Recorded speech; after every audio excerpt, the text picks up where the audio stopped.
Chapter 1: The Judgment Day. After passing the first exam, the contestants gathered in front of the training ground 44, nicknamed Forest of Death. Most of them were nervous, while one particular blonde was pretty ecstatic for the upcoming test. "Hey Sakura-chan, don't you worry one little bit. I'm sure we're gonna breeze through the second examination. I'll protect you with my life," said our blonde knucklehead as enthusiastically as ever, his spirits undwindled by the mysterious and a dangerous aura that the dense foliage in front of him seemed to be emitting. "Don't shout, you idiot. We don't want to face extra competition because of your blabbering," hissed Sakura angrily as she bonked him over his head. "But Sakura-chan, Naruto argued before he was interrupted. "Will you quit it, dope? Seriously, you're such a loser," muttered Sasuke in a forced tone, his voice as calm as usual. "Shut up, team. I was only trying to lighten the mood here. And at least I'm not scared of that forest like you," growled Naruto, quite annoyed with the "I'm better than you" attitude of the last Uchiha. Watch what you say, loser. I'm an Uchiha, an elite who has already awakened the Sharingan at such a young age. You don't even have a bloodline limit," said Sasuke smugly with an arrogant smirk, making Naruto grit his teeth.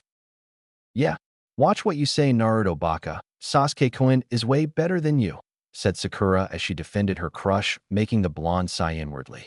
It was always like this way. He would try to make some kind of a conversation with his teammates, and it always resulted in backfiring at him. "And when we need teamwork the most," thought the blonde Jinchuriki bitterly before he retorted back. He couldn't just have his rival always have the last words after all.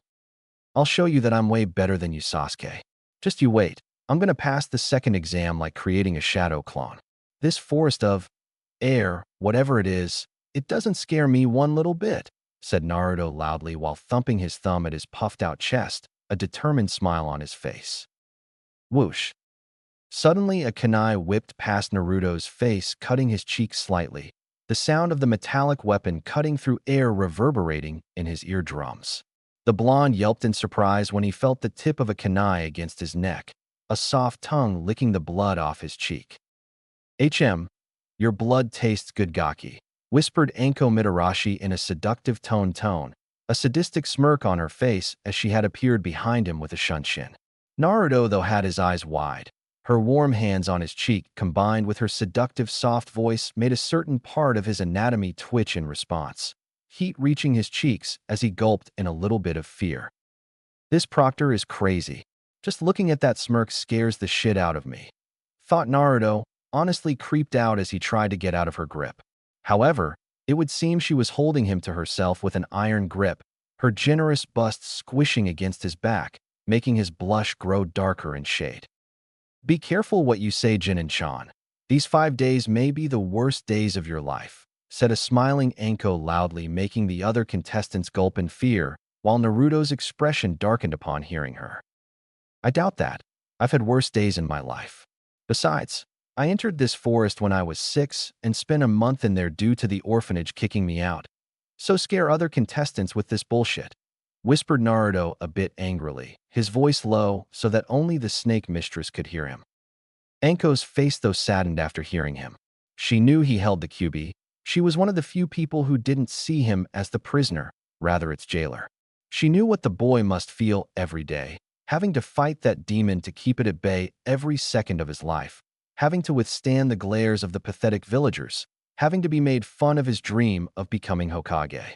After all, she too held the curse seal thanks to that snake bastard, having nightmares every day, sometimes the curse seal acting on its own, sending bolts of pain throughout her body, having to be called names like snake whore or snake bitch. It hurt very much, and she knew that pain with every fiber of her being. Anko wore the mask of some fiscotic kunoichi enjoying torturing people. But that was far from truth, though, because every time she interrogated someone, she would just imagine the face of Orochimaru in front of her and would start torturing like there was no tomorrow.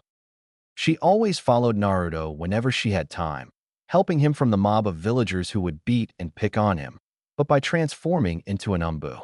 She feared that he would treat her like every villager, so keeping distance from him was the best choice she could come up with.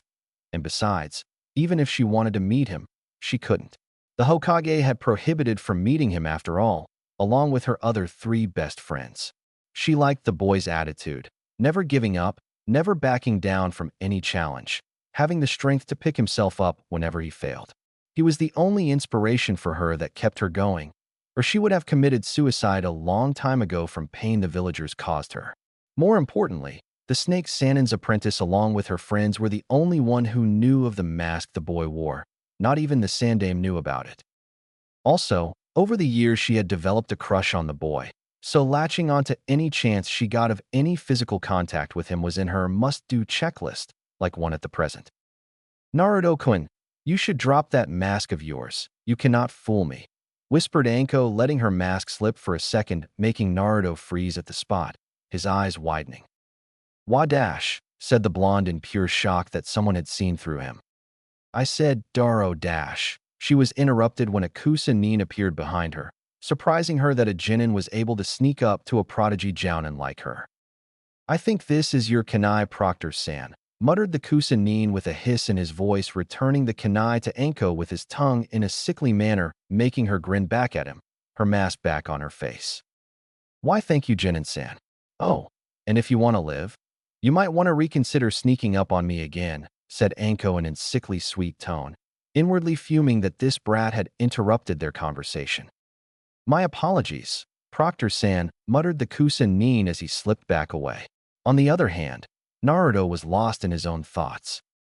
How? How could she have seen through me so easily? This is insane. We have only met. Even Gigi doesn't know about it. After the Chunin went back to his team, Anko leaned forward to whisper in his ear, Take care, Naruto-kun, and you better come out of this alive, before sunshining to in front of the Chunin. All right, maggots.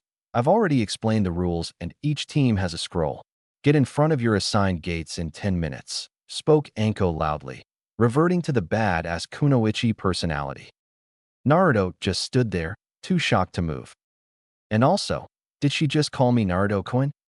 Hey Dobe, what are you spacing off about? Don't tell me you're having second thoughts about this exam, said Sasuke while smirking. Shut up, team, growled Naruto with an irritated expression on his face. And Naruto-kun.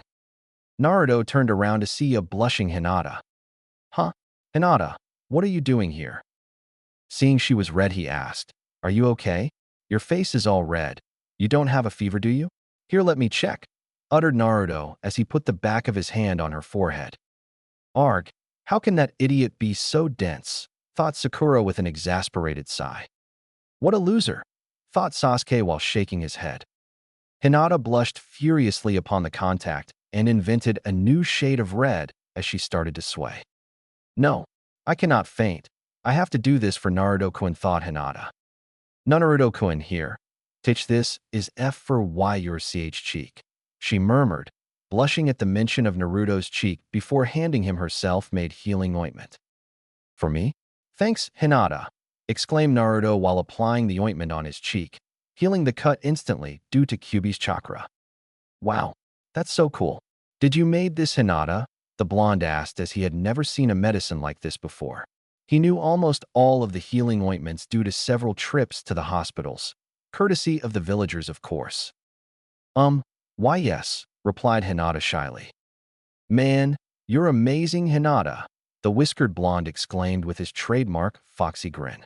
Seeing her cute blushing face, he couldn't help but comment though. You know, Hinata, you actually look cute. You know, blushing and all, verbalized Naruto while laughing nervously as he rubbed the back of his head. Thud. Oi, Hinata, are you alright?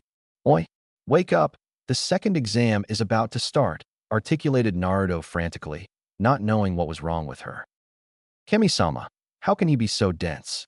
He was flirting with her without even realizing it. Sometimes, I really feel for Hinata, thought Sakura. Kiba and Shino arrived to see Hinata lying on the floor, blushing up a storm even though she was unconscious. Her face twisted into a smile as if she had just experienced a mind-numbing orgasm. Kiba sighed. Don't worry, Naruto. We'll take over from here. Is she all right? The blonde asked, worry etched on his face. Don't worry, Uzumaki-san. She just fainted from excitement and anxiety, answered Shino in his monotone voice. Oh, okay. Well, good luck to you guys. Thanks. See you at the tower, idiot, replied Kiba confidently with a smirk. You bet dog breath, replied Naruto, making Kiba growl at the nickname. Sakura giggled lightly to herself, whereas Sasuke had a smirk on his face. Okay, Dobe, let's go, uttered the Uchiha while walking towards their assigned gate. All right, maggots, time to go wild. At the count of 3, the gates will be opened. Oh, and one last advice before you go. Don't die, said Anko while putting on the most badass look she could muster. One common thought running through all the Chunin except Gaara. She's scary. Yeah, even Neji, even though he's a stuck-up Hyuga. All right, get ready. 1, 2, shouted Anko, pausing dramatically as the Chunin waited with bated breath. Meh, get out of here, spoke Anko with a bored expression on her face, doing the shoe motion with her hands. All the Chunin sweat dropped, already past the gate as they dashed into the dense foliage. Team 7. Naruto, Sasuke, and Sakura blurred through the gate, opting to go through the trees due to possibility of traps on the ground. After some time, a Chunin, you know he's Orochimaru, so no point in creating suspense. I'm gonna use Orochimaru after this instead of Chunin, started following them after easily dispatching his supposed teammates. Soon Sasuke-kun, I will obtain your Sharingan, thought Orochimaru while grinning like a maniac. After 3 hours of traveling, Sasuke saw a clearing ahead with his Sharingan. Stop, he ordered with a serious expression. What's the matter? Is someone ahead of us, Sasuke-kun? Asked Sakura with some worry and anxiety visible on her face. There's a clearing ahead of us. We've been traveling for 3 hours now. We should take a break, he suggested with a sigh. Who told you we're the fucking leader Sasuke team? Growled Naruto with a scowl on his face. Shut up, Naruto baka. He's right, Sakura interrupted sternly while Sasuke smirked victoriously. Naruto, however, gritted his teeth in anger. If it wasn't for my mask, I would have slapped this pink-haired bitch. One day, Sasuke, I will show you what I'm truly capable of. Just you wait. All right, let's go, the Uchiha uttered smugly while Sakura followed him. Swoosh. As soon as Sasuke and Sakura landed in the clearing, a huge gust of wind approached them at high speeds. Sasuke's eyes went wide when he saw Chakra in the wind with his Sharingan, copy wheel eye. Sakura, Naruto duck, shouted Sasuke while himself ducking in the process. Sakura barely dodged the powerful current, while Naruto couldn't dodge due to him being in midair when he was just about to land. Oh shit, thought Naruto before he was swept away by the strong tide of wind, blown away from the clearing. The blonde skidded across the ground, far from the clearing before coming to a halt. That was a Jounin-level wind jutsu with a high amount of chakra in it which no Chunin should possess except me. The one who attacked us is clearly a Jounin level or above. I have to warn Sasuke and Sakura before they get themselves killed, thought Naruto with a grim expression on his face. Just as he was about to head back to the clearing, a huge snake attacked him. He jumped high in air just in time to dodge the snake as it had lunged forward, intending to eat him. Phew, that was close. If it weren't for my keen senses due to QB, I probably would have been eaten. Clearly this snake is a summon, and if my hunch is correct, it's sent by the one who attacked us. Meaning he's after Sasuke as he's the one having Sharingan, the last Uchiha, while Sakura doesn't have anything special. He wants to keep me busy for some time. I better hurry, don't have any time to play. The blonde pondered, landing on a branch in crouch position as he stared at the large reptile with narrowed eyes. Kage Bunshin no Jutsu, shadow clone technique. He mumbled, creating 10 shadow clones. Alright guys, I know you're gonna hate me for this, but you have to be eaten by that snake, said Naruto, making the clones erupt in an outrage. What? Are you crazy? There's no way I'm going in that shithole, yelled a shadow clone while pointing his index finger at the snake. Yeah, if you want to do it that badly, why don't you go in there? Asked another shadow clone in curiosity.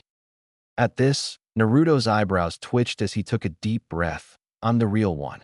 So there's no point in me getting killed if I can use you. Now get hell outta here, you lazy bastards, or no ramen for you. All the shadow clones paled at this as they jumped towards the snake without any second thoughts. You're gonna pay for this, yelled a clone in midair. As soon as they landed in front of the snake, it immediately leaped forward, eating all of them in a swipe. Naruto grinned as he went through 3 hand seals before exclaiming, Kage Bunshin Baka no Jutsu, Shadow Clone Explosion Technique. Immediately, the snake's stomach began to glow red, increasing in size until, shum, it exploded in a huge blast, its body fluids spraying all around the area. Ugh, I really pity my clones, muttered Naruto, disgusted by the scene in front of him. I should get going. He spoke to himself before leaping in the direction of clearing where his team was. Sasuke and Sakura after Naruto was blown away. Sasuke and Sakura had some bruises, but nothing life-threatening. The Uchiha stood up, brushing the dust of him as he looked around for the attacker. Hello, Sasuke-kun, greeted Orochimaru, suddenly landing in front of the duo. Sasuke and Sakura's eyes widened upon seeing the same Kusa Nin from before. You are that Kusa Nin who returned the kunai to the proctor, the pink-haired Chunin pointed out in realization. Why yes, little girl, and I know you guys have the Heaven Scroll in your possession, said Orochimaru. How did you dash? The Uchiha trailed at the end in surprise.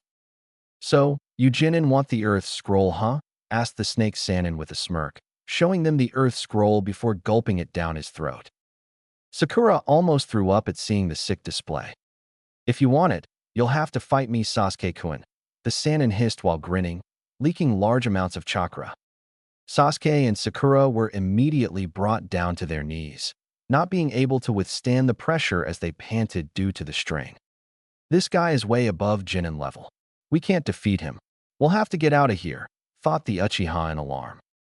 Orochimaru lowered his killing intent, wanting to fight the Uchiha. Both the Team 7's members were now breathing hard due to much-needed oxygen as they struggled to calm themselves down. Sakura, when I say, we will retreat, spoke Sasuke shakily with Sakura agreeing with him seeing that they could not handle this Kusa Chunin. Come on Sasuke-kun, don't tell me the last Uchiha is just a lowly Chunin, mocked Orochimaru, trying to rile up the last Uchiha. Sakura, now, yelled Sasuke as the duo started to run in the opposite direction as fast as they could. So, you're weaker than Itachi after all, any Sasuke-kun? Upon hearing this, Sasuke stopped dead in his tracks. Well, that worked, thought the Sannin in amusement. What did you say? Growled Sasuke with barely contained rage in his voice. You are weaker than Itachi, Sasuke-kun. At your age, he was in Umbu while you still are a lowly Chunin. You have 2 tomos in your Sharingan, while Itachi's Sharingan had fully matured by now. You are nothing compared to Itachi, Sasuke-kun. You'll never be able to beat him and avenge your family. Even Naruto-kun is stronger than you. This made the Uchiha see red as he clenched his fists, gritting his teeth while glaring at the Sannin with his eyes blazing with Sharingan. I'm going to kill you, shouted a raging Sasuke as he dashed towards Orochimaru, eyes ablaze with his clan's Jujutsu, hate clearly evident in his eyes at the mention of Itachi and Naruto being stronger than him. Sasuke-kun, no, shouted Sakura, her plea falling on deaf ears. Upon reaching him, Sasuke went through a flurry of punches and kicks, going all out. Frontal attacks like these won't work, Sasuke-kun, spoke a smirking Orochimaru, fluently dodging Sasuke's every single strike like a snake. Sasuke went for a right uppercut when Orochimaru flipped backwards, landing gracefully before dashing forward again. He aimed a blurred kick at Sasuke's midsection, who dodged it barely before jumped backwards using chakra beneath his feet. If it wasn't for your Sharingan, you would have the air knocked out of you, Sasuke-kun, the Sannin mocked with a cold chuckle, making Sasuke growl, frustrated that he was not able to land even a single blow on him. Let's move this up a notch, shall we? Uttered the Snake Sannin, the smirk ever present on his face. Sasuke's eyes widened when Orochimaru disappeared from his view. Wham! He felt an immense pain at his rib section, currently flying back at high speeds before crashing into the bark of a tree, getting the wind knocked out of him, courtesy of the Kusa Nin appearing out of nowhere to deliver a powerful kick to his ribs. Sasuke spat some blood from his mouth, trying to stand as his legs wobbled a bit. What was that? I didn't see him move even with my Sharingan, and his kick felt stronger than even Kakashi-sensei's, thought Sasuke in surprise. You are a disappointment, Sasuke-kun. Do you really think you can kill Itachi at this level? It wouldn't even take him 5 seconds to beat you like this. The Sannin again mocked with a neutral expression on his face. Are you alright, Sasuke-kun? Asked a worried Sakura. She turned her head to glare at Orochimaru for hurting her crush like that. You want something, little girl? Asked Orochimaru in amusement, never leaving his eyes off Sasuke. How dare you hurt Sasuke-kun like that, you bastard? Yelled an angry Sakura. She dashed towards Orochimaru with a kunai in her hands, intending on killing him. She tried to slash him on the chest when Orochimaru easily dodged her sloppy attack, delivered a crushing blow to her stomach. Act! Sakura was sent flying backwards as she skidded on the ground to a halt, blood dripping down her chin. You are a pathetic excuse for a kunoichi, you lowly genin. Your attacks are academy level at best. Keton. Gakakyu no Jutsu. Fire release. Grand Fireball Jutsu, yelled Sasuke after going through a couple of hand signs, sending a huge fireball towards Orochimaru. It hit him dead on, resulting in the area getting covered with fire where Orochimaru was previously standing. Sasuke smirked while panting as he had spent a lot of chakra on that last attack. That'll teach him to mess with an Uchiha, he thought smugly, a confident expression on his face. After the smoke cleared, Orochimaru stood there with 3-degree burns while the skin on his face was currently torn off to reveal a pale skin, eyes yellow with slitted pupils. Sasuke's eyes widened as he saw his face. What is he? Nice try, Sasuke-kun, but you'll have to do more than just basic jutsus, said a laughing Orochimaru before dissolving into mud. What? A mud clone, thought Sasuke while frantically searching for the Chunin with his Sharingan. Sasuke-kun, behind you, yelled an injured Sakura, making his eyes widened upon hearing her. You shouldn't let your enemies get behind you, Sasuke-kun, whispered Orochimaru in Sasuke's ear from behind. The Uchiha quickly turned around to receive a bone-shattering punch to his face as he was sent flying back. He flipped several times in midair due to force of the punch, rolling roughly on the ground before skidding to a halt. He could now feel several of his bones crack due to his roughly landing, coughing more blood along some teeth. Sasuke-kun, are you alright? Yelled a worried Sakura. Does it look like I'm alright? He shouted back in frustration, wiping the blood off his chin. Let me ask you, do you want power, Sasuke-kun? Asked Orochimaru with a serious expression on his face now. What? Stuttered Sasuke, taken aback by what he was hearing. I can grant you power beyond imagination, Sasuke-kun. The snake Sannin continued. Who are you? Asked Sasuke, clearly terrified of this mysterious entity. Orochimaru peeled off the Kusujin's skin to show his pale complexioned face. My name is Orochimaru, of the legendary Sannin, he answered, a grave expression on his face. Sasuke and Sakura's eyes widened upon hearing this. No doubt we were no match for him. He's a freaking Sannin, thought Sasuke, having read about them in the academy. He must be the traitor the textbooks didn't mention about, thought Sakura in realization. What do you want with me? The Uchiha asked shakily. You'll know in due time, Sasuke-kun. For now, I'll leave you a parting gift, said Orochimaru with a smirk before his neck elongated to impossible lengths, giving Sasuke a hickey. Air bit him on the side neck before retracting his head. Sasuke screamed in pure agony, clutching his neck with his hand before falling on the ground unconscious. 3 black tomos forming a circle could be seen where Orochimaru bit Sasuke, indicating a heaven's curse seal. What did you do to Sasuke-kun, you freak? Shouted a horrified Sakura. Just a little gift. In time, he'll seek me for more power. Now, it's time for you to die, you annoying pest, spoke Orochimaru before dashing towards Sakura, intent on killing her, making her eyes widen in fear. Orochimaru was halfway through when a kunai attacked with a paper bomb landed just in front on him, though at a safe distance from Sakura. A paper bomb, thought Orochimaru. Boom. Before sunshining backwards just in time to avoid the blast. Looks like I made it just in time, spoke Naruto, currently standing on tree branch above Sakura. Naruto, what took you so long? Yelled a relieved Sakura, happy to see the blonde for the first time in her life. I had to take care of an annoying pest, courtesy of our friend Orochimaru here. the blonde uttered as he landed in front on Sakura, who was still lying on the ground due to being injured. On Naruto-kun, I was beginning to think you died out there. But I'm curious, how did you know I'm Orochimaru? I'm pretty sure the Academy doesn't tell about me except Jiraiya and Tsunade, and you were not here when I told Sasuke-kun, asked Orochimaru, intrigued by the Jinchuriki. Well, your pale snake-like face is a dead giveaway. And Gigi told me about you too, the whiskered blonde answered. Oh, and who is this Gigi of yours? Asked Orochimaru in amusement. It doesn't concern you, snake face. What did you do to Sasuke? Asked Naruto with narrowed eyes. He's just unconscious as he couldn't take me on.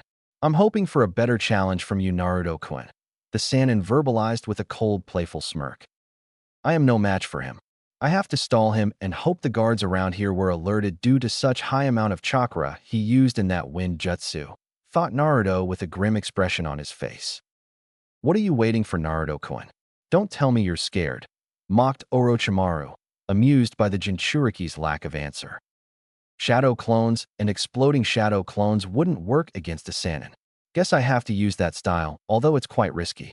But it can stall him for some time due to the element of surprise, thought Naruto, beads of sweat rolling down his forehead as he closed his eyes.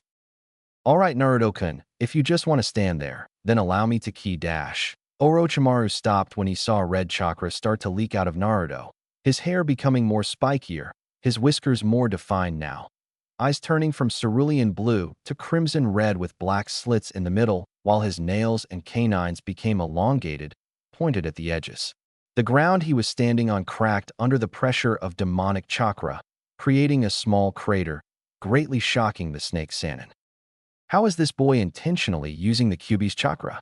It's not possible for any Jinchuriki to control a Bija's chakra at such a young age. This boy is supposed to be the dead last of his generation. How can he control the bloodlust that the Kyuubi is emitting right now? Still, he's no match for me, but the power he's radiating is at least mid-Jounin level. It's a relief I created a sound and chakra barrier around this clearing, or else everyone in the village would have sensed the foul chakra. I suspected the boy to use a bit of Kyuubi's chakra, but not like this, thought Orochimaru, clearly amazed by the Jinchuriki. This chakra, I felt it before in the Wave Country while we were on the bridge. It feels so dark and evil. How can Naruto have two types of chakra? Normal chakra is blue and barely visible, yet this chakra is red and clearly visible. Naruto, what are you hiding from us? Thought Sakura in wonder. All right, I cannot remain in this state for long. I have to stall him for as long as possible, thought Naruto with gritted teeth. All right, you bastard, you want a better challenge, that's what you will get, exclaimed Naruto in a demonic tone, getting down on all fours with one tail of red chakra waving behind him. He dashed towards Orochimaru at such speeds that even Rock Lee would have hard time following him with his weights off and third celestial gate open. To Sakura, he was a blur. Orochimaru was surprised by his speed, but quickly composed himself as he met the Jinchuriki in a clash, locking both of his hands with Naruto's, forming a crater beneath them due to the force of the impact. For a boy, his strength is amazing, even for a Jinchuriki, thought Orochimaru, surprised at the blonde's strength. The Sannin's eyes widened when he saw the red chakra tail coming towards him. He immediately ducked down, although barely, releasing the hand's lock in the process. Naruto used his tail to support himself on the ground while he was in midair and went for a kick at Orochimaru's face. The Sannin caught his leg and hurled him upwards. Naruto regained his balance while in midair and placed his foot on a tree's bark. Using it as a springboard, he launched himself at high speeds towards Orochimaru while forming a hand sign, crisscross. Kage Bunshin no Jutsu, exclaimed Naruto as 10 shadow clones appeared, each having the same chakra cloak and heading onto a collision course with Orochimaru along with the original. Orochimaru smirked as he just stood there. Futon, Kukibura Sudo no Jutsu, wind release, air blast technique, he muttered, firing a concentrated blast of wind-natured chakra towards Naruto and his clones. Poof. NNGH. All his clones were dispelled instantly while he was sent flying back. Wham! The blonde slammed into a rock boulder, his eyes widening in pain. He didn't even use any hand seals for that jutsu. I have to resort to taijutsu. I'm no match for him in ninjutsu, and I don't any jinjutsu, thought Naruto while standing up shakily, the chakra cloak still covering him. I'm surprised you can stand after that blow, Naruto-kun, spoke Orochimaru, deeply impressed by the boy's endurance. Naruto said nothing as he dashed towards the snake Sannin, again engaging him in a fierce taijutsu battle. They were a blur to Sakura as they traded blows with each other, punch for punch, kick for kick, sending strong currents of winds throughout the clearing. Sakura was bracing herself from the violent winds, still lying on the ground. I can't even see them. Was Naruto always this strong? Sasuke-kun is no match for him. Am I the weak link of our team? Thought Sakura, now regretting every time she hit Naruto and thought of him as annoying on the line to save her, or she would have died a while ago. Naruto winced when he felt his muscles straining under the pressure of Kyuubi's chakra. I can't last for much longer now. It's now or never, the blonde thought as he jumped back to create some distance between him and Orochimaru. All right, here we go. Demonic Fox Claw, muttered Naruto to himself. I've never heard of a style with that name, thought Orochimaru in curiosity. Naruto opened his fists and crouched his fingers, making claw-like hands because of his elongated nails. His one arm was in front of him while the other was behind him, pointing it upwards, making an approximately 30-degree angle with the horizontal. His knees were slightly bent. Demonic chakra, Yuki, concentrated on his nails, which were now a denser red in color, thus settling into his taijutsu stance. He then dashed towards Orochimaru on all fours, and upon reaching, unleashed a flurry of claw strikes with a fox's agility. What is he doing? He's only trying to slash me. His nails cannot do enough physical damage, thought Orochimaru while dodging his strikes. Meanwhile, Sakura had slipped into unconsciousness due to fatigue and her injuries. When one of Naruto's nails slightly slashed one of Orochimaru's hands, Naruto smirked and flipped backwards. What's so funny, brat? Asked the Sannin with a raised eyebrow, getting annoyed with the Jinchuriki. Let me tell you the essence of my taijutsu style. You would be dying anyway. This style is only useful if someone has demonic chakra. A Biju's chakra is poisonous to human body, but has less effect on a Jinchuriki himself as they get adapted to it. I concentrate my Yuki at my hands, and if my nails cut someone even the slightest bit, then the demonic chakra enters the system of the victim. Meaning when my claw slashed your skin, the Yuki entered your system and is currently working like a poison. This is just like the gentle fist, meaning even the slightest contact is deadly. However, I only need one successful strike, unlike the gentle fist in which chakra points are closed one by one. Thus my style is more deadly without the need of accuracy and precision. Hence the name Demonic Fox Claw, explained Naruto with a proud and a confident smirk on his face. Orochimaru was shocked to the core by the deadliness of this taijutsu and only had one thought running through his mind. This boy is a genius. One thing which I didn't tell him is that style requires large amount of Kyuubi's chakra, and hence every time I use it, it puts huge strain on my muscles and my lifespan is shortened considerably. Its use is very limited, thought Naruto with a sigh. Orochimaru, however, could feel the poisonous chakra acting and disrupting his normal body functioning and chakra coils. Well, Naruto-kun, your taijutsu may be invincible, but not against me, said Orochimaru while smirking. What? His question was answered when Orochimaru's upper body started to become like a balloon and his mouth opened to an impossible size from which another Orochimaru extruded, dripping with saliva. Naruto's jaw dropped to the ground in shock. This guy is a freak, he thought in horror. Suddenly, the blonde started to feel immense pain as he was on his knees, coughing more blood while red chakra began to recede back into his body. Damn, several of my muscles have been torn. I can't even stand properly, he mused to himself, the Biju's red chakra now completely dissipated. Guess your body couldn't handle any more of the Kyuubi's chakra, Naruto-kun, Orochimaru verbalized with an amused smirk. How can you still be standing? Asked Naruto, who was currently writhing in pain. I can regenerate my whole body if it gets damaged. Still, it does take a lot of chakra. Why do you think I've been doing human experiments all these years? He asked in a proud tone. Why you're sick, spat Naruto, his one eye closed as he gritted his teeth in pain. Orochimaru walked towards Naruto before picking the blonde by his throat. Well, you clearly gave a better fight. A much better fight, Naruto-kun. It's time to end this, though, the Sannin declared with a grim expression on his face, lifting Naruto's orange jumpsuit to reveal Jinchuriki's stomach with a spiral-like seal. Oh, please don't rape me, said a horrified Naruto as Chibi Naruto ran in his mindscape while screaming, "Dash, he's gonna take our virginity. Run for your lives." Orochimaru's sweat dropped while his eyebrows twitched. "I'm not raping you, brat. What do you think I am, a gay?" said an annoyed Orochimaru. Naruto tilted his head to the side in genuine confusion. Yeah. That's it, brat. I will seal the Kyuubi's chakra so you can't use that taijutsu of yours since it depends so much on your Yuki," exclaimed Orochimaru while his right hand's fingertips started to glow with blue chakra, each having a different kanji, whereas Naruto's eyes widened in fear. "It's over, Gaki," stated Orochimaru, thrusting his hand towards Naruto's stomach. Gogyo Fu dash. Just as his hand was about to connect to Naruto's stomach, it was grabbed by a larger hand. Orochimaru looked up for his eyes to widen in mind-boggling shock. Standing at the side, holding his hand was a large man, wearing a black cloak with red clouds on it. His complexion was pale blue, pointed teeth and gills-like features on his cheeks. On his forehead was a Kirigakure's protector with a slash in the middle, marking him as a missing nin. A large sword was bandaged in white wrappings on his back. "Kisame?"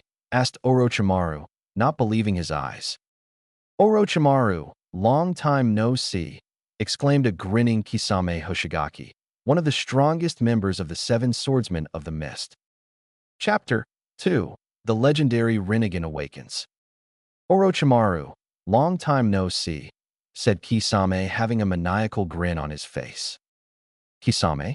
What the hell are you doing here?" asked a shell-shocked Orochimaru. "I'm hurt, Orochimaru. Aren't you happy to see me?" mocked Kisame. Orochimaru growled before dissolving into mud, dropping Naruto onto the ground and reforming a distance away. Damn snake, my hands are all muddy now," said Kisame, waving his hand. Naruto's sweat dropped while thinking, "Great. Another nutcase." Who are you?" asked Naruto while trying to stand dismissing him as a possible enemy, as he saved him one way or the other. "Stay down if you want to live, brat," said Kisame while standing in front of Naruto, facing Orochimaru with a serious aura surrounding him. "How can Akatsuki be here? My spies inform me that they won't take any move for some years. And if Kisame is here, then he must be Dash. It's been a while, Orochimaru." Orochimaru's thoughts were interrupted when he heard an all-too-familiar voice baying him, sending chills down his spine. He whipped his head to come face to face with a man around his height in his early 20s, wearing same black cloak with red clouds as Kisame. His face like an elder version of Sasuke, black onyx eyes and hair, an emotionless face, and a leaf protector with a slash on the middle on his forehead indicating he too was a missing nin. "Itachi," said a shocked Orochimaru. "Kisame, would you mind keeping Orochimaru busy for some time?" said Itachi in his cold, emotionless tone. Upon hearing him, Kisame's grin widened. "Sure, I've been itching to fight anyway," said Kisame while unwrapping the white bandages, showing a large sword with metallic spikes in his hands. "I'm sure you haven't forgotten about Samahata, shark skin. It's been hungry for some delicious chakra for some time now," said Kisame while walking towards Orochimaru leisurely. Itachi shunshined to where a shocked Naruto was. "Why, you're Itachi, Uchiha Itachi? The one who slaughtered his entire clan in one night and Sasuke's brother?" asked a scared Naruto, knowing that he was no match for the Uchiha prodigy. Itachi just stared impassively at Naruto. "Damn, I've got to get out of here. I've already done what I came here for. I can take on Kisame using Kusanagi, grass cutter, but Itachi is out of the question," thought Orochimaru before dissolving into a large tree's trunk, baying him. "Where the hell do you think you're going, you snake bastard?" yelled Kisame, dashing towards the tree where Orochimaru dissolved. "Leave him, Kisame. He's a master of camouflage jutsu. There's no point in chasing him. He's already gone past the barrier. Besides, we came here for Naruto-kun," said Itachi. Fine. But next time I see that snake, I'm gonna shove Samahata up his ass, growled Kisame. What do you want with me? Asked Naruto, fearing for his life. Itachi closed his eyes to reveal a fully evolved Sharingan. 3 tomos in each eyes, which turned into a black shuriken. There's a 4th stage to Sharingan, thought a gaping Naruto. This is Manjikyu Sharingan, kaleidoscope copy wheel eye, Naruto-kun, said Itachi as if reading his thoughts. Aruh here to kill me, said Naruto, who was scared shitless now and in pain due to his muscles being teared. I'm sorry for what I'm about to do, Naruto-kun, but this is the only way, said Itachi, regret visible in his eyes as he stared into Naruto's eyes. Tsukiyomi, goddess of the moon. Naruto's eyes widened as the world around him faded. World of Tsukiyomi. He noticed that he was tied to a cross-like post, sky blood red with a moon. In front of him stood Itachi with a wakizashi. This is the world of Tsukiyomi, where I control everything. For the next 72 hours, I will kill the people you care most about in front of you repeatedly until you awaken it, said Itachi. Awaken what? Said a confused Naruto. Itachi said nothing as Hiruzen Sarutobi appeared in front of Naruto. Gigi, what are you doing here? Get out of here, yelled Naruto. I've always thought of you as my grandson Naruto-kun, said the aged Hokage with serene smile on his face. Itachi starting moving towards the Sandaime Hokage. I know, but we don't have time for this. Itachi is right behind you, yelled Naruto, getting restless by the second as Itachi approached the Hokage. When Itachi reached him, he lifted the wakizashi. No, Jiji behind you. Itachi, I swear if you even teal you dash. Naruto was cut off as blood splattered all over his face, the beheaded Hokage's head falling at Itachi's feet in a pool of blood. Tears started pouring out of Naruto's eyes as his mind went into overdrive. Why you killed him? Why you killed my Gigi? I am going to fucking kill you, bastard. Naruto, tears freely leaking out of his eyes as he violently thrashed against the invisible bindings trying to break free. Then suddenly Ayame and Tuchi appeared in front of Naruto. Naruto-kun, I've always considered you my Otudo, said Ayame with a sweet smile on her face. Hey kid, ramen's on the house today, said Tuchi, offering him a bowl of ramen. Oh no, no, no, no, no, not you too, Ayame and Ichan, Ojisen. Please Kami no, shouted Naruto, desperately trying to break free. Naruto tried to close his eyes, but found that he couldn't. Once again, he was forced to watch as Tuchi and Ayame were beheaded in front of Naruto. Blood again splattered all over Naruto and Itachi, the ramen mixing with the pool of blood. No, please, stop it. I beg you. If you want to kill me, just get it over with, cried Naruto in desperation, tears rolling down his blood-laced face, not being able to bear to see his loved one die. I'm sorry, Naruto-kun, but I have to do this. Kushina-sensei, I will not fail your son unlike Hitaki, thought Itachi.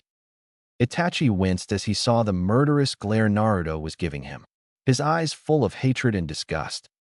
I hope he does not walk the same path which my idiot of a brother took, thought Itachi, apparently disappointed in his brother, for he was walking the same path all the Uchihas in the past took.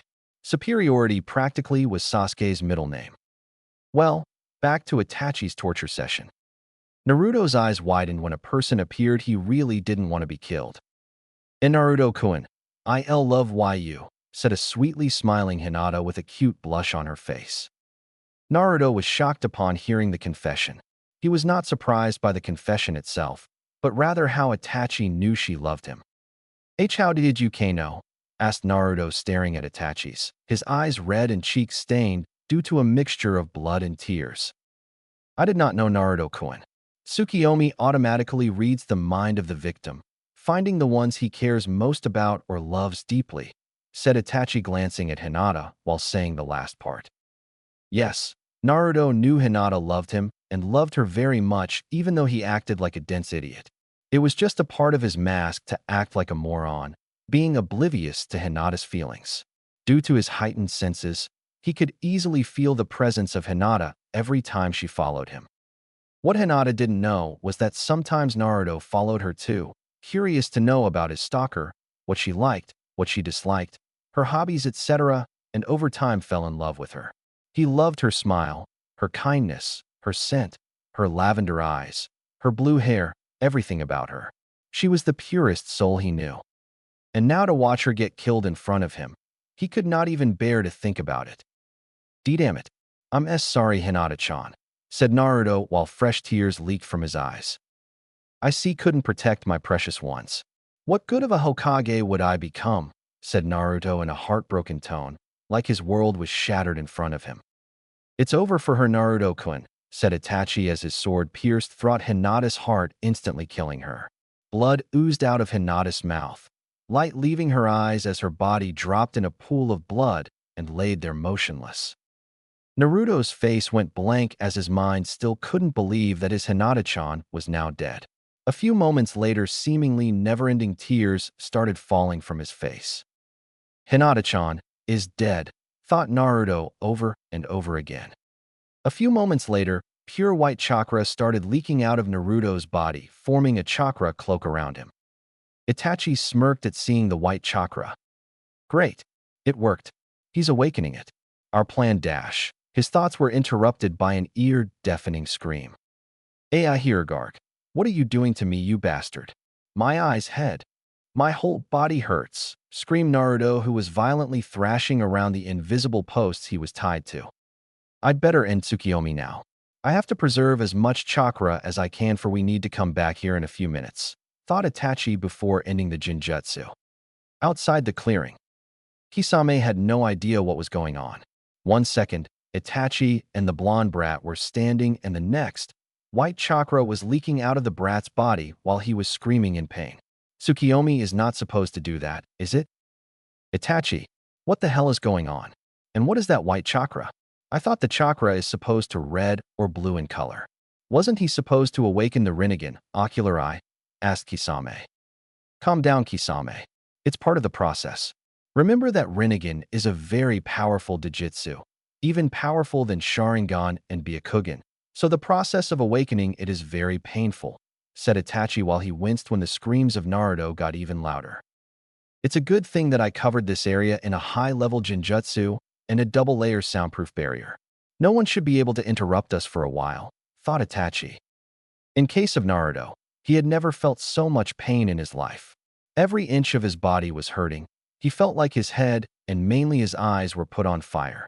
He could feel large amount of chakra flowing through his coils, straining them, increasing their size, his muscles being torn apart and new ones being formed.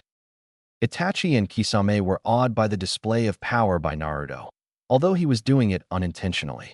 His white chakra completely surrounding his body. A small crater had formed on the ground just by the force of chakra, releasing powerful gusts of winds, dust particles, pebbles, and large chunks of earth were rotating around Naruto in midair. Some trees were uprooted by the force of wind. Sasuke and Sakura, who were unconscious, skidded back several meters.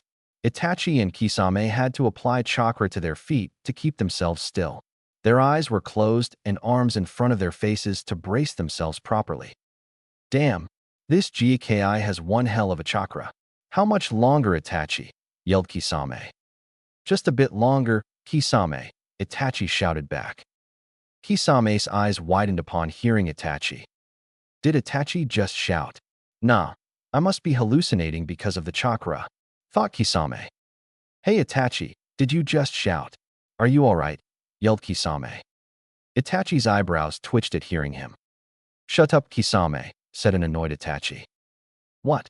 I can't hear you, shouted Kisame, not being able to hear due to ear-deafening screams Naruto was making. A vein popped on Itachi's forehead. I said shut the hell up, Kisame, shouted Itachi. Whoa, you shouted again and cursed too. Itachi, I think the last Tsukiyomi messed up your head, Kisame shouted back. By now Itachi was fuming and his face was so red that you could think he was blushing like Hinata. Author's notes. What if Itachi and Kisame acted like Hinata and Naruto? Kisame Kikun, I'll love you, said Hinata-ish Itachi. I love you too, Itachi-chan Databayo, said a grinning Naruto-ish Kisame in an orange jumpsuit. Imagine Kisame in that retarded jumpsuit. It's hilarious. Author's notes end. Kisame immediately stopped his ranting when he saw the shuriken blades of Manjikyu Sharingan spinning wildly as Itachi glared at him. Itachi and Kisame were suddenly blown away when a huge tide of chakra swept through the area, both crashing into the trees, and suddenly the anguished screams of Naruto stopped. What the hell was that? Kisame asked as he got up to see Itachi staring at something wide-eyed with his Sharingan.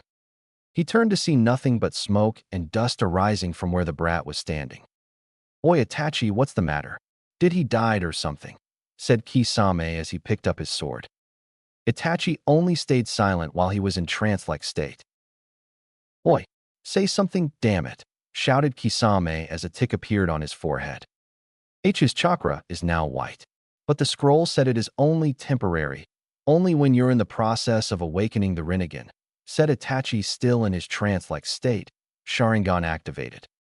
Kisame still couldn't see anything as the smoke was obscuring his vision.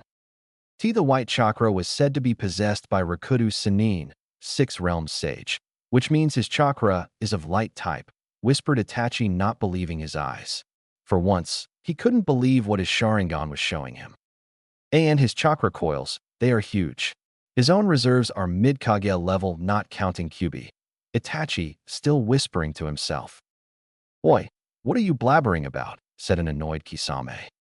There was a sudden gust of wind, not as violent as before, which came from the epicenter Naruto seemed to have created, also clearing the smoke in the process. Itachi and Kisame's jaws dropped to the ground, their eyes almost bulging out of their sockets when they saw Naruto. There standing in the middle was a man, with height about 5 feet 4 inches, not a shrimp. His jumpsuit was straining under the muscles, which were a lot more noticeable now. His spiky blonde hair were glowing, if only a bit. They seemed to have grown a lot, pointing in every direction with bangs covering his eyes. Itachi could have swore he saw a chibi yandere there. Anyone could mistake Naruto for Minato now, but his whisker marks were a dead giveaway as they were more defined, adding to his ferocity. Naruto's going to kill me for all the fangirls he's going to attract. Not that he will spare me now for what he endured in Tsukiyomi, thought Itachi. Meanwhile, Kisame was having a hard time controlling the Samahata as it seemed to have taken a liking to Naruto's huge chakra reserves. Naruto lifted his head to show his eyes for the first time after his seemingly super transformation. They were still a shade of blue, somewhat purple. One black ring surrounded a black dot-like pupil in the center.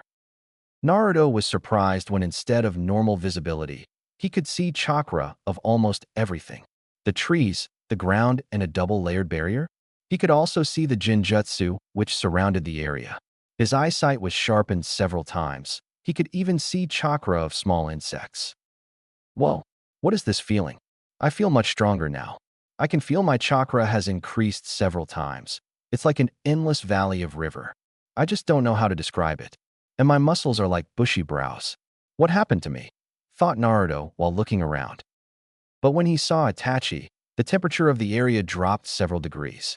All he could see was red and feel an intense bloodlust for Itachi. Seeing Naruto was directing huge amount of killing intent at him, Itachi immediately knew he had to do something, and fast.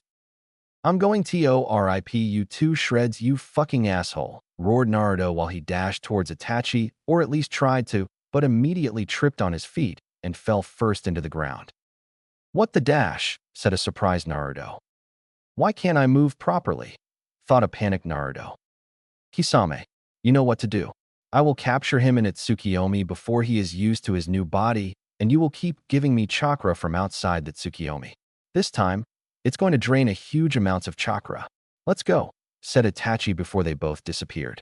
To any normal eye, they just vanished from sight. But due to his Jujutsu, Naruto could see them, although barely, coming towards him. Kisame appeared baying Naruto, picked him, and held him in a bear hug-like grip from behind. Itachi appeared in front of Naruto, staring him in the eyes. "What are you dash?" Naruto was cut off. "Tsukiyomi." "Oh shit.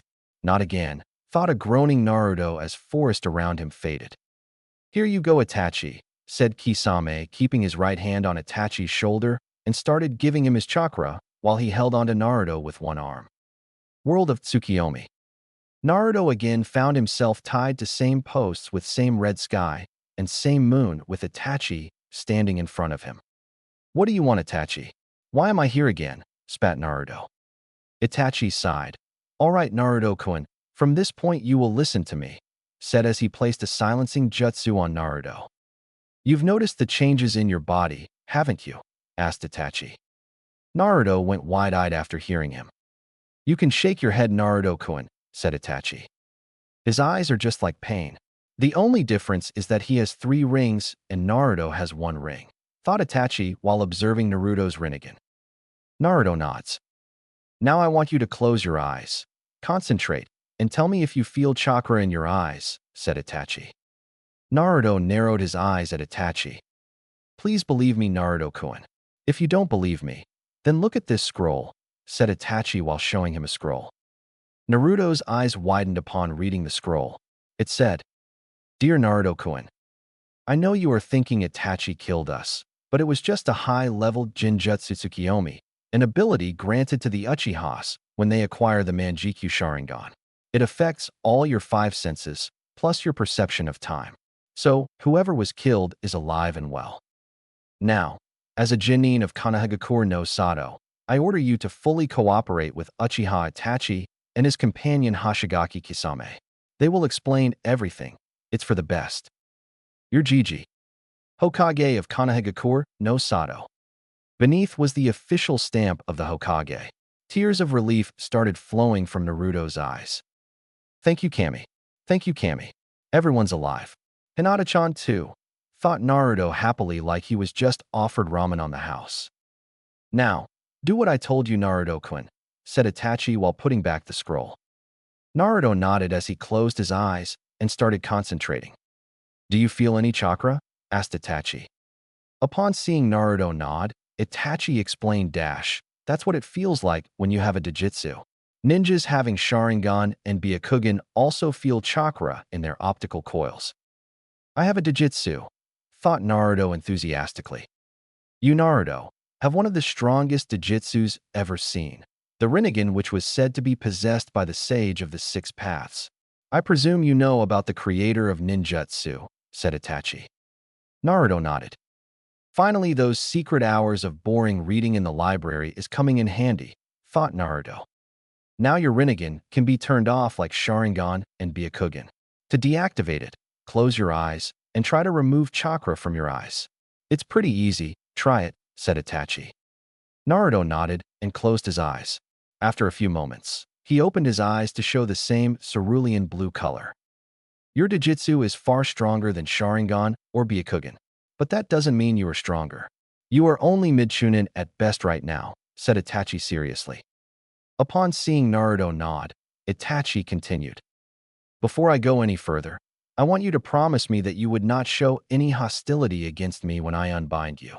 Or else, you know what I can do to you in Tsukiyomi," said Itachi seriously while his Manjikyu Sharingan spun wildly to make his point clear.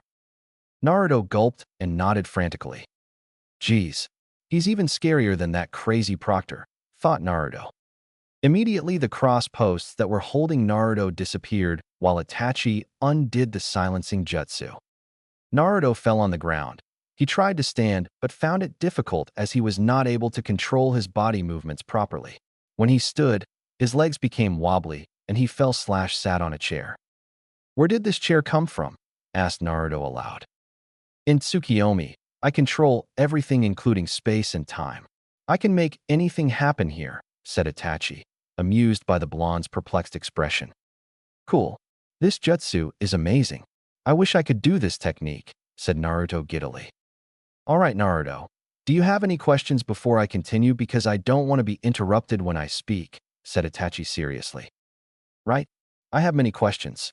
Let's start. Why the hell can't I control my body properly? Why did you torture me by making me see my precious people getting killed? Who is that shark face with you? Why are you wearing matching costumes? Why did Orochimaru attack Sasuke? Why did we come in this Tsukiyomi again? Why did Jiji ordered you to do this? I thought you were a missing Nin. And if you're still following the Hokage's orders, that means you're a good guy. And if you're a good guy, why did you slaughter the entire Uchiha clan? And if you had to kill them, Why didn't you kill Sasuke team? Seriously, he's such a pain in the ass, shouted Naruto before panting to catch his breath. Did the Rinnegan expanded his vocal cords too? Thought Itachi with a raised eyebrow. Well, first I will answer those questions which are not linked to your Jujutsu. Before I answer these questions, I want you to know that some of the answers are SS, class secrets instated by the Sandaime-sama. So you'll have to keep the answers to yourself only. Do you understand, Naruto-kun? Asked Itachi. Upon seeing Naruto nod, Itachi closed his eyes and continued. Many years ago, Konoha was formed by the Uchiha and Senju clan. The leaders of these two clans were Uchiha Madara and Senju Hashirama. Both wanted to be the Hokage, but ultimately, Senju Hashirama was chosen to become the Shodaime Hokage. Wanting to throw a coup, Madara tried to coax the Uchiha clan members into joining him. They, however, strongly influenced by the Shodai's words, didn't join him. Fueled with anger and betrayal, the leader of the Uchiha clan left the village. After some years, he came back to destroy Konoha, which led to the duel between Hashirama and Madara. It is said that Madara died in that battle, but I have my suspicions. After that, the Nidaime was chosen as Senju Tobirama, brother of Senju Hashirama, then the Sandaime Hokage, and then the Yondaime Hokage. But not a single Uchiha ever became the Hokage. This hurt the pride of Uchiha clan greatly, and some years after the Kyuubi attack, they started planning a coup d'etat against the Sandaime Hokage. I became aware of their plans and found that the whole Uchiha clan was involved except some few people like Sasuke and my mother, so I reported to the Hokage. I was given a S-ranked mission to annihilate the entire Uchiha clan, but inwardly I knew that I wouldn't be able to kill Sasuke and my mother. But before I could stab that bastard of my father, he pulled my mom in front of him. It was too late for me to stop the attack, and she was killed. She was an excellent shinobi and probably stronger than Fugaku, but due to the situation she was caught off guard, or she could have easily stopped me. I put Sasuke in a comatose state for 2 weeks using Tsukiyomi and made him believe only power mattered to me. I intended for him to hate me and not follow the path what my arrogant ancestors took, but instead he became a power-hungry Uchiha. Now I'm regretting my decision to let him live, explained Itachi with a sigh. Naruto was shell-shocked as he came to know the circumstances behind the Uchiha massacre. That was really a huge sacrifice on your part for the village. You have my utmost respects. I'm sorry for calling you a murderer before, said Naruto in regret. No need to apologize, Naruto-kun. It's nothing compared to what I did to you in Tsukiyomi before, said Itachi, dismissing his apology. But who is your partner? Asked Naruto, still sitting on the chair. He is Kisame Hoshigaki, one of the members of the 7 Swordsmen of the Mist. Don't worry, he's on my side. We both are a part of an organization called Akatsuki. It's a group of very strong S-ranked missing means which aims to collect all the 9 bijou in the world, said Itachi. Naruto's eyes widened upon hearing him. But we won't let them do anything to you. Kisame and I are assigned to capture you, so you're safe for now. We are acting as undercover agents for the Hokage and report to him about the Akatsuki's movements. The black cloak with red clouds signifies we are the members of Akatsuki. Akatsuki members always travel in pair, supporting each other's abilities, and hence it's difficult to defeat them, said Itachi. But what does this organization wants to do with all the tailed beasts? Asked Naruto. Even we don't know its true motives, but whatever it is for, it sure is not good, said Itachi grimly. Okay, so far I understand, but I still can't understand why did Gigi ordered you to come here in the middle of Chunin exams, asked a confused Naruto. Hokage-sama wanted you to awaken your bloodline limit as soon as possible because of the growing threat the Akatsuki poses, and after seeing Orochimaru today, I believe it was the right decision. But still, he took a gamble as he was not sure if you would awaken it. You need to get strong as fast as possible, Naruto-kun, for you're no match for Orochimaru or the Akatsuki right now, said Itachi. Naruto nodded with pure undeterred determination in his eyes.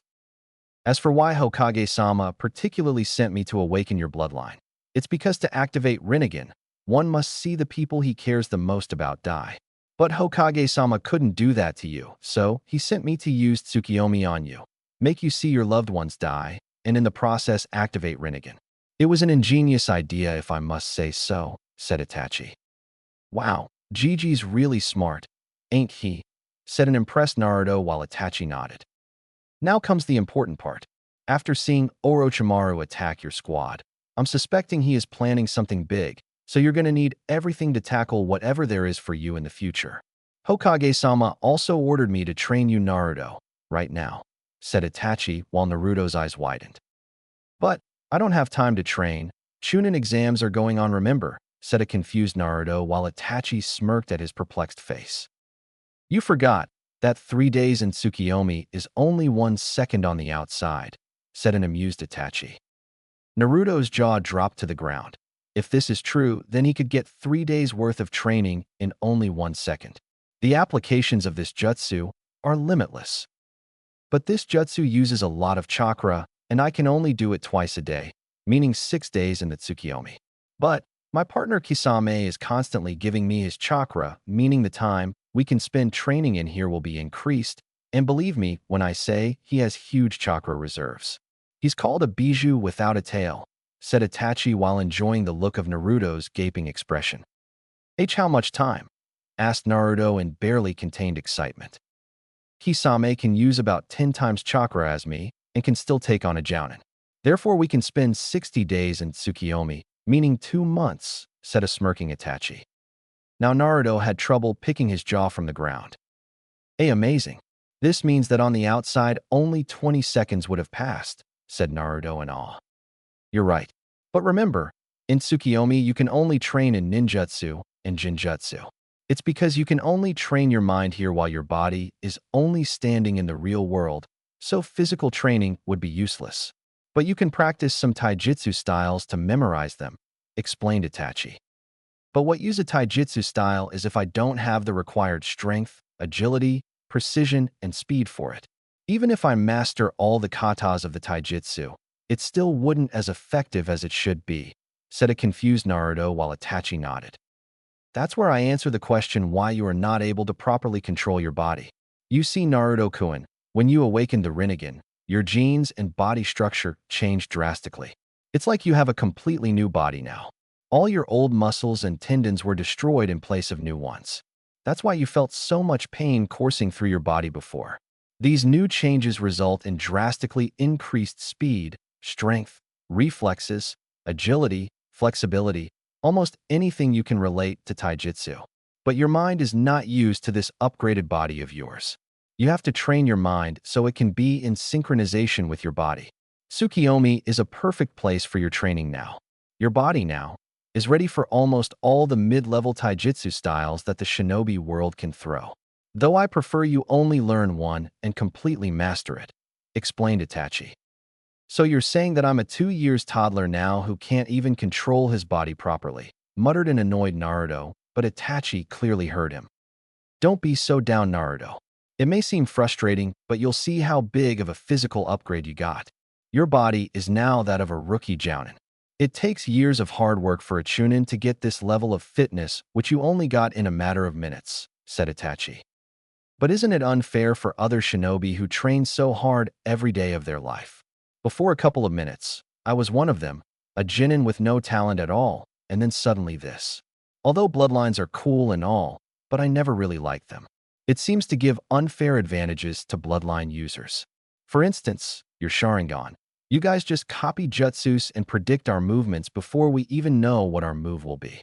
It takes sweat and blood to learn those techniques, to hone our reflexes and skills, but the Uchihas just copy them in a couple of minutes, said an angry Naruto, making the Uchiha in front of him sigh. You should know, Naruto, a bloodline limit does not make a shinobi invincible. Even though the Sharingan can copy a jutsu, it does not master it, for which you have to do your own hard work. For example, let's take a simple fireball jutsu. If you copy it with your Sharingan, it only shows the required hand seals and the amount of chakra to be applied. So when we do it after the copying it, we do the weakest form of the respective jutsu. To improve it, we have to do our own training so that we can burn as much oxygen as we can using our fire nature chakra without using excess amount of chakra than required. If we clash the weaker form of jutsu with an experienced fire element user, his fireball would be much bigger and would be very high in heat intensity, as compared to that of a freshly copied jutsu, explained Itachi. But during our first C-rank mission, Kakashi-sensei fought a Kiri missing mean, Momochi Zabuza. During the fight, he copied his water dragon jutsu, and when they both fired the dragons at each other, they just canceled each other. Then how can a freshly copied jutsu be as strong as compared to Zabuza's jutsu, as he was proficient in water element? Asked Naruto while Itachi smirked after listening to his question. That was not the first time he did that jutsu, Naruto-kun. In fact, I have seen him use that jutsu many times when he was in Umbu. He was only bluffing so that the enemy may think that his Sharingan can perfect any jutsu that he throws at him. Didn't you ever think that Kakashi no Sharingan, the man who has copied over 1,000 jutsus, wouldn't have copied a jutsu as common as water dragon jutsu before? Deception is an important part of being a ninja, Naruto-kun. Every bloodline has its strengths and weakness. In Sharingan, even though you can see fast movements which are barely visible to naked eye, but if that Uchiha is not fast enough, what use it is of then? Also, take Byakugan, White Eye, for example. Even though it can see chakra points and 3590 of vision, you can increase your chakra so much that the immense amount of light forces the Byakugan user to either deactivate or stun him temporarily. And believe me, as I have already done that. Also, a long-range fighter can defeat a Hyuga as they only rely on gentle fist and closing the chakra points of their opponents, said Itachi. Upon seeing Naruto silent, he continued. The world of shinobi is not fair. Life is not fair. You should know it best. You were always scorned, hated, glared, ignored, and beaten upon for something you had no control over. Grow up, Naruto-kun. Akatsuki members would always attack you in pair. It will probably be 1-on-2 battle. They wouldn't give a damn shit about the fight being unfair. They will do whatever it takes to capture you. In missions, if you're surrounded by enemies, you can't complain of it being unfair.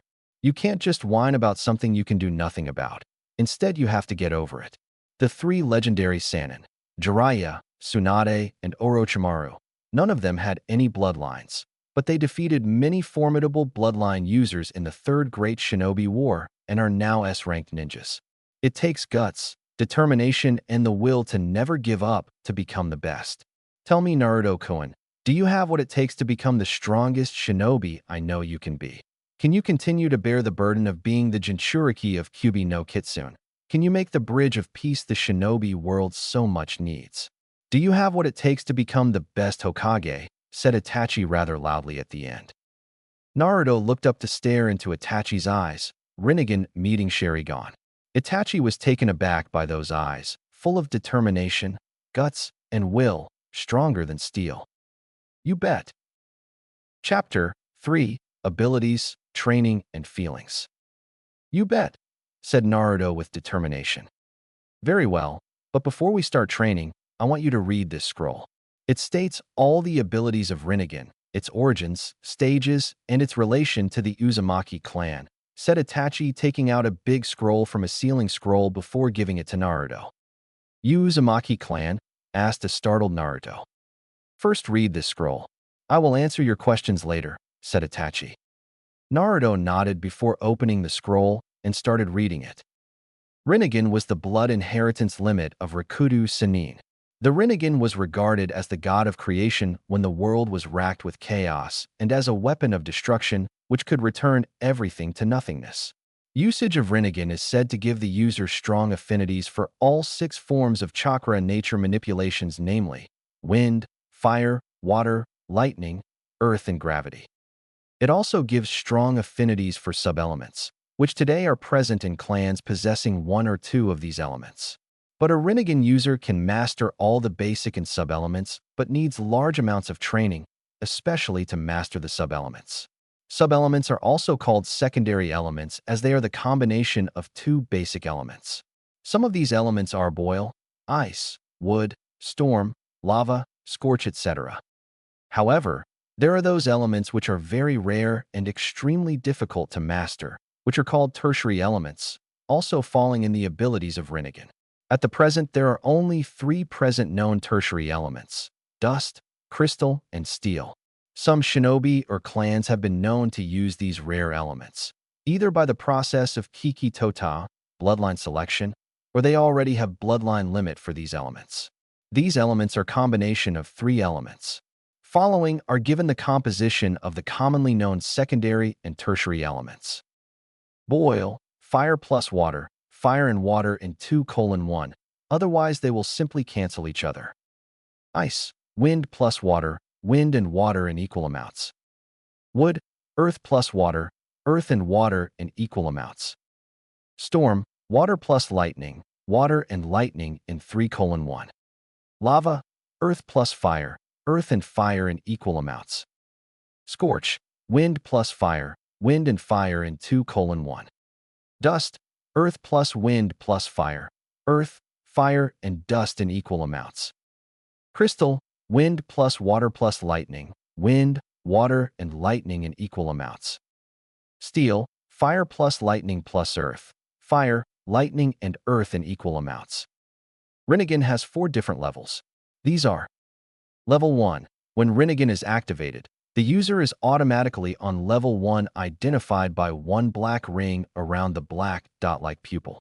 Its abilities are physical enhancement, increased chakra reserves, better chakra control, affinities for any 3 basic elements in addition to gravity element is granted, can see chakra like Byakugan though at a lower level, and the user can sign multiple summoning contracts. Level 2.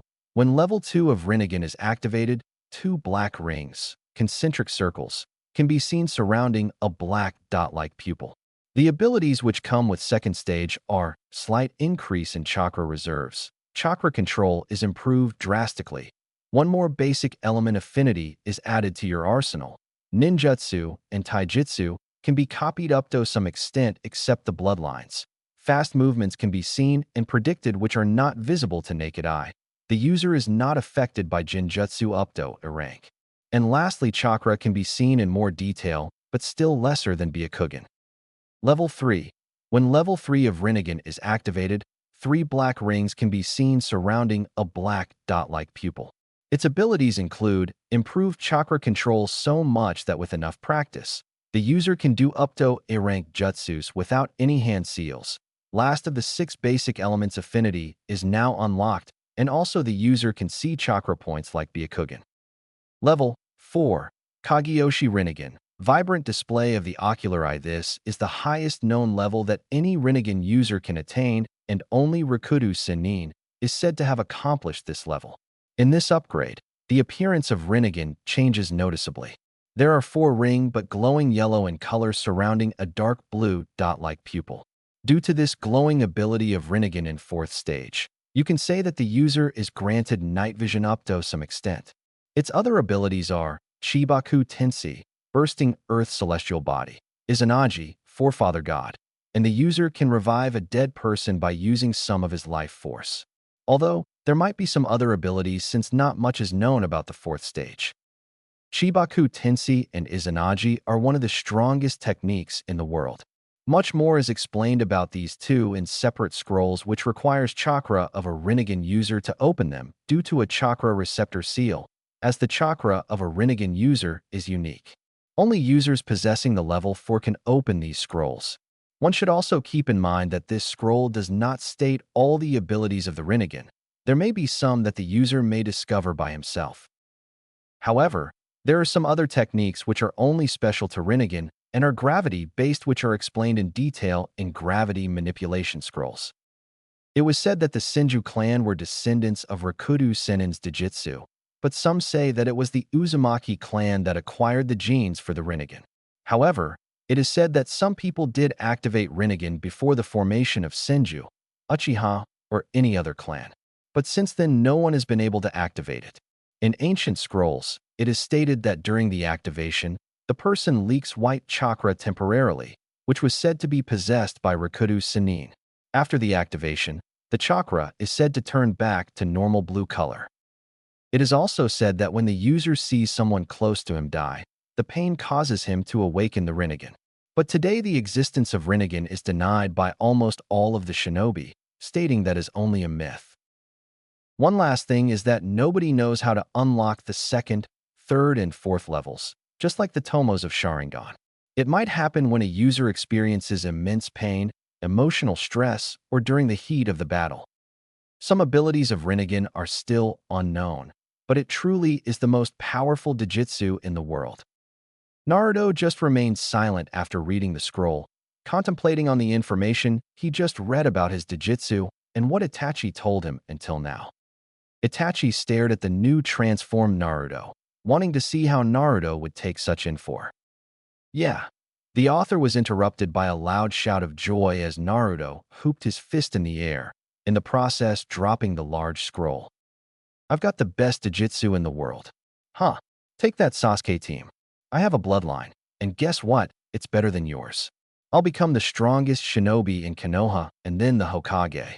That old monkey really needs a retirement, Databeo, said Naruto as the dam of emotions he's been keeping in check broke. Itachi to restrain himself from laughing at that last comment. He totally agreed with Naruto. Konoha needed Minato's successor. He really is your son Kushina-sensei. I see he inherited some of the anxiety and excited quirks you had, thought Itachi while remembering his sensei's habits. So what are you going to teach me, Itachi-sensei? I know my 3 basic elements would be awesome. Are you going to teach me some ultra-cool super jutsu? And how do I control my Rinnegan? Tell me, tell me, tell me, Databeo, said an excited Naruto with stars in his oceanic blue eyes. Although Naruto was far mentally matured than anyone of his age, he was still a sucker for ninjutsu, and boy was he excited about his bloodline abilities. Itachi-sensei, I like the sound of that, thought Itachi. Calm down, Naruto-kun. First we're going to work on synchronizing your body and mind with each other. You still can't control your body, remember? Said Itachi, not wanting Naruto to jump the gun. Damn, Naruto slumped in his chair. First, Naruto-kun, I'll explain to you the benefits of shadow clones and the reason it is stated in the Forbidden Scroll, said Itachi. I already know them. When a shadow clone dispels all its memories, experiences, or in case of training, mentality progress, is transferred to the original user. One shadow clone cuts the time required to train in something in half as compared to that of only original user. But in my case, if I summon 500 shadow clones, it will take me 1/1000th time to train in something than the original time required. Hence, it's a gift from Kami for shinobi with large chakra reserves. But its downsides are that it causes a huge headache when mass shadow clones are dispelled after training due to rush of information, and it can kill people with low chakra reserves due to chakra exhaustion. Another reason it is stated forbidden because if it falls into the hands of a shinobi from another village, well, you get the point. And before you ask me why didn't I train with shadow clones is because I had nothing to learn and the only thing I could do was try and improve my chakra control using the tree climbing exercises, said Naruto seriously. Itachi blinked, then blinked again. How did you know all that? It's not even stated in the Forbidden Scroll, asked a surprised Itachi that a genin had learned the secret of shadow clones so quickly, and you should know that if you are able to surprise Itachi, then heads off to you. Well, duh.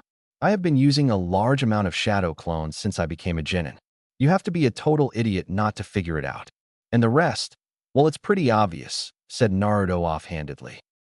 He's a genius, not to mention, he has amazing analytical abilities. I can't believe how much talent he used to hide under all that acting, thought an amazed Itachi. Okay, now tell me earlier when you used half of your chakra reserves, how many shadow clones were you able to make? About 250. What? He is mini Kisame in terms of chakra, thought Itachi. Now you again use half of your chakra reserves. Let's see how many shadow clones you are able to make, said Itachi while Naruto shrugged. Taju Ukage Bunshin no Jutsu, Mass Shadow Clone Jutsu. Neither of them were prepared for what they saw. They were at least 500 shadow clones yelling obscenities at Naruto as they were not able to stand. Holy shit, both thought simultaneously. This is half of your chakra reserves? Questioned Itachi dumbly. Whoa, my chakra reserves have skyrocketed along with my chakra control. I could easily mold my chakra this time, said an excited Naruto. After coming over his initial shock, Itachi ordered Naruto's clones to start training to control their bodies. All you could see were a bunch of 12-year toddlers trying to walk properly, while the original Naruto was still in his chair. Itachi-sensei, whenever I use chakra after awakening my Rinnegan, I get this warm feeling. I feel very peaceful when it flows through my chakra coils. My chakra is so light, but at the same time very strong. I just don't know how to describe it, said a perplexed Naruto while Itachi nodded. I don't know how, but your chakra nature has changed. It is now white in color like the Rikudo Chunin. I also felt it when you use chakra. While using Sharingan, all I can see is white chakra flowing through your coils with a mixture of red in it. But how? White chakra was supposed to be temporary, not permanent. But it's not bad, is it? Asked Naruto, but it sounded more as a statement. Absolutely not, Naruto-kun. The fact that your chakra is white means you have light-type chakra, which is very pure, and only the Rikudo Chunin was said to have possessed it in the past. Guess I have to ask Gigi about this, pondered Naruto. While your clones train, let's check which basic elements you have now along with gravity, said Itachi, handing him a chakra paper. When Naruto channeled his chakra through the chakra paper, first it started floating in midair, then 1/3 part of the paper crinkled and burst into intense sparks of electricity. Then 2/3 part of paper was completely dissolved in water almost to molecular level, and the last part was torn to millions of small bits of paper due to the unreal amount of cuts it received. Itachi whistled at the display. As expected, you have very strong affinities for all your current elements as stated in the scroll. Your current elements are wind, water, lightning, and gravitation. The other elements are ice, storm, and crystal, said Itachi. I'm so awesome. So Itachi-sensei, what jutsus are you going to teach me? Will I able to use ice jutsus like Haku? Huh, said Naruto as he was practically beaming with excitement. You shouldn't take your training lightly, Naruto-kun. Nature manipulation of even basic elements takes years to master, let alone secondary or tertiary elements. Seeing Naruto down, he continued. But with around 1,000 shadow clones for 2 months, I'm sure you can master ice and storm along with basic elements. I'm not sure about crystal though, as it is a tertiary element, and as such extremely difficult to master, said Itachi while Naruto's clones were training. Don't know if you can call trying to walk training. Then I'm going to train as hard as I can. I'll show them I am not a dead last, said a determined Naruto as he too started training. While Itachi took out a very familiar brand new orange book with the title ICHA Ike in the Bed Tactics with a golden strip at the bottom on which was written Ultra Limited Gold Collector's Platinum Edition. On the top left was the author's stamp, the gallant toad sage, Jiraiya-sama. In the middle of the front cover was a drawn picture of a long spiky white-haired man giggling perversely while he was groping a blonde-haired woman's voluptuous breasts and was giving a V for victory sign. The blonde-haired woman had her hair in 2 thin ponytails. Guess who the woman is and get a cookie. Just below the picture was written, Heaven hath no pleasure like a blondie fucked. Why does this chick seem familiar? Thought a suspicious Itachi. He shrugged and opened the book as he started reading while giggling perversely as blood started seeping out of his nose. One of Naruto's clones upon seeing Itachi thought, he is reading that same orange book while giggling just like Kakashi-sensei. I've got to find out what's so funny. Time skip. After half an hour in Tsukiyomi. After relentlessly practicing for half an hour with 500 shadow clones, Naruto was finally synchronized with his body and his shadow clones were now sparring among themselves. He was surprised to find out the increase in his strength and speed. He was expecting his body to be stronger, but not that much. Itachi too was surprised a bit. His speed and strength is up to low jounin level right now, but he can be easily taken down in taijutsu by an experienced jounin, thought Itachi after observing Naruto for a while. Alright Naruto, that's enough. Now dispel all your shadow clones, 20 at a time, said Itachi as he put his precious book back in his robe. Naruto nodded as he dispelled all his clones after some time and felt a mild headache. Well, that wasn't much, said Naruto before his stomach groaned as he blushed in embarrassment. Hey, why am I feeling hungry? Asked a confused Naruto. Jinjutsu affects all your 5 senses, Naruto-kun. Hence, Tsukiyomi is making your mind believe that all that workout you did was real, thus you feel hungry. You should eat something, said Itachi. I'm okay, but before that, can you change my clothes? This orange jumpsuit is pathetic, said Naruto. Itachi was surprised after hearing him. But I thought you liked your clothing, said Itachi. I guess it's due to the changes in my DNA, shrugged Naruto. Of course, due to the altercations in his DNA, his personality would change too. But I'm surprised he still has retained some of it, thought Itachi. So you change my clothes, or what? Asked an impatient Naruto. Itachi nodded while thinking of something that would suit Naruto. I know just the right thing. It's about time. Naruto followed his father's footsteps, thought a smirking Itachi. Itachi waved his hands as Naruto's orange jumpsuit was replaced by his new clothes. His new outfit consisted of black sleeveless Jounin-like vest under which was a dark blue sweatshirt along with dark blue shinobi pants. There were typical kunai holsters and shuriken pouches on his left thigh. His sweatshirt was tied to his wrists and just below his elbows with orange laces so that the flaps don't get in the way. He had a white high-neck cape reaching to just below his knees. On the back of his cape was the Uzumaki clan symbol, circular concentric swirls. In purple and black flames were licking his cape at the bottom and at the bottom of short sleeves of the cape. He took a look at his outfit. Cool. Do you have this same clothing out there? Asked an excited Naruto. As a matter of fact, Hokage-sama did give me this specific outfit for you. He stated that it was time for a change, said Itachi while Naruto nodded as he began to check out his cape. Naruto-kun, what would you want to eat? Asked Itachi, expecting a change in his answer from before. Ramen, shouted a grinning Naruto as he pumped his fist in air while Itachi face vaulted. Even the legendary Rinnegan couldn't defeat his obsession for ramen, thought Itachi while a table appeared with several bowls of steaming ramen. Naruto had stars in his eyes as he began wolfing down ramen like it was soon going to go extinct. After a few minutes, he was finished as he patted his stomach. Man, that was good. I should come here more often, said Naruto with a contented sigh. I cannot do this jutsu when I just feel like it. As the powers of Manjikyu Sharingan are used, over time the user gets blind. However, what matters is the quantity and not durability. For example, if I use Tsukiyomi numerous times, I will get blind easily. But if I use the Tsukiyomi for the same amount of time, but only once, it will have less effect on my eyes, which is the exact thing I'm doing right now, explained Itachi seriously. Naruto's eyes widened as he heard the side effects of Manjikyu Sharingan.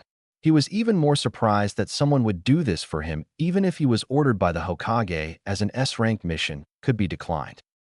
I really appreciate you using such jutsu for me, Itachi-sensei, said Naruto with a lump in his throat as he bowed his head. No worries, Naruto-kun. But enough talk. From now on you will train extensively for 2 months. Also, I want to tell you that with your improved chakra control, you can also learn Jinjutsu, although at this point of time you can only learn up to C rank once. Now, first you have to completely master your 3 basic elements before moving to your secondary or tertiary elements. First, create 1,000 shadow clones, said Itachi as the environment around him changed to that of a beautiful forest. There were green lush trees everywhere surrounding them with a huge waterfall in the middle. Naruto was not too sure about the Jinjutsu part, but for the first time in his life someone was willingly teaching him something, and he would be damned if he wasted this opportunity. So he nodded as he created 1,000 shadow clones and was panting by the end of it, but recovered via food pill, while Itachi unsealed 3 scrolls, each having a kanji for wind, water, and lightning. Good. Now I want 3 groups of 250 shadow clones to take a scroll of each element and train according to the instructions. The rest 250 will come with me for Jinjutsu training, said Itachi as he went with other clones to start 2 long months of training, or rather 20 short seconds in the outer world. At Hokage's office before the Orochimaru's attack, Hiruzen Sarutobi sat in his office behind his desk while smoking as he rubbed his temples. This is really not my day. Why do I have to face the wrath of those 4? They sure aren't going to spare me when they hear what I have planned for Naruto-kun in the Forest of Death, thought the Hokage while he was sweating bullets. In front of him stood the famous 4 ice queens of Konoha who have never gone on a date with any man. While they were only 19 years old, they had the body of a goddess, each having her own traits. They were the hottest and most wanted kunoichi in the village and probably the most dangerous. They were always found in group and watched each other's backs. All of them were prodigies in their own way, having made Jounin at the age of 16 and were best friends. The first was a woman of striking beauty with milk, creamy, flawless skin. Her black curly hair, red lipstick, bluish eyelids, and crimson eyes only added to her appearance. She had all the curves in the right places with luscious D-cup breasts, slim waist, and toned legs. She wore a red short-sleeve loose shirt over which were white wrappings covering the upper half of her body to her upper thighs, while having a leaf hittite on her forehead. The second was a sexy woman with a tan flawless skin having purple pineapple-like hair, no lipstick, and brown eyes. She wore a rather revealing fishnet almost showing her D-cup breasts with a peach-colored trench coat and a very short skirt easily crossing the boundary of appropriate. The third was also a beautiful woman having brown hair, black eyes, reddish-pink lipstick, blue stripe markings on her cheeks, two longer than normal canines, C-cup breasts, and her skin tone was the fairest amongst them. She wore a typical Jounin attire with the exception that she wore tight black shorts instead of dark blue shinobi pants. And the last of them was a woman of amazing beauty. She had long blue silky hair, emerald green shining eyes, blue lipstick, C-cup breasts, amazingly soft creamy skin for a kenjutsu user like her, and had two swords wrapped to her back. She wore a typical Jounin attire with the exception of having an armor in place of a Jounin vest which accentuated her figure all the more. They were Yuhi Kurenai, Jinjutsu mistress of Konoha specializing in Jinjutsu who already had taken a team this year, Mitarashi Anko, snake mistress of Konoha specializing in ninjutsu, just like her teacher, and was an interrogation and a torture specialist, Inazuka Hana, Inazuka heiress of Konoha specializing in taijutsu and her clan's techniques, who was currently working as a vet, and Yuzuki Yugao, Kenjutsu mistress of Konoha specializing in Kenjutsu, who had recently left the Umbu and became a Jounin. Each of these four had different personalities. Kurenai was calm, collected, and social. Anko was loud, brash, and spontaneous. Hana had her typical Inazuka fiery personality with a touch of softness, and Yugao was a serious and a reserved kunoichi, but she had her moments. But these four kunoichi had one thing in common. They liked a certain blonde to death. His sun-kissed blonde hair, whisker marks, and electric oceanic blue eyes made him incredibly cute to them. Just like Anko, they liked his attitude and kind personality. And his foxy grin, oh how it made their heart melt. They all knew of his mask and understood his reason for acting loud and obnoxious. They always saved him from those stupid villagers time to time, but didn't let him know who they were courtesy of their Hokage. They were ordered by him not to approach the boy as he didn't quite trust them like the villagers and other shinobi. They practically begged to Hiruzen in the past to let them be near the boy, but he didn't fudge from his decision. Thus they always remained indifferent to him. And now they were standing in front of him because he requested all of them in his office while for some reason had sent his Umbu out and activated the private seals. "What do you want, Hokage-sama?" asked Kurenai in a cold tone while Hana and Anko were glaring at him, whereas Yugao just remained emotionless. Saratobi winced at the tone. If THRY was anybody else, he immediately would have punished her, but he understood their situation, and that was the reason he called them. He sighed before speaking the only words that would get their full attention. "It's about Naruto," said the aged Hokage as he closed his eyes. The next thing he knew, he was barged with questions from them at the same time. What happened to Naruto-chan? Is Naruto-kun all right? Grr, what did they do this time?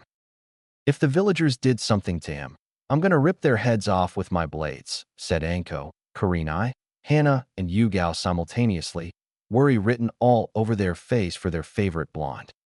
Relax, relax. I assure you nothing has happened to Naruto-kun. Yet, said Saratobi nervously. Kurenai narrowed her eyes dangerously. What will happen to him? You tell us right this instant, or I'll trap you in a yaoi jinjutsu with a naked guy, warned Kurenai, while Saratobi paled at the implications of the jutsu. That jinjutsu should be a forbidden S rank, thought the nervous Hokage. Why, you see, it's for his own good, Hiruzen tried to explain. Just tell us what the fuck is going to happen already, shouted an impatient Hana. All right, but first you must know about the circumstances concerning the Uchiha massacre. Just keep in mind that it's a forbidden secret, so don't tell anyone, said Saratobi seriously. For next 10 minutes, he told them about Itachi being his undercover agent and reasons regarding the Uchiha massacre. They were all shocked just like Naruto, but quickly recovered as Naruto was their first priority. But what does this have to do with Naruto-kun Hokage-sama? Asked Yugao with a hint of irritation in her voice.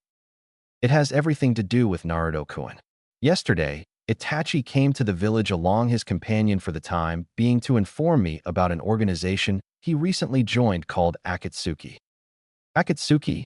Asked Kurenai. It is an organization consisting of 10 to 12 extremely powerful S-ranked missing nins which aims to collect all the 9 bijou in the world, which means they have to hunt down the Jinchuriki, explained Hiruzen while all of their eyes widened. Then that means they're after Naruto too, whispered Anko. Indeed, and if they succeed in capturing Naruto and extracting the QB, he will die, said the aged professor with a frown with his hands folded under his chin. If they even so much as touch a hair of Naruto-kun, I'll rip them to shreds, growled Hana while showing her clawed nails. I will protect Naruto-kun with my life, said Yugao seriously while the rest of three nodded with her. But the good news is that Itachi and Hoshigaki Kisame, one of the 7 swordsmen of the mist who also works for me, are assigned to capture Naruto-kun. So he's safe for now. All of them breathed a sigh of relief. At least they had some time to prepare. Then we must train him and make him stronger as fast as possible for the future battles, Hokage-sama, said Yugao. That's what's going to happen in the Forest of Death. He's going to get very strong in a couple of minutes, said Sarutobi while inwardly smirking at their confused faces.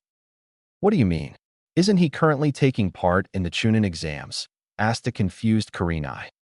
Naruto has a Jujutsu, said Hiruzen with a dramatic pause.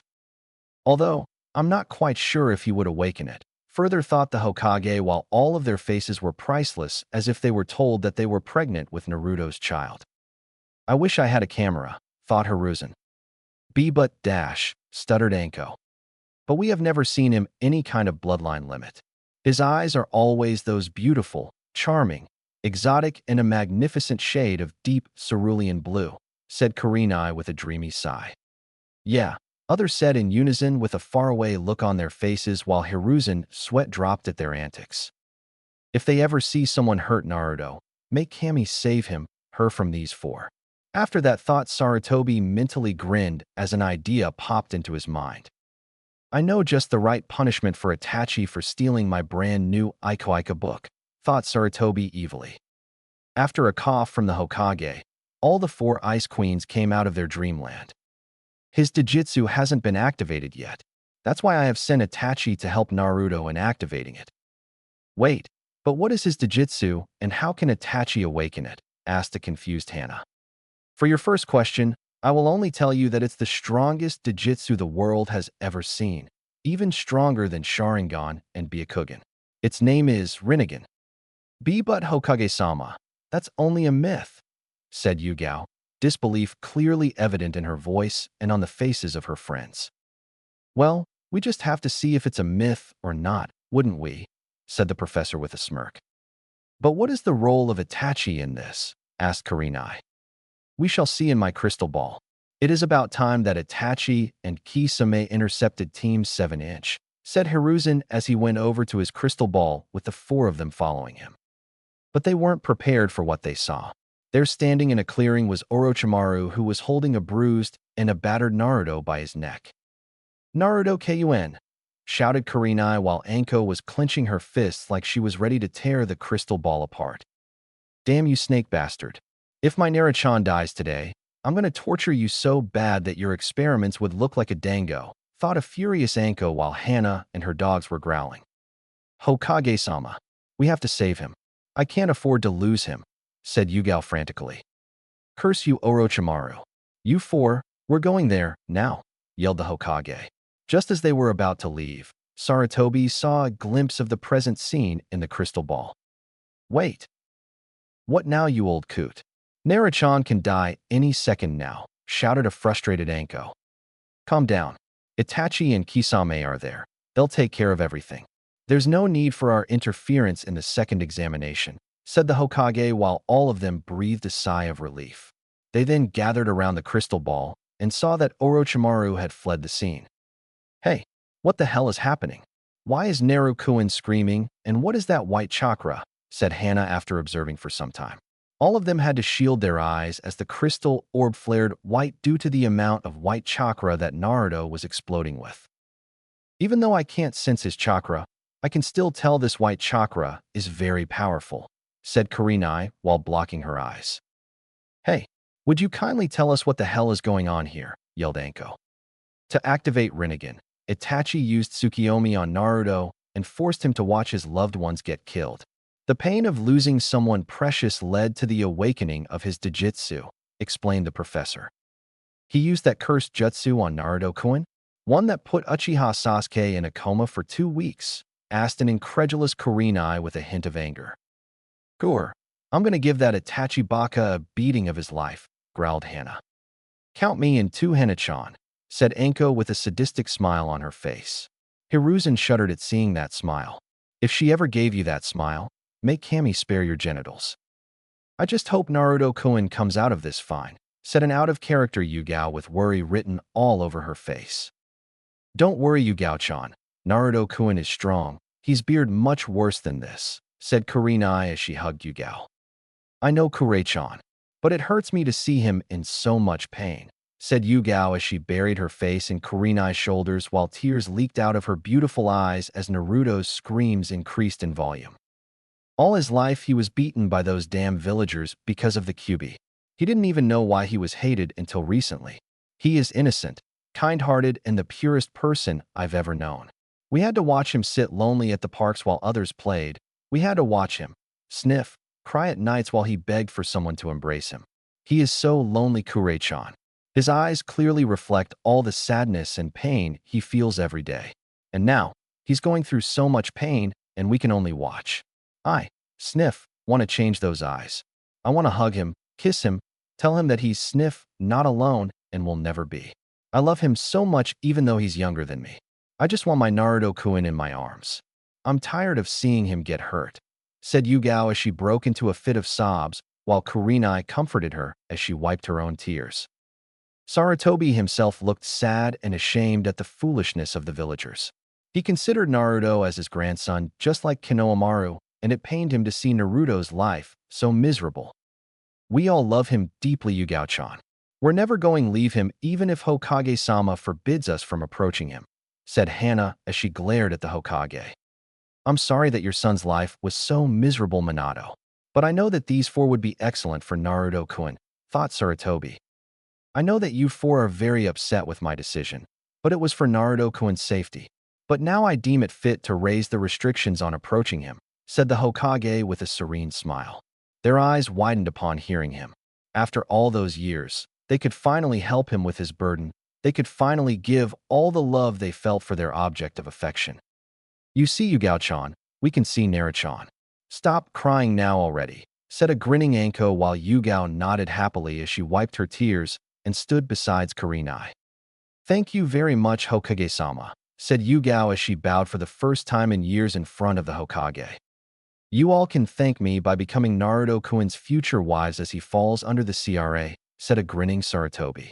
All of them blushed as they began dreaming about being Naruto's wives. Yes, they already know about Naruto's heritage. Look, he stopped screaming, exclaimed Sarutobi. All of them concentrated on the crystal orb to see Naruto covered with dust smoke. But when the smoke cleared, all of their jaws dropped on the ground. Even Hiruzen couldn't believe his eyes. Although the scroll did said physical enhancement, but this was absurd. He had total lady killer looks now. While Anko and Hannah were openly drooling at the sight of Naruto's muscular body, Kurenai and Yugao were blushing furiously. All of them could only summarize him in only one way. Hot. Steamy hot. When Naruto lifted his head, they all gasped upon seeing his eyes. Is that the Rinnegan? Whispered Kurenai, finding his eyes even more attractive now. Wow. Naruto-chan looks even more sexy with those eyes, said Anko. He really has awakened a legendary and a mythical Dijitsu, said Hiruzen as he stared at the all-powerful Rinnegan. To read about Rinnegan was one thing, but to see it was on a whole another level. Well, what did you expect, old man? Naruto-chan is amazing after all, said a grinning Anko with pride in her voice, while Saratobi's eyebrows twitched in annoyance. I'm not old, yelled an angry Hokage. Then what? You dyed your hair white, old man, asked Anko innocently. A tick mark appeared on his forehead, while the others snickered. I can still stop you from approaching Naruto-kun, you know that, said a smirking Saratobi. All of them stopped snickering immediately, while words like old monkeys being too smart for their own good. So now what? I can see that Naruto-kun isn't used to his new body, said Hana while glancing worriedly at the current scene as Naruto fell face first on the ground. Hiruzen nodded as he told them of his plans for training Naruto in 20 seconds. That's an excellent idea, Hokage-sama, said Yugao while the others nodded with her. Just as he was about to reply, all of them heard a knock on his door. Enter, said Saratobi as he deactivated the seals. The door opened to reveal his secretary. Hokage-sama. Mizukage-sama has arrived, and Reikage-sama has been sighted approaching the village gates. Chapter 4. The Triangular Alliance. What? Weren't they supposed to come after 1 month during the third exams? Said a surprised Hana, while the others were shocked too. Hi, but I called an emergency meeting due to the Akatsuki, said Saratobi as he turned to his secretary. Send them in, Akane-san. Hi, Hokage-sama, bowed the secretary before leaving. All right, you four. I wished we could see more of the events concerning Naruto-kun, but you have to leave now, said Hiruzen, while all of them groaned as they really wanted to see the results of Naruto's training. Oh, and Kurenai, I want you to enter the Forest of Death and keep following Team 7. I'm sure Orochimaru came for a reason, and I want you to report any abnormalities. Also, don't interfere in the exams or try to help your team. Is that understood? Said the professor with a serious demeanor. Hi, Hokage-sama, said a happy Kurenai. Hey, why does Nai-chan get this mission? Yelled Anko while Hana and Yugao were glaring at the Hokage. Because Anko, Kurenai is a Genjutsu expert, and she can easily blend in with the surroundings and hide her presence, replied Saratobi calmly. Tough luck, Anko-chan, Yugao-chan, Hana-chan, said a grinning Kurenai before disappearing in a puff of smoke. Damn her! All three of them muttered simultaneously before shining out of the office. Saratobi sighed at their antics. Even if they were matured as a shinobi, they were like kids or sometimes even acted like fangirls when it came to Naruto. But one thing that he was sure about was that they loved him deeply. He had seen their eyes whenever they talked about Naruto or watched him. They were filled with love, compassion, affection, care, and today, a new feeling took birth in those eyes: lust. After seeing Naruto's transformation, their eyes still had the loving gaze for him, but with a hint of lust. He sighed as he came out of his musings. Now to face the Reikage and the Mizukage. Hope this goes well too, he thought as he went over to his desk waiting for them to arrive.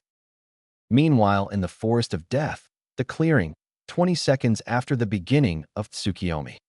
Kisame was panting, but not much due to the loss of so much chakra. He began to feel tired at about 10 seconds after he started giving Itachi his chakra. If you think rationally, it would look absurd that such high amount of chakra could be depleted in just 20 seconds, which Kisame was currently wondering about. After a few seconds, Naruto and Itachi slowly opened their eyes. Itachi, to reveal his Manjikyu Sharingan while he too was panting heavily, and Naruto, to reveal his Rinnegan with one black ring. No one noticed when his eyes glowed silver for a bit before turning into the same Rinnegan, level 1. Not even Naruto noticed it as his vision was blurry due to the effects of Tsukiyomi, but after a few seconds, it cleared for him to see Itachi on his knees panting heavily while blood oozed out of his eyes. Itachi-sensei, are you alright? Asked a concerned Naruto, while Kisame released him from his hold as he regained his breath. Itachi, you pant okay? Asked Kisame while Naruto took out a food pill and gave it to Itachi. Yeah, pant, I'm gonna be alright, said a tired Itachi before eating the food pill. After a few seconds, he began to feel his chakra getting restored as he stood up. Sensei, are you alright now? And why did blood came out of your eyes? Asked a worried Naruto. That is a side effect of using Manjikyu Sharingan's techniques for a long time, said Itachi as Naruto nodded in understanding while he turned to Kisame. Long time no see, shark face, said a smirking Naruto. TCH, it's only been 20 seconds, brat, said Kisame while his eyebrows twitched at his nickname. All right. Sorry, I forgot about that, said Naruto while he grinned sheepishly. So how did the brat's training go, Itachi? Asked Kisame. Itachi smirked. Well, let's just say that Naruto-kun is a lot stronger than what a Chunin is supposed to be, while Naruto puffed out his chest in pride. Ah, that's a pity. The brat's still no match for me. And I was thinking he would get more stronger, mock-frowned Kisame. A tick mark appeared on Naruto's forehead, but he decided to play it cool. HM, you said something, shark face? Asked Naruto innocently. Why you dash? Growled Kisame before he was interrupted. Can it, Kisame? We don't have much time, said Itachi calmly while Kisame humphed in response. Hehe, gotta thank Kakashi-sensei for that, thought a smirking Naruto. Naruto, said Itachi, gaining his attention while taking out a small sealing scroll from under his Akatsuki robes. Here, this scroll contains the same outfit that Hokage-sama gave me, said Itachi as he threw the scroll in Naruto's direction. Thanks, sensei, said Naruto after catching the scroll. Before we go, I want you to know that after this exam, preliminaries would take place before the third examination where the contestants would fight each other. I know that it will be tough just after the second examination, but it is mainly to weed out some genins before the third exams, said Itachi. But why eliminate the contestants who passed the second exam, said a confused Naruto. According to Hokage-sama, there is a competitive batch this year, and he's sure that many genins will pass the second exam. In the third exams, the genins fight each other in front of the nobles and merchants from all over the world. Hence, we can't waste their time, and therefore only a limited number of fights can happen, explained Itachi while Naruto nodded in understanding. Also, the Raikage, Mizukage, Hokage, and almost all the Jounins of Konoha will watch the preliminaries closely. So don't hold back and show them what you can do. About your Jujutsu, I think you should reveal it in the preliminaries too. Believe me, you would love the look on their faces, said Itachi as he remembered his clan members' faces when he activated Sharingan at an early age while Kisame remained quiet and Naruto nodded. I hope we meet again, Naruto-kun, and if possible, keep a watch on Sasuke. I will try, sensei, and thanks for everything, said Naruto as Itachi nodded. Until next time, brat, said a grinning Kisame before the Akatsuki duo shunshined out of the clearing while Itachi did some hand seals to deactivate the barriers. Naruto could only sigh as he recalled all the events that happened since the start of the second exams. First, that Orochi team attacks them, and then Itachi and Kisame interfered. Who would have thought? The disgraced child of the village possessing a legendary Jujutsu, such as Rinnegan. Oh, he would enjoy the look on their faces, but right now, he just wanted to get some sleep. Guess I'll have to wake Sakura up. But I should change my clothes first, said Naruto as he looked around the clearing/battlefield to find a large tree with a big cave in its trunk.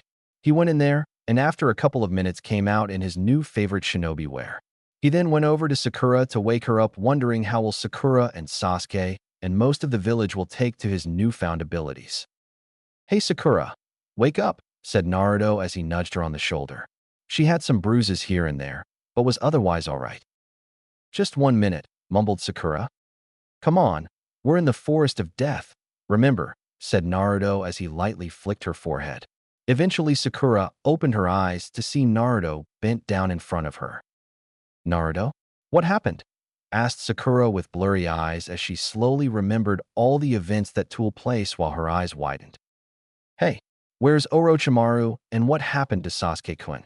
Asked Sakura frantically as she quickly stood up. Sasuke's right there, said Naruto as he pointed in Sasuke's direction. Before following his finger, she saw Naruto properly for the first time after she woke up. She immediately blushed a furious red upon seeing him. Whoa, who's this hunk? Said inner Sakura. Who are you? Asked Sakura with a blush while Naruto's sweat dropped as he thought. Did I really change that much? Naruto, Uzumaki Naruto. Nice to meet you, said Naruto in a mock greeting while he extended his hand. Oh, it's nice to meet you, Uzumaki-san. Wait, what? Exclaimed Sakura, who first shook his hand, but then realized a bit too late while in Naruto's head. A chibi Naruto was laughing his ass off. She she fell for it. Oh damn, I can't believe it. Naruto, what happened to you? You've suddenly grown, and what's the change in your clothes? Asked a surprised Sakura, but he was even more surprised by her reply. He thought that she would lash at him any minute now while screeching like Dash, Sasuke-kun, is much better than you. Well, let's just say I underwent a transformation during my fight with Orochimaru, and I became tired of my jumpsuit. To answer your previous question, Orochimaru fled the scene due to the circumstances I can't tell you, said Naruto with a frown as he knew where this was going. But why can't you tell me? I'm your teammate, and we should trust each other, said a hurt Sakura. After witnessing some of Naruto's fight with Orochimaru today, her views of Naruto somewhat changed. She could now clearly see that Naruto was easily the strongest member of the team, and even though he was obnoxious and rash, he deserved some respect. Since when were we teammates, Sakura? What you're stating now is something you should have said on the day of team selections, which I did said to you, but the only reply I got was a lump on my head. Since when was it about teamwork, especially with me? You guys never bothered to even acknowledge me as a teammate. On the day of the bell test, when my shadow clone came to your hiding spot, you didn't even bother to listen to me. Instead, just dispelled it by punching it. The same happened to the shadow clone who approached Sasuke, stating that I was a loser and would only hinder his progress. Do you know why I came to you guys, huh? Do you? I came to tell you about the actual meaning of the test I.E. Teamwork while I fought Kakashi-sensei, said Naruto. But I thought you were just trying to be the hero, taking a Jounin head-on, stuttered Sakura. Just because I acted loud, obnoxious, and stupid doesn't mean that I was one. The first time during the academy I approached you, I wanted to be friends with you, but you just ignored me. I always strived for acknowledgement and recognition. I had no one to take care of me while you had parents, relatives, and friends. You can't judge a person just by his appearance. Take our Hokage, for example. Does he look harmful to you? I'm sure you would have thought Dash, oh, he's just a grandfather material. What can the old coot do? He would probably break his back if he bends even once. But he's Hiruzen Sarutobi, the famed professor, trained by the Nidaime and the teacher of 3 legendary Sanins, the man who survived the 2 great shinobi wars and has mastered every ninja art of this village. He can still take on an army of Jounins without a sweat. Appearances are the biggest deceptions for a shinobi. Seeing Kakashi-sensei's lazy attitude, you would have thought he would be taken down rather easily by a surprise attack, but he's always dead on alert and ready for any kind of attack. If you would have tried to know me, you could have seen the real me. You guys, the Rookie 9, don't have the flukest of idea about what kind of burden I carry every day. My life has no place even in the most hellish nightmares you have ever seen. I dare you or anyone in this village to live my life for at least 1 month. Then you'll know what Uzumaki Naruto is all about. Then you'll know the story of the so-called dead last, said Naruto angrily, while Sakura was shocked to the core. All that was just a mask that none of us could see through. We always thought that he was the weakest of us, but in reality, he was the strongest, much stronger than us. But the bottom line is that you've nothing to gain my trust, Sakura, and you know it.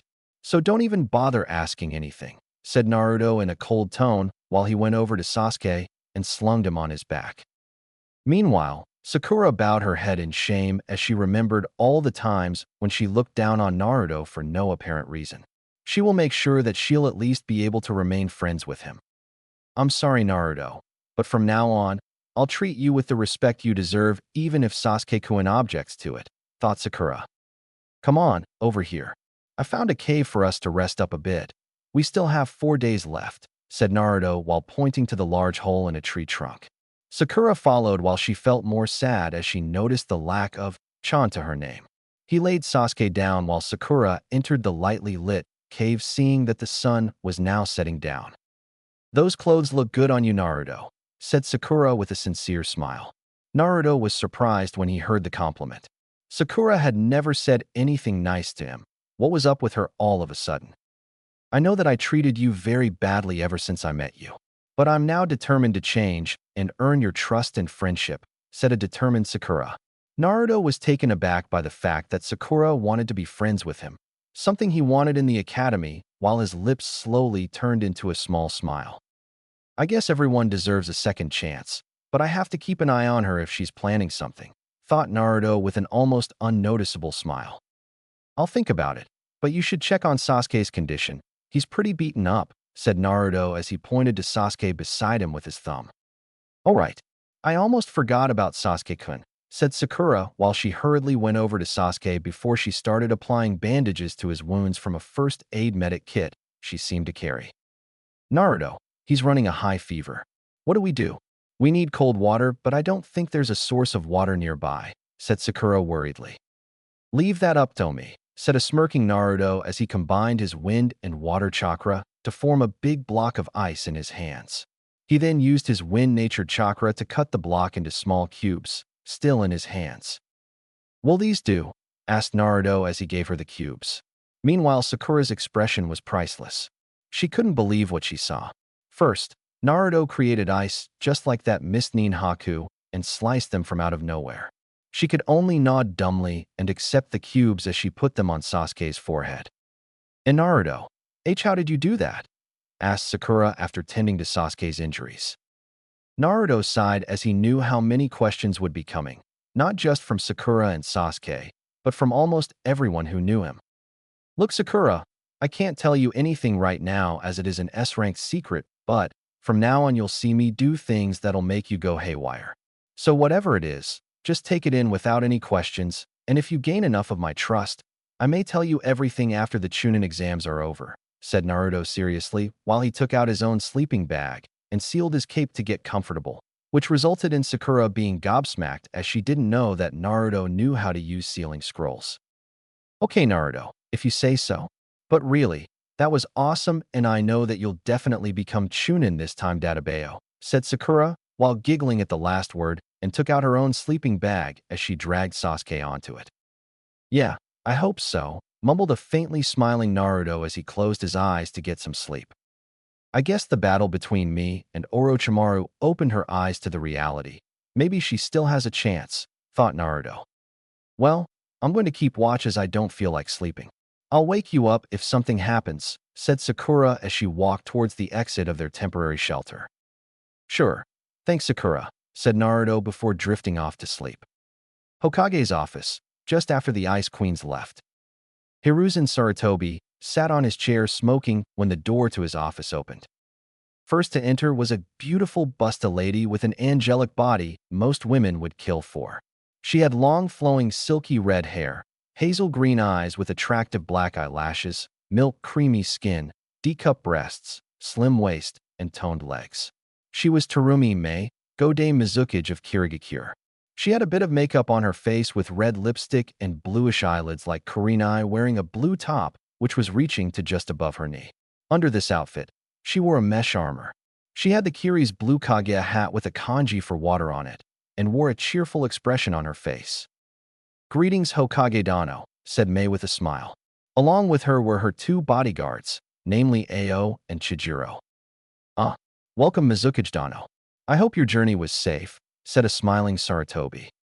Of course Hokage Dano, replied the Mizukage cheerfully before signaling Ao and Chijiro to come forward. These are my bodyguards, Ao and Chijiro. We are honored to be in your presence, Hokage-sama, said Ao while bowing, whereas Chijiro also bowed, somewhat timidly without saying anything. This was the famed Hiruzen Sarutobi after all, the professor and the man who survived 2 great shinobi wars. He was a shinobi of virtue and wisdom, trained by the best and trained the best, so naturally they were somewhat nervous. At ease you two, no need to be so formal, said the smiling Hokage while radiating a warm aura. Understood Hokage-sama, said Ao as he bowed again. Mei and Hiruzen's sweat dropped. He understood nothing, both thought simultaneously. The door opened again, and the next one to walk in was a tall and a dark muscular figure. He wore a loose Kaguya robe revealing his front muscular chest and abs. He wore black shinobi pants, gunmetal boots, heavy metallic bracelets on his forearms, and had white hair. He was a Yondaime Reikage of Kumogakure. With him entered 5 more people. Among them was a man with similar physical characteristics as A, only differences being his attire with black shades, a white bandana, and a blue tattoo on each cheek. He was Kirabi/Killer Bee, Jinchuriki of the Hachibi. Next was a 17-year-old teen with long blonde hair, greenish-yellow slitted eyes with an orange contrast to the pupil. She had red lipstick, her hair in a single ponytail. She wore a Jounin attire and had a Kumo Hitai 8 on her forehead. She was Yujito ni, Jinchuriki of the Nibi, and was an epitome of beauty, having an hourglass figure, C-cup breasts, and flawless tan skin. Next was her adoptive sister, Samui ni, having short blonde hair, light blue eyes, and was rather well endowed for her age, especially her chest region. She had D-cup breasts, often leading to cramps and aches in her shoulders, was 14 years old, and wore a Chunin attire. Next to her were her two dark-skinned 14-years-old teammates, Karui and Omoi, who wore identical Chunin attires. Karui had an will-take-no-bullshit look on her face, while Omoi was sucking on a lollipop, having an anxious look on his face. Hokage Dano, Mizukage Dano, bowed in respect along with his companions. Hiruzen too stood up from his chair and bowed. "I'm glad that you could take time from your busy schedule to attend this emergency meeting," said the Hokage with a smile. "I hope your journey was safe, Reikage Dano," said Mei with her usual cheerfulness. "Of course. Who do you think I am? I am best taijutsu user in the Lightning Country after all," said it with a grunt. Yujito's sweat dropped. Has he ever heard of the word modest? Geez, thanks for stating the obvious. With all those overgrown muscles, who wouldn't think of him as a taijutsu specialist? Thought Mei sarcastically while still smiling on the outside. True, Reikage Dano. But let's get to the business, said Hiruzen as he suddenly became serious. I presume those two are among the 5 of your bodyguards behind you, continued Hiruzen as the Reikage nodded seriously. All right, please take a seat all of you, and don't worry. The privacy seals are already activated along with the visibility barrier that even the Byakugan or Sharingan can't penetrate through. All of them sat around the table while Ao quietly checked the seals with his Byakugan, but Hiruzen noticed it. Meanwhile, the Reikage introduced his brother. This here is my little brother Karabi, said while pointing towards Killer Bee. Yo-yo, the name's Killer Bee. And I can see that although you're an old bunch, you still pack quite a punch, said Karabi as Yujito slapped him on the back head. You idiot. This is an important meeting and we don't have time for your horrible rapping, hissed Yujito angrily while Mei, Chijuro and Ao were surprised at the blunt greeting. Forgive my idiot brother Hokage Dano, apologized while glaring at Karabi. I can see that he's the lively one in your group, said a chuckling Hiruzen. But also, he's the Jinchuriki of the Hachibi and can control it up to 5 tails, said a seriously while the Kiri group's eyes widened. To control 5 tails of a bijou was no easy task. Even their Yonde Mizukage, Yagura of the Sanbai, had sometimes trouble in controlling the 3rd tail, while Hiruzen remained calm. This is Yujito ni, Jinchuriki of the Nibi, and can currently control only 1 tail. These 3 are Karabi's students, Karui, Omoi, and Samui, said while Hiruzen and Mei sweat dropped. Even his students' names have a rhyme to them. I wonder if he gave it to them, thought Mei and Sarutobi simultaneously. I'm sure they will be glad to see their 2 fellow Jinchuriki here, said Sarutobi. The Kyubi Jinchuriki. But who's the other one? Asked Mei. The other one is the Suna's Jinchuriki, Sabaku no Gara, hosting the Ichibi and son of the Yondaime Kazakage, said the Hokage seriously. All right, I think it's time we the main issue here, i.e. the Akatsuki, said while Sarutobi nodded.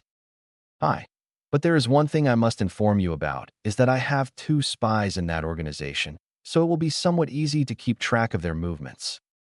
2. You only told me about Uchiha Itachi, but who's the other one? Asked a confused A.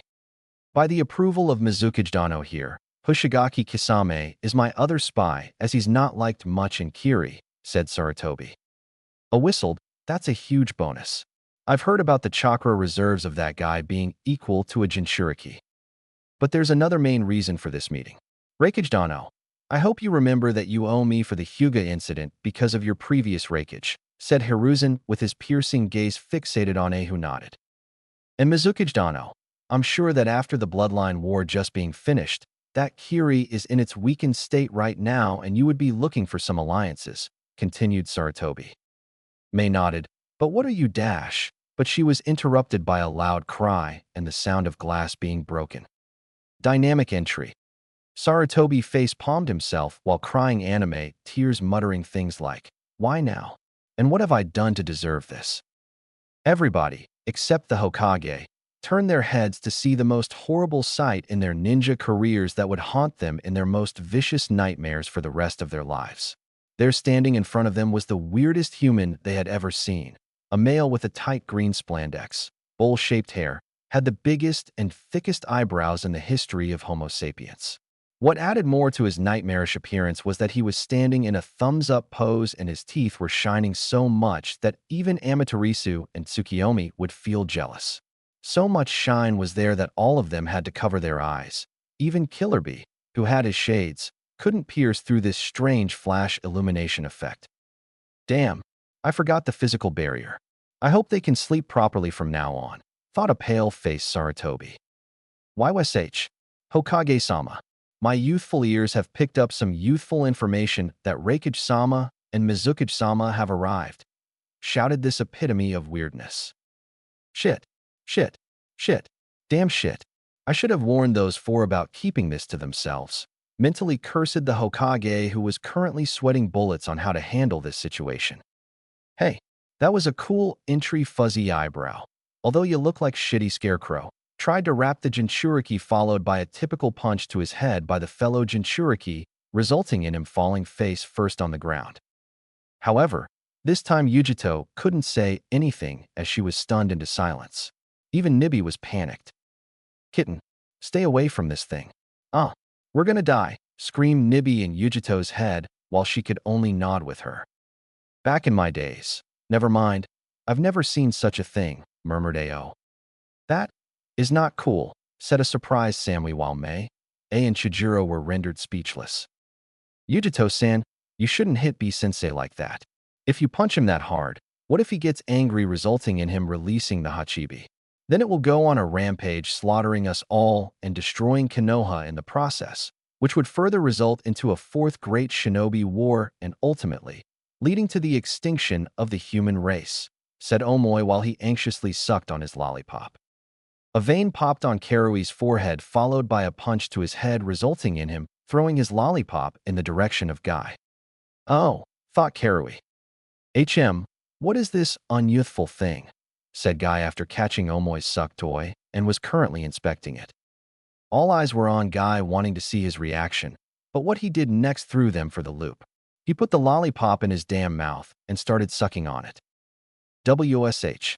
Twish thwinged saist shoutful, said Guy, who's sucking on the lollipop and was grinning like an idiot.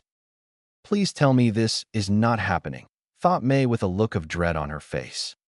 No, how dare you eat my lollichan? Yelled Omoi with a look of horror on his face while pointing an accusing finger at Guy.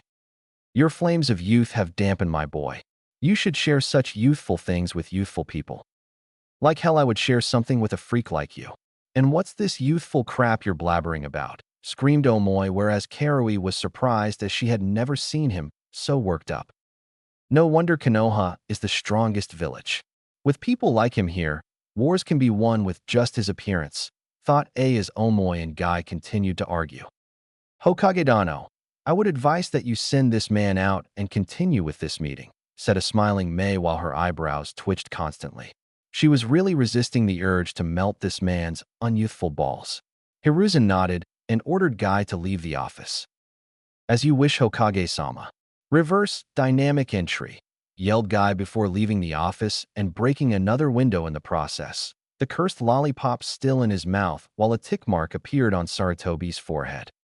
He just had to break another window, thought the Hokage while Omoi was sulking at the corner, muttering words like, Lollichan getting raped and all.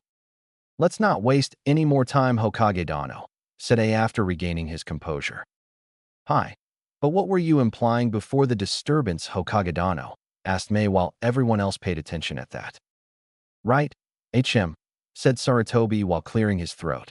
I, Hiruzen Sarutobi, Sandame Hokage of Konohagakure no Sato, propose an all-out triangular alliance with Kiri and Kyumo consisting of military, trade, and political alliances, said Sarutobi with a smirk while his Kaguya hat shadowed his face, creating a rather dramatic effect. Everyone else's jaws dropped on the ground, and their eyes as wide as saucers. What? Stuttered Mei. If what she heard was true, Then this was a huge moment for Kiri. Never had she thought that Konoha, the strongest village in the world, would propose an alliance with any village, much less Kiri, which was now the weakest. She herself was going to talk about a possible alliance in this meeting in hopes that the Hokage might agree. If she accepted this alliance, not only will they be alliance to Konoha, but also Kumo. It would be like hitting two birds with one stone. And what more, it was a complete traditional alliance consisting of military, trade, and political alliances, meaning that the villages would get full access to each other village's military, resource cooperation, and they could share their political affairs with each other. Meanwhile, the Raikage was also thinking along the same lines, but he was a bit skeptical. But what's the catch, Hokage Dano? Surely a village as strong as Konoha would like to remain neutral and not risk war with our enemies. You wouldn't want an alliance for nothing, would you? Said the suspicious Raikage. There's no catch about it, Raikage Dano. I simply want this alliance to confront Akatsuki, our common enemy, protect our Jinchuriki, and prevent a possible fourth great shinobi war, said Hiruzen seriously. Mizuki-sama, and you have all experienced wars. We know that it is an endless cycle of hatred, fear, and pain. I just don't want this generation to go through it, continued Sarutobi while glancing in the direction of Karui, Omoi, and Samui, as A and Mei too nodded with sadness. So what do you say, Raikage Dano, Mizuki Dano? Asked Hiruzen. Sure, Hokage Dano. Kiri would be happy to go along with this multi-village alliance with Konoha, said a cheerful Mei. Well, Kumo does follow militaristic approach, and I also owe one, so I guess we'll go with it. We'll pursue our dreams with you, said A with a smirk. Hiruzen nodded, satisfied with their decision, as Konoha and Naruto would have a much better chance against the Akatsuki. While I'm sure that IWA would straight out decline the proposal, but what about Suna? Asked Mei. I did send the Kazekage an invitation for this meeting, but so far they haven't even answered, and I'm a bit suspicious of him. Lately, the Wind Daimyo has been cutting Suna's missions short and turning them over to us. Thus they are financially lacking, and I think they are about to take some action soon, said the Hokage seriously, while Mei and A nodded with a grim look on their faces. Oh ho, now that we have Kirikono Kumo alliance, the Akatsuki are going to face on hell of a defiance. You know who opened his rap box. For once, I agree with Sensei. This alliance is cool, said Samui with a smirk while everyone nodded with her with a smile. So where's the Kyuubi Jinchuriki? He must be around 12 years old, asked a curious Raikage. Although the villagers hate him with passion, he is the ray of joyness and purity for this village and is also like a grandson for me. His name is Naruto and is currently taking part in the Chunin exams. Is he strong, Hokage-sama?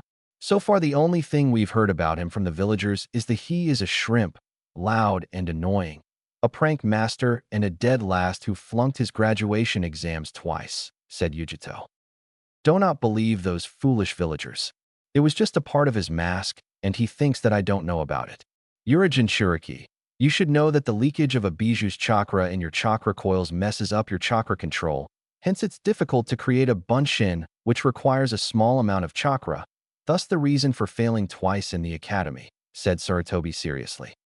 But I and Karabi-sensei passed the examinations in the first year, argued Yujito.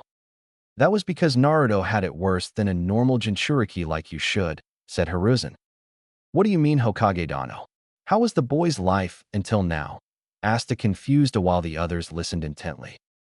The Nibi, Hachibi, or any other Bijuu except the Kyuubi have not caused the magnitude of destruction to a Jinchuriki's village as compared to the destruction the Kyuubi caused 12 years ago.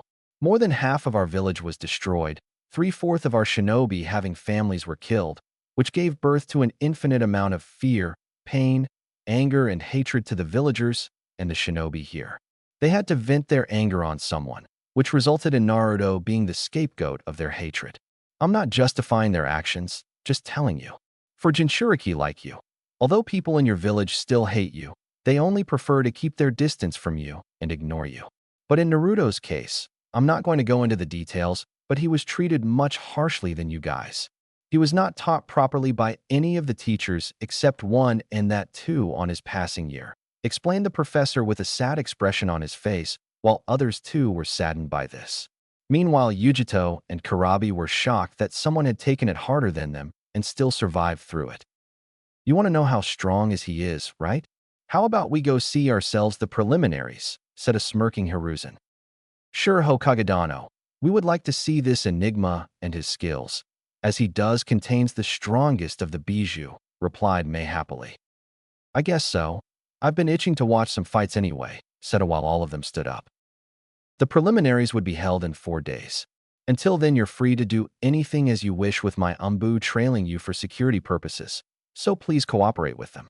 I've already arranged for your stay, so please follow your escort standing outside the door to your hotel, said Hiruzen with a smile as A and Mei nodded, while wondering how strong the Ichibi and the Kyuubi Jinchuriki were. Meanwhile, Forest of Death, the clearing. Kurenai, after checking on her team, obviously not letting them aware of her presence, had reached the clearing some time ago. She could sense Naruto's distinct type of chakra, as well as 2 other chakras coming from a trunk cave in the area. So far, she couldn't see or feel anything out of the ordinary coming from Team 7, so she applied a high-level Jinjutsu on herself and kept herself hidden for the time being while keeping a watch for anything out of the ordinary.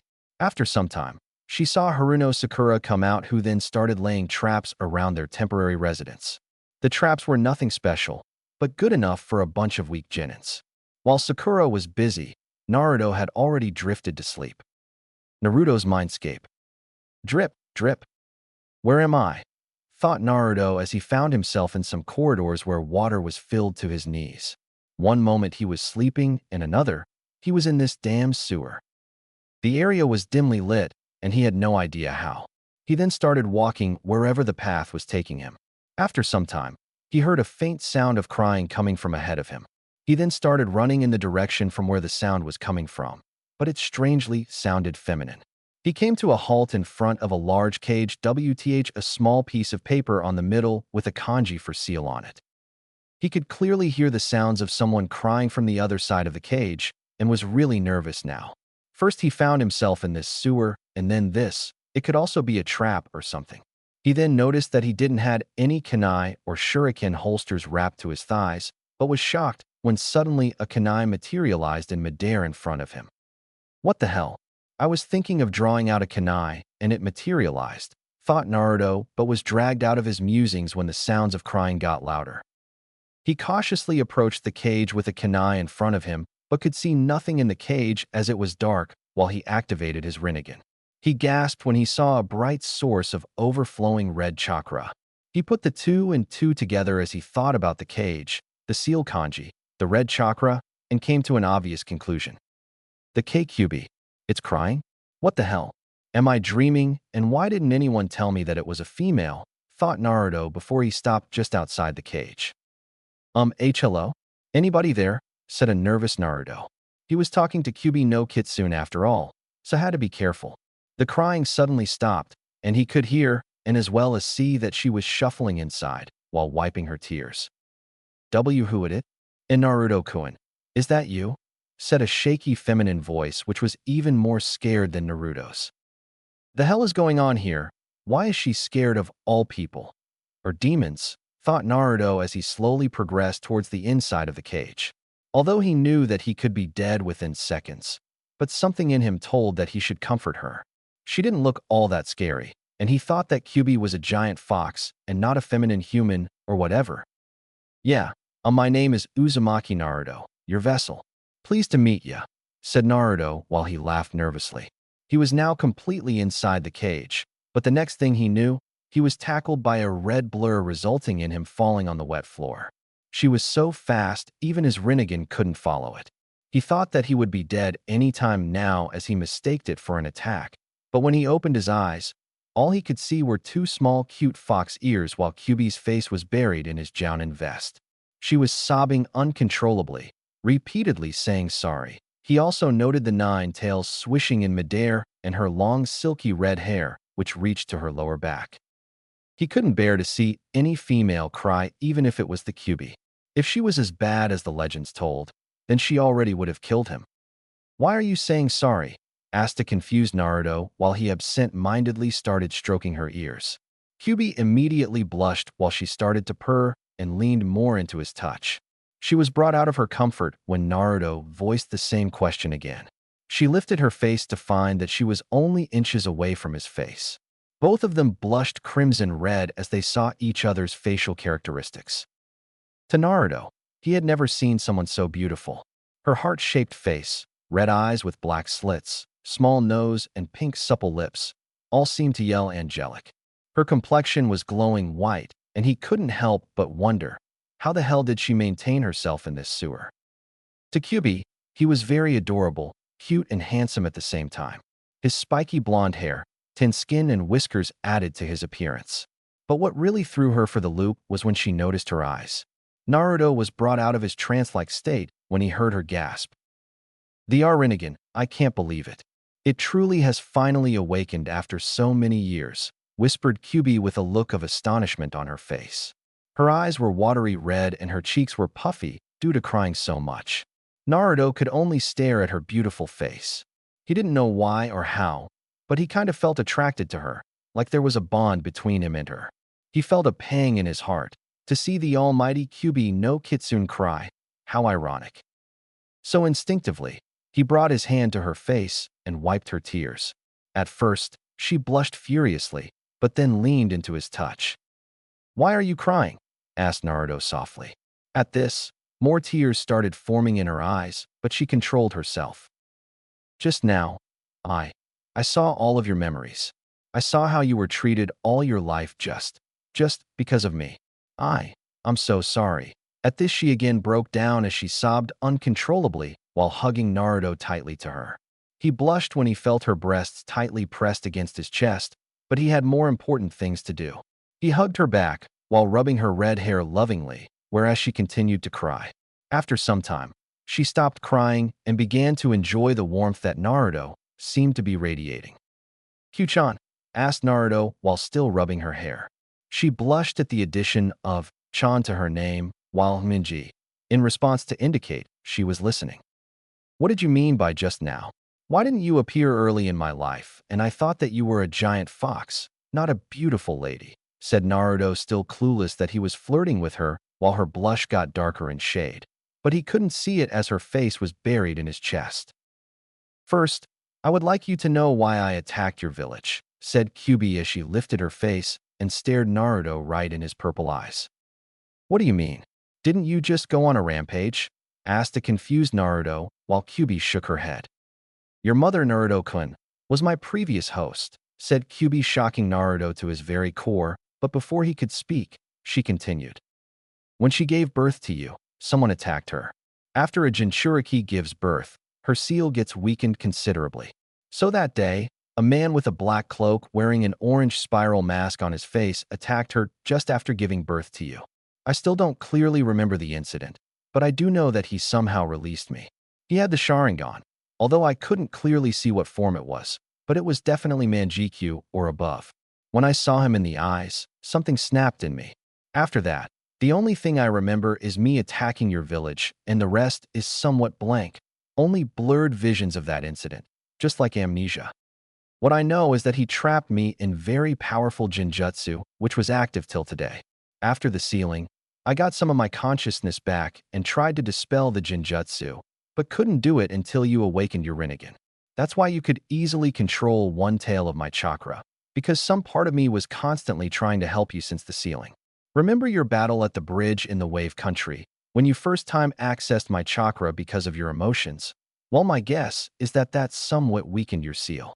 So after that, when you tried to willingly harness my chakra, even with your sensei's help, didn't you find it surprisingly easy? It was because I was giving you my one tail worth of chakra whenever you needed it, explained Kyubi while Naruto was shell-shocked. He didn't know that she was trying to help him all along. He always chased academy teachers or other shinobi for any kind of help, but she was all along helping him. Whenever he was injured, she made extra effort besides the seal to heal him as quickly as possible, as the seal didn't leak much of her Yuki to heal critical wounds. Tears slowly started forming in his eyes as he tightly hugged her to his body again. "Q-chan, thank you very much. You don't know how much it means to me," said Naruto happily. "With what you have endured, Naruto-kun, I would do anything for you to redeem myself," said Kyubi while blushing as she could feel his tight muscles under his black, jounin-like vest. Meanwhile, Naruto started to rub her back soothingly, but he noticed something odd. Instead of cloth fabric, he could feel soft flesh. Then he realized. Okami. She's naked.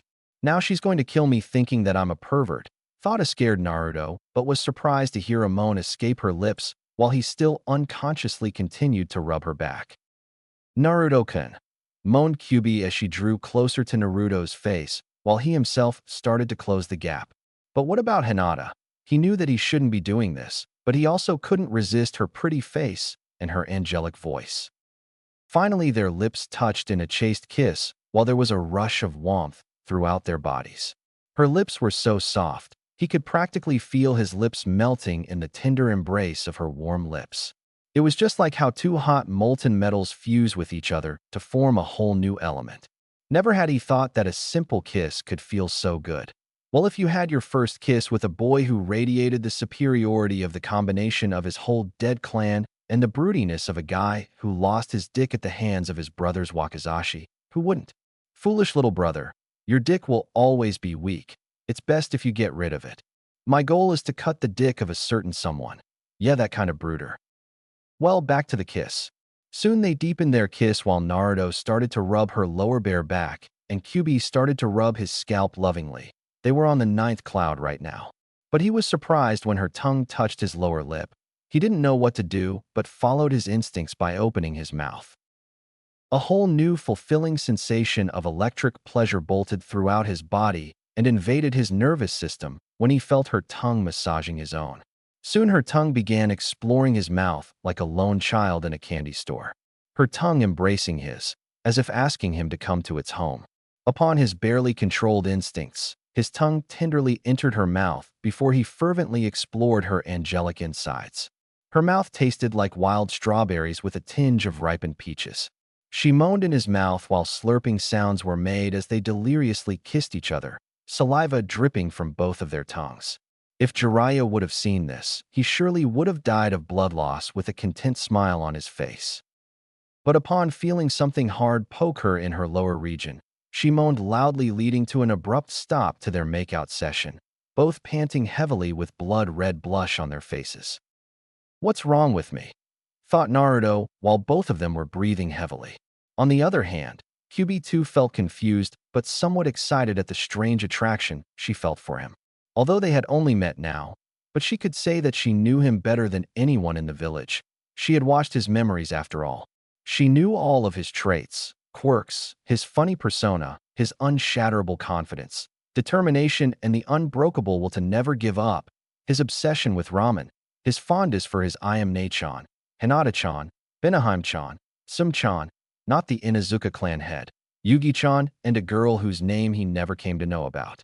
But a small part of her knew that she had already fallen for him the moment she watched his life and how he tackled it head-on.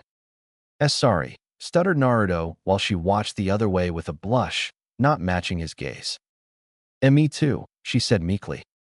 Hugh-chan, do you like me? Like, in that way?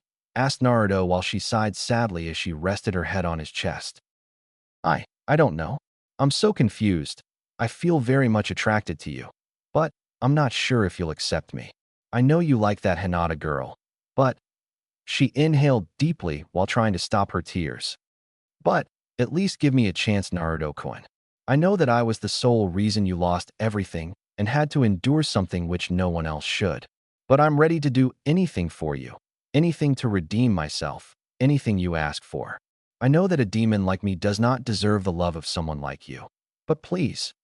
I can't.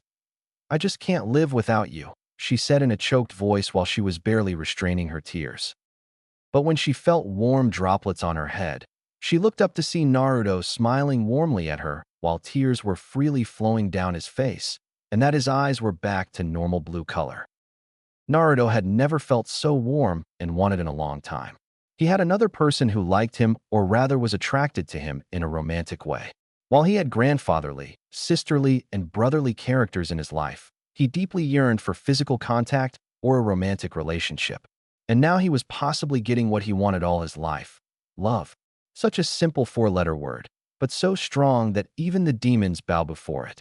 It can fill a person's life with happiness, compassion, and joyness beyond imagination.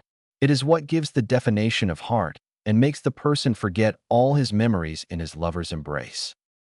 Keeping his thoughts of love for another day, he took hold of her chin before he kissed her lightly on her cute nose, leading to a pink tint on her cheeks. Silly Q-chan, it does not matter to me if you're a demon or not. To me, you're my cute kitsune, the one who stayed with me from the day I was born, the one who constantly helped me in my hardships, the one who I would die to protect. Although I too feel attracted towards you, but I would like to know you, to be your friend, and if possible, maybe more. But one thing I promise you on my dream of becoming Hokage, that I would never let the Akatsuki capture you, ever. That's the promise of a lifetime, said Naruto with determination while cupping her cheek, whereas Kyuubi was extremely happy that he considered her his precious person. I will never leave your side, Naruto-kun. In just a few moments, you have shown me how caring, forgiving, kind, and a loving person you are, she thought while rubbing his whisker marks, but giggled when she heard him purr. I didn't know your whiskers were sensitive, Naruto-kun, said a giggling Kyuubi while Naruto blushed in embarrassment. Can I stand now? Asked Naruto with a sheepish grin. She melted right away at seeing his infectious grin. She was a kitsune after all. Why wouldn't she like the smiles of her own kind? Sure, she stuttered before standing up. However, there was one thing that Naruto didn't account for, and that was seeing the Kyuubi in all her naked glory. His face became steamy red before he was propelled back by a large nosebleed. She had the body of a goddess. All the body curves were in the right places, leading to an hourglass figure, and her perky C-cup, soft but firm breasts accentuated her beauty. Naruto-kun, yelled Kyuubi as she came running towards him. Now he had an even larger nosebleed when he saw her bouncing mounds while she ran towards him. Uzumaki Naruto can't have a normal day in life, he thought while pinching his nose to prevent any more loss of blood. Upon reaching him, she tenderly put his head in her lap with a worried expression on her face. Naruto-kun, what happened? Are you all right? Naked, Kyuubi, clothes, muttered a dazed Naruto. She blushed heavily when she realized her indecent condition, but inwardly was satisfied with his reaction.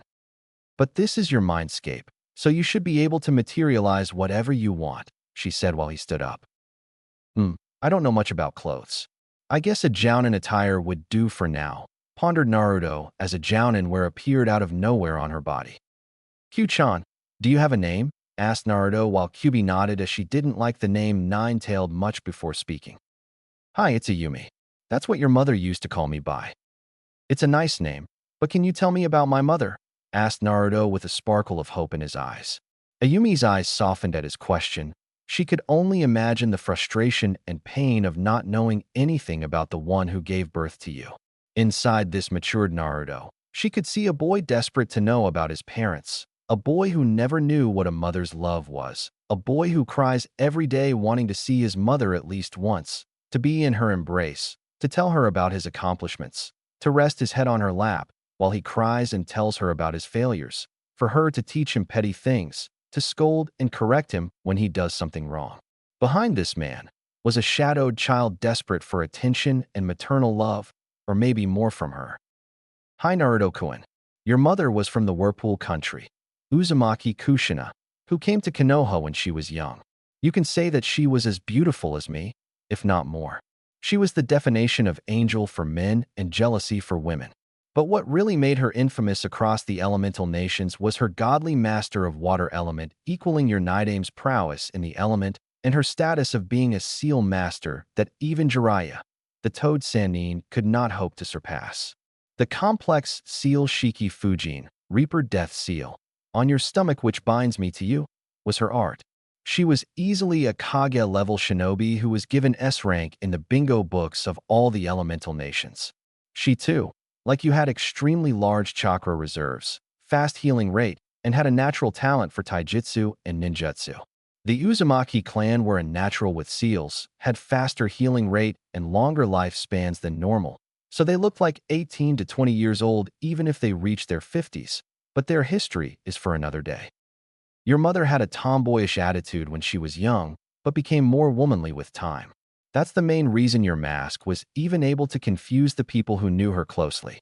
You see, When you acted loud, spontaneous, and obnoxious, ironically it matched with her personality.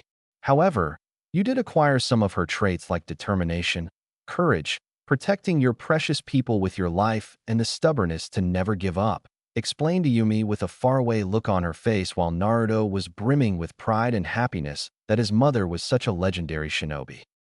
"Did you ever talk to her?" asked a smiling Naruto. "Hi. She would often tell me about her experiences and how she loved you with every fiber of her being when she was pregnant," she said with a serene expression. "But what about my FA dash?" He stopped speaking when suddenly the sewer around him started fading. "We'll talk later, Naruto-kun. For now, it seems that you're waking up. Something out there is going on," she said while giving him a small smile and a wink. "I'll come later, Ayumi-chan," he said while smiling before completely disappearing from his mindscape. Forest of Death, the clearing. For Kurenai, something fishy was going on here. Sometime after Haruno Sakura had laid the traps, the sound team appeared, demanding for the Uchiha to come out. Here the Haruno girl did the smart thing by surrendering her Heaven Scroll as the Odo team possessed the Earth Scroll. But it seemed that they were not interested in the scroll, rather fighting the Uchiha. But why wouldn't they concentrate on the task that they were assigned like every other team? Were they given orders by someone to attack Team 7, and especially the Uchiha? She couldn't help but feel that something really big was going on here. First, Orochimaru attacks Team 7, and then the Sound Team. When they found Orochimaru, he was in the process of attacking Naruto, but because of the intervention of Itachi and his partner, he fled the scene. Had he already achieved what he came for? But then she realized that she saw something black on Sasuke's neck, something which she had dismissed as a possible injury and didn't pay any attention as she was worried for Naruto at that time. But now when she put the pieces together, the curse mark, of course, the Sharingan. Anko did told her that the bastard wanted Sharingan from the beginning. But why is this sound team concentrated on Uchiha and not the exams? Could it be that Orochimaru was somehow connected to Odo Geikure? They were recently formed after all. She would have to inform Hokage-sama about this. While thinking, she completely lost track of time. So when she looked down from her hiding position, she was surprised to see an injured Sakura with a short haircut. There was the Taijutsu Genin, Rock Lee from Team 9, who was unconscious at the moment, and Team 10 was standing in front of the otherwise okay sound team in battle-ready positions. "Thanks, Ino," said a grateful Sakura who was taking care of Lee at the moment. "Don't mention it, Forehead. Besides, the last time I checked, we were friends, although a bickering ones at that," said a chuckling Ino. "Although this is troublesome, but I guess it won't be too bad to help a fellow team," said Shikamaru lazily as he bent on his knees and formed the hand seal for his shadow possession technique, whereas Chuji was still chewing his potato chips rapidly. "Guys, I think we should retreat. The Uchiha is unconscious. There's no way we can fight more than one team," said Kin, whose clothes were torn in several places, showing a bit of cleavage. She was rather well developed for her age with C-cup breasts, an hourglass figure, creamy tan skin, and had a pretty face. Currently, she was sustaining minor cuts and bruises, but nothing critical. Before Dosu could reply, she was backhanded rather harshly as she fell to the ground while blood oozed out of her mouth. "Shut up, bitch. Because of your weakness, that pink-haired slut was able to survive this long," spat Zaku while Dosu remained indifferent with his teammates' behavior. But, you two dash. She was interrupted by a kick to her ribs, breaking several of them while she cried out in pain. "You dare say that, you bitch? Huh?" he said while he continued to stomp on her. Meanwhile, all of them except Dosu were disgusted by what they were witnessing. How can he treat his teammate like that? Thought a shocked Ino with a look of horror on her face. On the other hand, Kurenai was barely restraining herself from killing this Genin. Chunin exams or not, she couldn't see any female treated like that. Just as she was about to do something, a malicious and an evil aura washed over the area. Zaku too immediately stopped his stomping when he felt this evil chakra. But Dosu was familiar with this chakra. The same chakra he always feel whenever Orochimaru or anyone possessing the curse mark was around. All of them turned their heads to see Sasuke coming out of the cave, while black stripe markings covered his face and forearms. The Genins were rooted at their spots in fear of this powerful and an evil aura that he was emanating. Sasuke had a psychotic grin on his face while he scanned his surroundings, Sharingan activated with bloodlust clearly evident in his eyes. This strength, what is this amazing power that I'm feeling? This is what I wanted all along. Just you wait, Itachi, you will get killed by my hands very soon now, thought Sasuke with an arrogant smirk. So the great Uchiha decides to grace us with his presence, eh? Had a nice nap? Asked Zaku with a cocky smirk on his face. Zaku, I think we should really retreat now. We're in no condition to fight, said Dosu, who could feel Sasuke's cursed chakra growing stronger and more potent with every second. What? You too.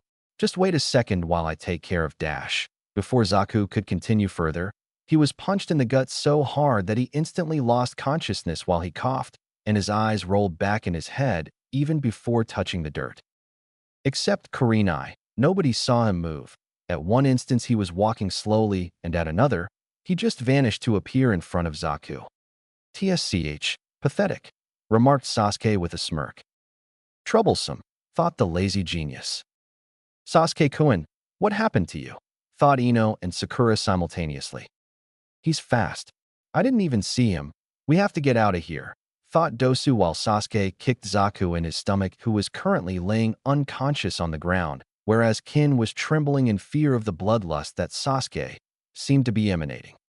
But her blood ran cold when Sasuke's blood-red eyes turned to her before he started walking towards her. He wanted to test his newfound strength. Weaklings like you don't deserve to live. You should be honored to die by the hands of an Uchiha, said a smirking Sasuke as he started going through a couple of hand seals. Everyone's eyes widened at hearing him. While it was common to die in these exams, here it was no need to kill her. She was already severely injured and was no threat to them. Sasuke-kun no! Screamed Sakura, but it fell on deaf ears. Somebody, please help me. I don't want to die, thought Kin while tears formed in her eyes. Before Sasuke could finish the hand seals for whatever jutsu he was going to throw at her, he sensed a huge chakra spike behind him while a calm, peaceful, and a serene aura washed the area, overpowering his dark demeanor and bloodlust. All of the Genins and Kurenai felt a strange feeling of calmness flow through them, and oddly made all of their worries go away. Kin could almost no longer feel any pain, which was currently being overwhelmed by this sense of peacefulness and comfort. This is not troublesome, thought an unusual Shikamaru while Chuji was still eating his damn chips, albeit a lot slowly than before, and his eyes were closed in contempt like it was getting a blowjob while eating, the dream of every Akamichi. Meanwhile, Sakura, Dosu, Ino and Kurenai too were feeling the effects, whereas Lee was still unconscious. However, Sasuke couldn't feel anything due to the curse mark's effects except the chakra spike. He turned to where he felt the spike, but didn't see anything except the trunk cave. Stop this, Sasuke. His eyes widened when he heard an all too familiar voice from where he was facing before, meaning where Kin is. He whipped his head back so fast that you would have thought he broke his neck. Sasuke's and everyone's eyes widened when they saw Naruto standing there in front of Kin facing Sasuke, his hair and cape flowing with the breeze while his ice-cold blue eyes pierced through Sasuke's Sharingan. Naruto? What happened to him? Doesn't matter, he's still a loser. With this power, no one can stop me, not even Itachi, thought Sasuke arrogantly after coming over his shock. What happened to you, Dobe? Did you hit puberty? And what's with the change in clothes? Asked Sasuke while smirking. Meanwhile, Kurenai was also smirking, but for a different reason. Looks like the hero always arrives at the last moment. Let's see how much you've improved, Naruto-kun. It does not concern you, Sasuke. Don't think acting all cool and mighty will get you anywhere, said Sasuke arrogantly, while Shikamaru's sweat dropped. You're the one to talk, troublesome guy. I don't care, just leave the girl and her team. They're already injured and would give us their Earth Scroll, wouldn't they? Asked Naruto as he turned back to glare coldly at Dosu. Meanwhile, Dosu flinched at seeing that icy glare. His eyes were hollow, devoid of any emotion, and promised a lot of pain if he disagreed. He nearly pissed his pants when Naruto's eyes changed to purple color with one ring circumscribing the pupil just for a moment before reverting back to his normal cerulean blue color. However, nobody noticed this except Dosu and Kurenai. Damn, he looks even more hot when he does that, thought Kurenai as she found herself a bit turned on. Oh, of course, stuttered Dosu before throwing the Earth scroll in Naruto's direction, who caught it before putting it in his shuriken pouch. Meanwhile, Team 10 couldn't believe their eyes, especially Ino, who was blushing furiously. They were all having trouble identifying this genin until their eyes landed on his whiskers, resulting in their jaws getting dropped. Holy cow! Is that Naruto? What is going on here? Thought a blushing and a perplexed Ino. You're the most troublesome person I find besides my cousin Naruto, thought Shikamaru. Naruto, you look cool, buddy, thought the food sweeper. On the other hand, Sakura was relieved to see Naruto for the second time and on the same day. Well, that was something. Thank Kami. I hope you can stop Sasuke-kun, Naruto, thought Sakura while she tried to wake up Lee, but it looked like he wouldn't be waking up for some time now. I don't care.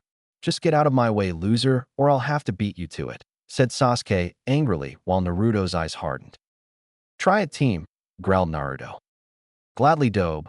I always wanted to beat the shit out of you, said a smirking Sasuke as purple chakra flared around his body before he dashed towards Naruto. Like before, he just vanished for the genins, but Naruto and Kurenai could clearly see him as his speed was only mid-Chunin level now. This would be over in one punch. The Dobe wouldn't even be able to see me, thought Sasuke arrogantly while he readied his fist to punch Naruto before he went for his. As his fist was about to connect, Naruto dodged it easily before delivering a bone-crushing punch to Sasuke's gut, resulting in him getting the wind knocked out and throwing some saliva, which was followed by a roundhouse kick to the side of his head. Sasuke flew back at even greater speed than he came at Naruto while colliding with several trees, breaking them in the process, and finally skidded to a halt as blood seeped out of his forehead and mouth, with several bruises here and there due to his collision course while he was clutching his stomach in pain. To rest of the genins, it just happened in a second. First, Sasuke just vanished to appear in front of Naruto, got a sucker punch to his gut, and then vanished again to be found several meters away from them, and was looking like he was beaten like a rag doll. To them, the trees were broken by an invisible force. Sakura was not all that surprised by Naruto's speed as she had seen him fight Orochimaru, but was worried for Sasuke. The Uchiha has no idea who he's dealing with right now, thought a smirking Kurenai while a chibi Kurenai in her mind was cheering with a banner of, Go Naruto-kun! Go Naruto-kun! Meanwhile, Dosu, Kin and Team 10 were awestruck at the display of strength and speed by Naruto. That? Where? What the hell happened? Thought a dazed Sasuke as his head was still spinning from the impact of that kick. Even his Sharingan didn't see that coming. That'll bring down a notch, thought a smirking Naruto before he turned to Kin. Are you okay? Asked Naruto with a smile, while Kin blushed at seeing his charming smile. Why yeah, I mean no, she said with a small smile, but then realized her condition. Even if she was talking to an enemy, a handsome one at that, she kind of felt safe in his presence, safer than anyone in her village. She was an orphan in her village and always had to fight for food, shelter, and herself. Because she was an early bloomer, she had to train herself, defend herself from any possible rape attempts. In Odo, women in general were frowned upon and were considered weaklings. Because of that, her teammates never treated her even humanely. She absolutely despised her village, her teammates, and Orochimaru, but was brought out of her musings when she again felt a sense of calmness and sereness flow through her body like before, also noticing that she almost no longer felt that excruciating pain she was feeling a moment ago. Kin looked up to see Naruto bent in front of her while he was applying some kind of white chakra that she had never seen before on her damaged rib region. She was surprised to see that he wasn't staring at her chest unlike all the males of Odo, but rather was tenderly applying this strange chakra, which oddly was working like a painkiller and a relaxation remedy. Meanwhile, oddly Ino and as expected Kurenai were feeling jealous of the treatment that Kin was receiving. Wait, this shouldn't be happening. Of course Naruto is cute, handsome, caring, kind, charming, what the hell is wrong with me? Thought Ino as she clutched her head, while Shikamaru and Chuji were puzzled by her awkward behavior. Blondes are just troublesome, thought Shikamaru while Ino was lost in her own thoughts. All her life, she had dreamed of a man who cared for her and loved her. A man who was handsome, kind, loving, funny, caring, and a charming person. Sure, Sasuke was handsome, but what else? He never smiled. Kind, loving, and caring were miles away from his name. But now she realized that the reason she was after Sasuke was mainly to prove herself the best, that she was better than Sakura and all her female classmates. She never realized when her silly childish crush got converted into a crippled race of who gets Sasuke competition, especially with Sakura. But now that she thought, will she ever be happy if she got Sasuke? A big no. In him, she didn't need the Byakugan to see that he was a stuck-up, spoiled genin, who only craved for power and nothing else. But here, she had never seen this side of Naruto. If she knew he was like this, she may have had drop-dead fallen for him in the academy. But she was too blind to see it. She also felt ashamed at how she treated Naruto. Although, she didn't hit him often like Sakura did, but she was still always mean and indifferent to him. Back then, if she would have taken the time of the day to observe him, she would have surely thought of him as a cute, funny, and an exciting guy. But maybe they could still be friends, or even more. Maybe she still had a chance? Chapter 6. Meeting an Old Friend. Looks like we'll be having 2 more girls in the harem, thought a smirking Kurenai as she glanced at a blushing Kin and a thoughtful-looking Ino. Meanwhile, it started to rain, getting heavier by each passing second. Why are you helping me? Asked Kin, but Naruto simply smiled at her. Do I need a reason to help pretty ones like you? Said Naruto with his trademark foxy grin, still oblivious to the fact that he was flirting with her. She blushed at his reply but started to shiver in cold when the rain started to pour heavily. Naruto, seeing her torn clothing, covered Kin with his cape. He was about to stand when he heard Sasuke yell. Katan, Housenka no Jutsu, Fire Release, Mythical Fire Phoenix Technique. Kin's eyes widened when she saw numerous compressed fireballs coming their way. What a fool, using fire jutsu when it's raining. Sometimes I question his sanity, thought Naruto as he picked up a blushing Kin bridal style and easily dodged the fireballs. Alright team, it's time to end this. I've wasted enough time with you, growled Naruto as he created 3 shadow clones. Kin still in his arms, who was unconsciously snuggling into his chest. Right now, I'd give anything to be in her position, thought Kurenai longingly. Shut up, dope. I'm an Uchiha. You should be honored that you're fighting me, spat Sasuke as his purple chakra flared. I would rather be honored to kick that stick deeper into your stinking ass, said Naruto with a bored-like expression on his face, while everyone present except Sasuke and Sakura were struggling to control their laughter. That curse mark is getting out of control. I have to do something, and quick. I should preserve my chakra, so sub-elemental jutsus are out of the question, but the basic ones, he'll just copy. No way I'm giving him anything on a silver platter. But wait. Yeah, that might work, thought Naruto as an idea popped into his mind. Why you loser dash, growled the Uchiha before he was interrupted by Naruto. Look, Itachi, behind you, yelled Naruto while pointing his finger behind Sasuke. What? Where is he? I'm gonna kill that traitor, exclaimed Sasuke as he looked around frantically behind him. Meanwhile, Naruto signaled his first shadow clone, who went through a couple of hand signs at mid-Chunin pace. On the other hand, Naruto and Kurenai were having trouble controlling their laughter. The Uchiha prodigy fell for a lame trick. Unfucking believable, both thought simultaneously. Megan, Narakumi no Jutsu, Demonic Illusion, Hell Viewing Technique. Sasuke's eyes widened when he saw Itachi shimmer into existence with the dead bodies of his clan laying at his feet. You'll always be Wiko Tudo, said Itachi in a monotone voice. Sasuke immediately became enraged and was about to attack Itachi when his Sharingan noticed the chakra fluctuations around his surroundings. A Jinjutsu, thought Sasuke as he immediately dispelled it. Hee, too late, Sasuke team, said the real Naruto, who was currently holding Kin, while the shadow clone who casted the Jinjutsu had his palm open to face Sasuke. Banzo Tenen, all creation attraction. Sasuke's eyes widened when he felt an invisible attracting force on his body and was pulled towards the shadow clone at high speeds. Meanwhile, the second shadow clone was already going through a short set of hand seals.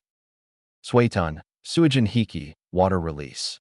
Water Encampment Wall, whispered the second shadow clone as he slammed both of his palms onto the ground, and using the water from rain, created a water wall in front of them while the third clone also went through a couple of hand seals. "Let's fry the team," thought the third shadow clone with a smirk. "Right on. Kaminari Kingekiha, lightning release. Thunder inspiration wave," exclaimed the clone as he shot a concentrated wave of intense white electricity from his index finger into the water wall, the other hand holding the wrist of his attacking hand.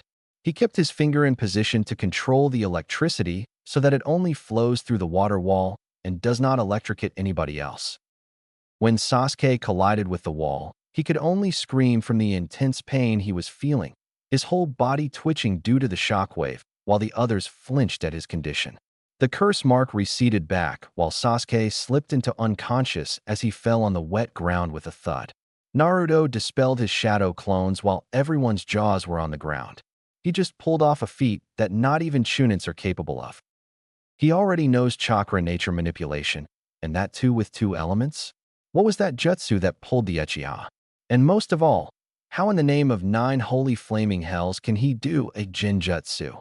Thought Kurenai as she rubbed her temples in frustration. He's on a whole other level than us, thought all the Genins except Kin, who was currently enjoying the warmth of Naruto's body. At the same time, Neji and Tenten arrived to see the current scene. Tenten went over to wake up Lee while Neji landed in front of Naruto. He had seen the fight between the Uzumaki and the Uchiha from his Byakugan and was surprised to see Naruto's skill, but still, fate has decreed this Genin a loser. "Fate has decreed you a hindrance, Uzumaki," said Neji in his cold tone as he glared at Naruto, his Byakugan blazing to add to the effect. "And fate has decreed you a stuck-up asshole, Hyuga," growled Naruto as he glared back, while Kin restrained herself from laughing at the comment. "Neji, let's go. Lee's not waking up. We'll have to carry him," said Tenten, but not before blushing when she saw Naruto. "Know this, that your fate has already been decided," said Neji as he left the area with his teammates. "Phew. Well, that went well," said a grinning Naruto. "Kin, what do you think you're doing laying in his arms? Let's get out of here, you weakling," spat Dosu. Naruto frowned at the way Dosu talked to her. He could tell she was not treated well by her teammates, if her shivering in fear was not any indication to go by. He looked at her when he felt her clutch him tightly to her, and was surprised to see her eyes. They were pleading, almost begging him to not let her go, just like his were when he was with the Hokage after an attack from the villagers. Her face looked so pretty and cute. Small glistening raindrops on her lips and her sparkling black eyes made him want to kiss her, and he almost did. "She'll not be going anywhere. We'll take her with us to the tower. You already have 1 injured teammate to deal with. I'll take care of her," said Naruto with authority while glaring at Dosu. But she's our teammate, dash." Dosu was interrupted was Naruto. "And you don't treat her like one. Now get out of here before I kick your ass like the team," said Naruto with a threatening glare. Dosu did not argue much, rather took an unconscious Zaku and got out of the area. Meanwhile, Kin was barely holding back tears of happiness. For the first time in her life, someone had helped her and treated her humanely, well except for her best friend Tayuya. Thank you so much," said a blushing Kin as she felt him clutch her to his chest tightly. "Not a problem, Kin-chan. By the way, my name is Uzumaki Naruto," said a grinning Naruto while Kin nodded with a smile and a pink tint on her cheeks. He then gazed towards Sasuke and sighed. "Why wouldn't you learn, Sasuke? I know you suffered at the hands of Itachi-sensei, but power isn't everything. I promised Sensei that I would look out for you, but if I have to break every bone in your body for you to see the reality, then so be it," thought Naruto with sadness while eventually it stopped raining. "Yo, troublesome guy, got a minute there," said Shikamaru in a bored tone as he waved at Naruto. He turned his head and a smile graced his lips. Him, Shikamaru, Chuji and Kiba were best friends in academy. Although, he and Kiba had a friendly rivalry, but Shikamaru and Chuji were in a sense, true friends for him. They played together in the academy, ate together and bunked classes together, but later went their separate ways. However, Shikamaru and Chuji were still best friends. But among the rookie 9, ones that Naruto trusted the most were Chuji, Shikamaru, and Hinata. "Hey there, lazy ass," said Naruto with a goofy grin. "Ramen," greeted Chuji with a smirk. "Barbecue. I see you still managed to sneak some food from the proctors. said Naruto as he glanced at the potato chips packet in Chuji's hands. So Naruto, no offense, but tell me one thing. Are you the strong, genius and a prodigy one we saw a moment ago, or the weak, idiot and a dead last we've seen in the academy? Asked Shikamaru with rare curiosity in his voice. Oh ho, so I've confused the Shugi genius. That counts for a party, he? Well, for your question, mix both the personalities, what do you get? Asked a grinning Naruto. An enigma, said a bored Shikamaru. That's what I am, Shika. That's what I am, said Naruto while Kin could only blink at the awkward conversation going between them. This was the Chunin exams, damn it.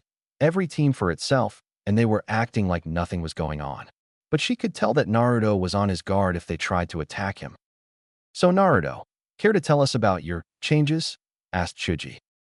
That, you'll have to ask the Hokage. But that aside, you aren't going to try anything funny, are you? 'Cause I don't want to hurt my longtime friends, said Naruto in a serious tone. We aren't that low to attack a fellow squad who's already crippled. Besides, if we would have wanted your scroll, we wouldn't have intervened. So yeah, you can keep the scrolls, said Shikamaru in a lazy tone while Naruto nodded with his reason as he found no deception in his words, but still wasn't going to relax until they left. He knew Shikamaru was a genius and wasn't going to underestimate him. Hey Naruto, said a meek voice. Naruto tilted his head to see Ino standing behind her teammates. Instead of greeting her like he always did because of his mask, a deep frown etched on his face. What are you planning, Ino? If you think that your nice scroll act would get you the scrolls, then you're dead wrong, said Naruto seriously, while Team Ten's and Kin's eyes widened at his hostility. What are you talking about, Naruto? We told you dash, spoke Chuji, but he was interrupted. I don't care. I trust you and Chuji, but not her, never, spat Naruto, his insecurities rising to the surface. He could accept Sakura's sudden change in behavior due to the trauma of fighting a Sannin, and that she was his teammate. But here Ino, who wasn't even his teammate, just coming out of the blue and greeting him like that, he couldn't trust her. After all, she too treated him like trash, though not to Sakura's extent. But still, this might be a plot to steal their scrolls and impress her oh-so Sasuke-kun. But I don't want the scrolls, Naruto. I was just greeting you, said Ino in a sad tone. Stop your bullshit, Ino. You mean to tell me that after all these years you're properly greeting me now? When the Chunin exams are going on? I don't believe that crap. Why shouldn't I think that you're trying another lame trick to impress Sasuke? Said Naruto angrily. Tears threatened to fall from Ino's eyes, and they did, but weren't noticeable as they mixed with water droplets on her face due to the rain. While Shikamaru and Chuji could understand Naruto's logic, she did treat him badly, so they can't accept him to even treat her as a peer so quickly. We should be going. See you at the tower, Shika. Chuji, said Naruto as he went past them with Kin in his arms towards Sakura, who was currently tending to Sasuke, whereas Team 10 went their separate way with a silently sobbing Ino. Kin was confused as to why he behaved that way, but she knew better than to interfere into someone's personal matters. Great. Now Sakura's gonna revert back to her fangirl mode. To think that I thought she could change, thought Naruto with frustration evident on his face. He sighed while Kin watched him with confusion. How is his condition, Sakura? Asked Naruto while expecting a banshee screech of, Naruto Baka? Look what you did to my Sasuke Kun. But he was really flabbergasted when she instead smiled at him. Oh, he's much better now. He only has a mild fever. The beating that you gave him must have pushed those black markings back, Shinaro, said Sakura, while playfully screaming the last part as she waved her fist in air. A large sweat drop formed on Kin's head. This team is rather weird.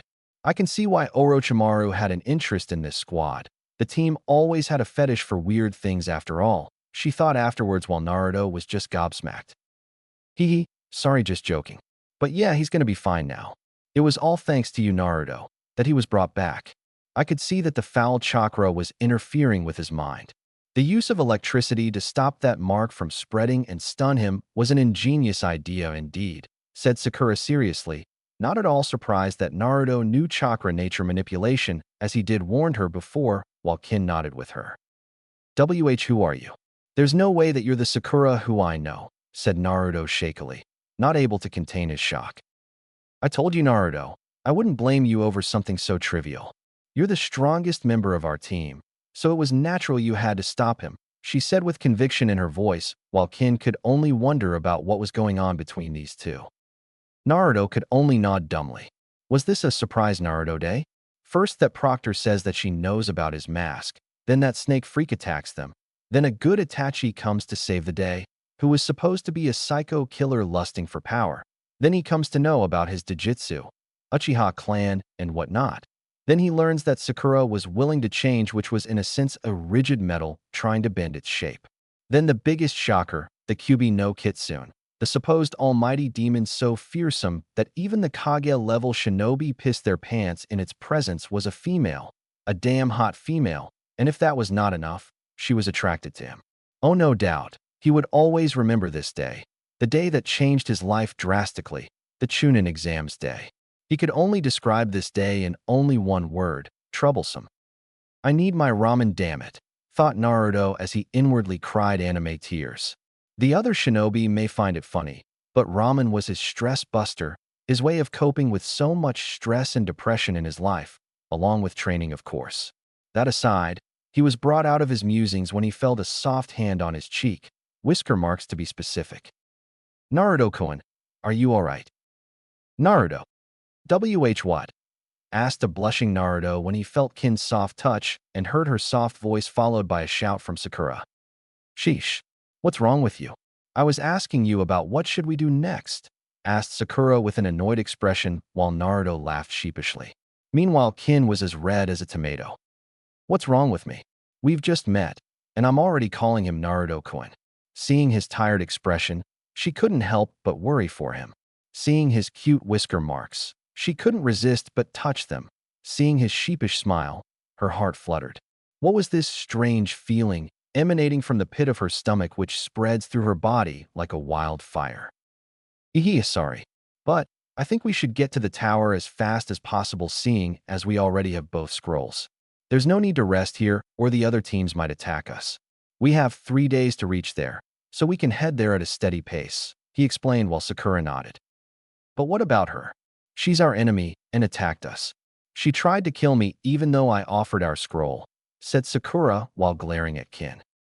I am really sorry, but I had no choice. If you didn't notice, I was constantly holding back against you and fought you myself so that my teammates couldn't injure you badly. I was trying to stall time as much as I could. When your fellow team came to assist you, I advised my team to leave in hopes that they would agree, but they only treat me like some useless pile of trash, said Kin as she sobbed at the last part, while clutching Naruto's cape to her chest tightly, which was currently acting as a blanket for her. Sakura looked at her with pity and sadness. She could only wonder what would happen if Naruto and Sasuke treated her like that. She's just like me. I'll make sure to at least protect her from those idiots, thought Naruto as he clutched Kin to his chest tightly while she snuggled into it and started crying louder. Shoot, Kin-chan, don't cry. I'll make sure that they wouldn't lay a single finger on you, whispered Naruto in her ear. Really? Asked Kin with teary eyes and a cute expression on her face. Naruto couldn't resist and kissed her on her petty nose, leading to a burning red face of Kin. Absolutely, exclaimed a grinning Naruto who created 2 shadow clones, but with a little difficulty as Kin was still in his arms. At times like these I wish I could do seal-less jutsus. Oh well, I guess I have to improve my chakra control or wait for the ascension of Rinnegan, he pondered. Naruto, I think I should carry her or else you wouldn't be able to fight if another team attacks us, spoke Sakura while Naruto shook his head. Can't do that, Sakura. I'm providing Kin-chan my chakra constantly, which is in a sense acting as a painkiller. Several of her ribs are broken and needs to be treated as fast as possible. Besides, you're already injured and low on chakra. You wouldn't be able to carry her for long. My shadow clone here will carry Sasuke while the other will keep a watch for any backside attacks, explained Naruto while Sakura was surprised that he formulated a plan. As far as she knew, he never bothered for any plans or strategies, but maybe that too was a part of his mask. You take a food pill. I'll carry Kin and remain in front. You would stay behind me followed by my shadow clones, said Naruto. That sounds like a plan. But wait, how can your chakra reduce her pain? That's not possible unless you know medical jutsus, said Sakura while Naruto glared at her. Oh right, No questions, said Sakura as she put a finger on her lips while the shadow clone slung Sasuke on his shoulder. If we move steadily, we can reach there in a couple of hours excluding any attacks or hindrances, said Naruto, but noticed that Kin had fallen asleep in his arms, resulting in him smiling warmly at her peaceful face, whereas Sakura ate a food pill. All right, let's go, said Naruto as they all left the clearing. All the while, Kurenai was listening to their conversation as she had moved closer to their position under a powerful Jinjutsu. She pitied the Yamanaka's condition, but the girl had it coming. On the other hand, she was saddened after hearing about Kin's insecurities. She was also surprised by Sakura's behavior and the level of maturity shown by her. But most importantly, she was proud of her Naruto for the way he handled the situation. He definitely deserved a kiss from her, or maybe more. She blushed while thinking about the kissing part. Kurenai had never kissed anyone. She could only wonder how a kiss with Naruto would feel like. She was brought out of her day dreaming when Team 7 along with Kin moved out of the area and hence began following them at a safe distance. Team 7, after several hours of traveling. Naruto, I'm tired, we should rest up a bit, whined Sakura for who know how many times while Naruto sighed. She really has low stamina, thought Naruto while Kin was still asleep in his arms and Sasuke was unconscious. Take another food pill, Sakura. We're not stopping until we reach the tower. It is only an hour away now, said Naruto, who had his Rinnegan activated, but Sakura couldn't see it as she was behind him. We could have reached the tower earlier if it weren't for your stupid detours. And you should know that taking another food pill would cause me exhaustion later on, said Sakura in irritation. During their traveling, Naruto and the Shadow Clone at the last constantly had their Rinnegan activated. With his Dojutsu's ability to see chakra and heightened senses due to Ayumi, he was constantly changing routes to avoid traps or confrontations with any team. You can rest for 3 days when we reach there. Now stop your whining and take a food pill, spoke Naruto while Sakura huffed as she ate a food pill, muttering words like meanie in her breath. Someone's been following us since we started moving. I should check it out, thought Naruto as he gave a mental command to the Shadow Clone at last to confront their follower. Meanwhile, Kurenai was following them for 2 hours and wasn't winded at all. She was a Jounin after all. Right now, she was only using a B-rank Jinjutsu, enough to hide from a Chunin. But she was surprised when the Shadow Clone at the last of the group suddenly started moving backwards in her direction. Did he notice me? Damn, should have used a higher level Jinjutsu. But could it be that the Rinnegan can see chakra too, like the Sharingan and Byakugan? She thought while her heart started beating a little faster at the prospect of meeting Naruto, even if it was a Shadow Clone. Although, she had met him a couple of times before, but then she only acted like a sensei, and her attitude had remained professional. But now, she could open herself to him. She could melt the ice she had created around her. Kurenai was brought out of her musings when she heard Naruto's voice. Come out, whoever you are. I know you're there, said the clone Naruto, who abruptly spiked his chakra to Jounin levels for a second, leading to the Jinjutsu getting dispelled. Damn, this was a high-level jutsu, meaning whoever is here is definitely a Chunin or above. I would have to stall as much time as I can so that the boss's team can get a safe distance from whoever this is. But could it be Orochimaru? Thought the clone as he readied himself for an attack, his Rinnegan activated. But he was surprised when suddenly he was lifted in air while wooden branches wrapped around his black, Jounin-like vest. He turned his head to see a large tree behind him while cherry petals were flowing in midair around him. Another Jinjutsu, thought the clone before he felt the cold metal of a kunai against his neck. My, cautious aren't we, Naruto-kun? Whispered Kurenai in a changed childish-like feminine voice in his ear while she licked his earlobe. He blushed when he felt her warm and soft tongue on his skin. I think I've heard that voice before, thought Naruto before his eyes widened in realization. Could it be her? Of course. How could he ever forget that voice? Be Benaheim-chan, whispered Naruto in shock. Hee, you finally remembered me, and Naruto-kun. I'm surprised, it's been 6 years after all, whispered Kurenai. Flashback, 6 years ago. A young 6 years old gloomy Naruto was sitting on a swing in the park while he watched other children play. He had tried so many times to play with them, but they would only beat him, bully him, or call him monster while their parents glared at him. He was idly swinging with his head down when someone shadowed his face. He lifted his head to see three beautiful girls of his age standing in front of him. One had curly long black hair with crimson eyes. The other had brownish hair tied in a ponytail with the fairest skin tone, and the last one had long flowing purple hair. "Do you want play with us?" asked the crimson-eyed Kurenai, one while Naruto's eyes widened. "You play with me?" asked young Naruto with a cute expression. Kurenai, Hana, and Yugao had to resist the urge to just glomp him. "Sure. My name is Tsum, and these are my friends, Benaheim and Yugi," said Hana while Kurenai and Yugao smiled at him. "My name?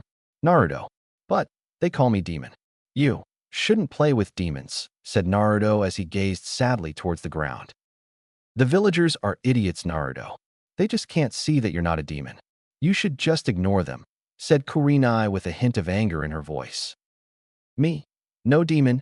asked Naruto with hope. "Nope. You're just like us, Naruto," said Yugao as she dragged him to his feet by holding his hand. "Really? I'm like you?" asked Naruto with teary eyes. He thought that he was a monster. That's why the other kids didn't play with him. But he became ecstatic and happy when Hana shook her head. "Yay, I knew Databeo. Thank you. You three, very beautiful. Like angels," said young Naruto in a thinking pose leading to the transformed Kunoichis sporting a blush before they snapped out of their embarrassment. "Come on, let's play together. From now on, we'll be friends," said Kurenai while she dragged him with her. After some time, they said their goodbyes to him and went their own way. For months, they continued to play with him, often coming to his apartment and helping him with small chores. Over the months, they taught him how to speak, write, and read properly, cooking, etc. They couldn't do much as they were 13 years old only right then, but they made sure to help him as much as possible. Over time, they fell in love with him but were ashamed to admit it because of the age gap, while Naruto too became fond of them. But eventually, Hiruzen caught just of it and prohibited them from meeting him again. Naruto waited for his friends in the park or asked the villagers about it. Nobody knew them, or rather didn't bother to answer him, as they were interested in beating him to an inch of his life. He couldn't ask his Gigi as they had told them not to tell about their friendship to anybody, even the Hokage. Meanwhile, Hiruzen didn't believe Hana, Yugao, and Kurenai as they were only 13 years old, and somebody may have tricked them in befriending Naruto and then attacking him. This had already happened several times with some children befriending Naruto because of their parents' persuasion, and when he went to their homes to play, they would poison the food and plan several other methods to get rid of the demon spawn. So the Hokage had to be absolutely sure that Naruto stayed in trusted company. There were only 3 people that he trusted Naruto with right then: Kakashi, Jiraiya, and Mikoto. Jiraiya had a spy network to maintain. Mikoto wanted to, but Fugaka didn't allow her, and Kakashi had drowned himself in Umbu missions and despair because of his sensei's death. Flashback end. "Of course I remember you. But where did you go? I searched for you everywhere. Why did you leave me?" asked Naruto while tears leaked out of his eyes while his eyes turned to normal oceanic blue color. "And where's Tsum-chan and Yugi-chan? Are they here too, Databeo?" said Naruto frantically while he tried to free himself. Warmness flushed Kurenai's heart when she came to know that he still remembered them and was worried for them. She released the Jinjutsu as Naruto snapped out of it to find Kurenai standing in front of him while his eyes widened in surprise. "Hey Kurenai-sensei, what are you doing here, and where's Benaheim-chan?" asked a blushing Naruto while he pinched his nose to stop the blood from coming out. Due to rain, Kurenai was wet and her clothes were tightly hugging her body, showing her curves and luscious D-cups. Even her nipples were noticeable due to the coldness. But on the other hand, he was also afraid of her a bit. He'd heard about the famous ice queens of Konoha, but among them, had only met Kurenai until now. He had seen the way she treated men who looked at her in any indecent way. Even those who behaved properly, she was usually cold to them, like she was assuming they would ask her out or something. But he knew that it was all an act. She too wore a mask like him, so naturally she noticed it, him being experienced in the art of deception after all. Inside this cold sheet of glacial ice, he knew there existed a vulnerable and a lonely soul. Eyes were the windows of one's soul after all. "Were you checking me out, young man?" asked Kurenai as she fakely narrowed her eyes while Naruto's eyes widened. "And no, of course not. Why would I even dare think about you like that? Said Naruto while he waved his hands defensively. Are you saying that I'm not good enough for you? Asked Kurenai threateningly, still continuing her charade. What? He exclaimed with surprise evident on his face while she slowly advanced towards him. You had me right. Am I not good enough for you? Asked Kurenai as her heart sped up a bit while waiting for his answer. Of course, Sensei. You're very beautiful like a goddess. I mean, any guy in his right mind can't ignore your unearthly beauty, said the clone Naruto honestly, while she blushed furiously, and Naruto, still as oblivious as ever even with his changed personality, glanced at her in confusion. Sensei, your face is all red. I think you'll catch a fever if you remain wet, said Naruto before Kurenai vanished completely from his sight to appear behind him. She circled her slender arms around his waist, her body tightly pressed against his while her head rested on her shoulders. There, this is much more comfortable, Naruto-kun, said Kurenai in Benaheim's voice while his eyes widened as he saw Kurenai from the corner of his eyes. Don't tell me that you're Benaheim-chan, whispered Naruto in pure shock. I've been waiting for this day, Kitsune-chan, whispered Kurenai while Naruto's eyes widened at the name. The only ones to ever call him that were Benaheim, Sum, and Yugi, often to tease him because of his foxy grin and whisker marks. Why? Whispered Naruto after coming over his initial shock, while Kurenai blinked in confusion. Why did you leave me? Why lie to me? Why didn't you show me your true self? Asked Naruto while his spiky hair shadowed his eyes. It's a long story, Naruto-kun, said Kurenai. I've plenty of time. I'm only a shadow clone after all, said Naruto while Kurenai nodded.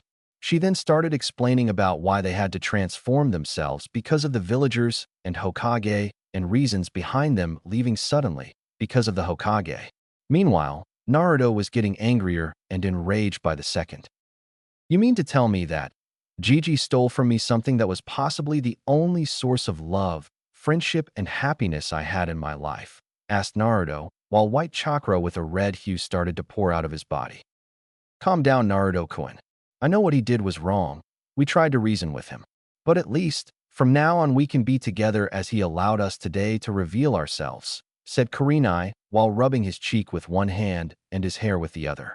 He inhaled deeply to calm himself down, also noticing that she smelled of red roses and white lily while gradually his chakra receded back. He blushed when he noticed how tightly her impressive bust was pressed to his back, while she smirked at seeing his red face. Like what you feel, Naruto-kun, she said while rubbing her breasts against his back, while his blush got darker in shade. Where is Sum-chan and Yugi-chan? Who are they in real? Asked Naruto to escape the embarrassing situation while he eagerly waited for her answer to know who his childhood friends really were. That is a surprise, Naruto-kun, said Kurenai as she kissed the back of his neck. She was now really resisting the urge to kiss him, but she also didn't want her first kiss to be with a shadow clone, so she controlled herself for now. But tell me, how were you able to sense me? Was it because of your Jujutsu? Asked Kurenai, while she could feel Naruto's body become stiff. How did you? He trailed while his mouth was open in shock. Hokage-sama told us about your Rinnegan, and don't worry, we wouldn't tell anyone about it. It's up to you when you decide to reveal it, Naruto nodded hesitantly. But we don't know its abilities. Until a few hours ago, it was supposed to be a myth after all. And we also know about Itachi and his partner. So I'm looking forward to how much stronger you have become, Naruto-kun. But I've always wanted to ask you something, Benny. Kurenai-chan, said Naruto while Kurenai blushed at the addition of chan. Oh, how much she had dreamed of this moment. Him calling her Kurenai-chan or any other nickname he wanted to. Why did you, Sum-chan and Yugi-chan, help me? All the villagers hated me. Children of my age bullied me, and the whole ninja populace except a few were indifferent to me. Did you know, Naruto-kun, your mother was a role model for us? You have Konohamaru, Udon, and Moegi who look up to you, the same way we practically worshipped her. Her beauty, elegance, courage, determination, never say die attitude enthralled and motivated us to no end. She was the major driving force in our shinobi careers. Like you, her personality was bright as a sunny day for her friends, but for her enemies, as dark as a thunderstorm. All the villagers liked her. However, They didn't know that she ever had a baby or if she was even married. Silence reigned upon the area before she continued. We were the ones that took care of her during pregnancy. Although we were a bunch of brats at that time, but she too always welcomed us with open arms. But that aside, we couldn't see her son get treated like that, so we decided to help you as much as we could. I know that you want to know more about her and your father, but you'll have to ask Hokage-sama about your parents. It's a highly classified secret, finished Kurenai with sadness at being able to tell Naruto about his mother anymore. But can you at least show me how she looked? He said with a hint of hope while she blinked. I guess I can. The law included about not telling you about your mother, but it didn't said anything about showing her to you. Sometimes it's better to bend the rules, said Kurenai as she released Naruto from her hold. Hinge, transform. Naruto turned around to see what was the most beautiful existence his eyes had even shown to him. His face immediately went blood red while steam protruded out his nose and ears. This am my mother, he stuttered while pointing a shaky finger at the transformed Kurenai. Chapter 7. A Dream to be Accomplished. This am my mother, he stuttered while pointing a shaky finger at the transformed Kurenai. He now completely understood what Ayumi was trying to describe about her. His mother was a definition of angel, a top-quality one at that. He just didn't know how to describe her. Beautiful, amazing, breathtaking, hot, sexy, gorgeous. All these words were just not enough to describe her unearthly beauty. Holy Mother of Rikudu Sanin. Damn, never thought my mother would be so, well, so hot, thought Naruto before muttering about his father being a lucky bastard. Even though he knew she was his mother, he couldn't help but think about her as a woman. Standing in front of him was a hinged Uzumaki Kushina in skimpy civilian clothes, courtesy of Kurenai. She had long flowing red hair, heart-shaped face, light violet eyes. All in all, her face was just perfect. All the body curves were in right proportions, with D-cup breasts, milk creamy flawless skin, slim-toned waist and legs, and had an hourglass figure. A small portion of her forehead was covered by her red silky hair, held by a clip, making her even more cute and beautiful. If Ayumi wasn't a bijou, he surely would have thought of her as his mom's sister. Hee, I kind of expected that kind of reaction, said Kurenai/Kushina as she had her hand on her hips. Naruto slowly lifted his hand to her face while moisture gathered in his eyes. Keika-san, he said shakily while streams of tears flowed down his cheeks as his hand cupped her cheek. Kurenai/Kushina blushed at the contact before leaning into his touch while she put her hand on his hand to deepen the touch. Meanwhile, Naruto activated his Rinnegan. He wanted her mother's face to be forever burned into his mind. The Rinnegan could copy images or any form of writing, an ability he discovered during the training while reading the scrolls. Kurenai gasped silently when she saw his eyes. They were beautiful. His purple eyes seemed to have a glow to them. Also, the effects of his white chakra seemed to increase. It's okay, Naruto-kun. I know you miss her, but life is all about moving on. She wouldn't want you to cry for her every day. Rather, she would want you to accomplish your dreams and be happy. Did you know what was her dream when she was of your age? She said as she canceled the hinge while Naruto wiped his tears with his forearm before shaking his head. When asked, she would always say she wanted to become the first female Hokage, similar to your dream. She said while Naruto's eyes widened at the prospect of learning that their dreams were so similar. Accomplish your dreams, Naruto-kun. Fulfill her dream. I know you can do it, she said as she put her hand on his shoulder while he started to chuckle softly after coming over his shock. You're very precious to me, so I'm not gonna lie to you, Kurenai-chan. Although a large part of me understands the behavior of the villagers towards me, but still a small part of me hates these villagers with passion and wants nothing more than to kill them. That part of me, you can say that it is the negative Naruto, the one which was born through emotions like pain, hate, fear, loneliness, and revenge, the part which I've suppressed within the deep recesses of my mind, he said while Kurenai was shocked that inside this bright Naruto, there existed a dark one which wanted to get back at these foolish villagers for how they treated him since he was a baby. A large part of her totally agreed with getting rid of these ignorant villagers who couldn't tell the difference between a kunai and a sealed kunai. But, he inhaled deeply. But, I think there's still hope for the younger generation. Right now, Their views are influenced by their parents, but I'll make them see the truth. Unless a miracle happens, I know that it will be very difficult to change the views of the elder generation, if not completely impossible. The Shodame, Nidame, and the Yodame would be ashamed of these people's ignorance. When Gigi gazes upon his village from the monument, I see nothing but sadness, pity, and shame in his eyes. Sadness that he couldn't change the villagers' views of me. Pity at their ignorance and shame at what the people of this village have come to. Some time ago, I thought about leaving this village thinking that becoming Hokage of these pathetic villagers be damned. But I've learned that a king does not choose its people, but rather the people elect their king. The only thing the king can do is change their views towards him. He paused to regain his breath, while Kurenai was stunned at the level of maturity that he was showing. To go that deep, he truly had the traits of an upbeat visionary.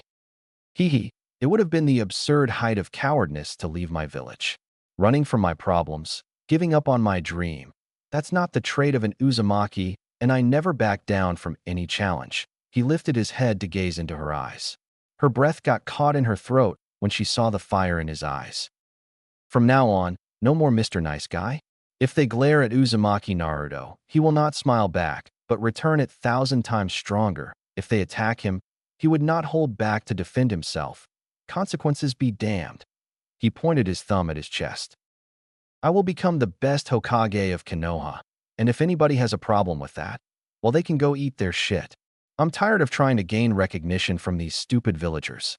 From now on, I'll treasure the precious people that I have.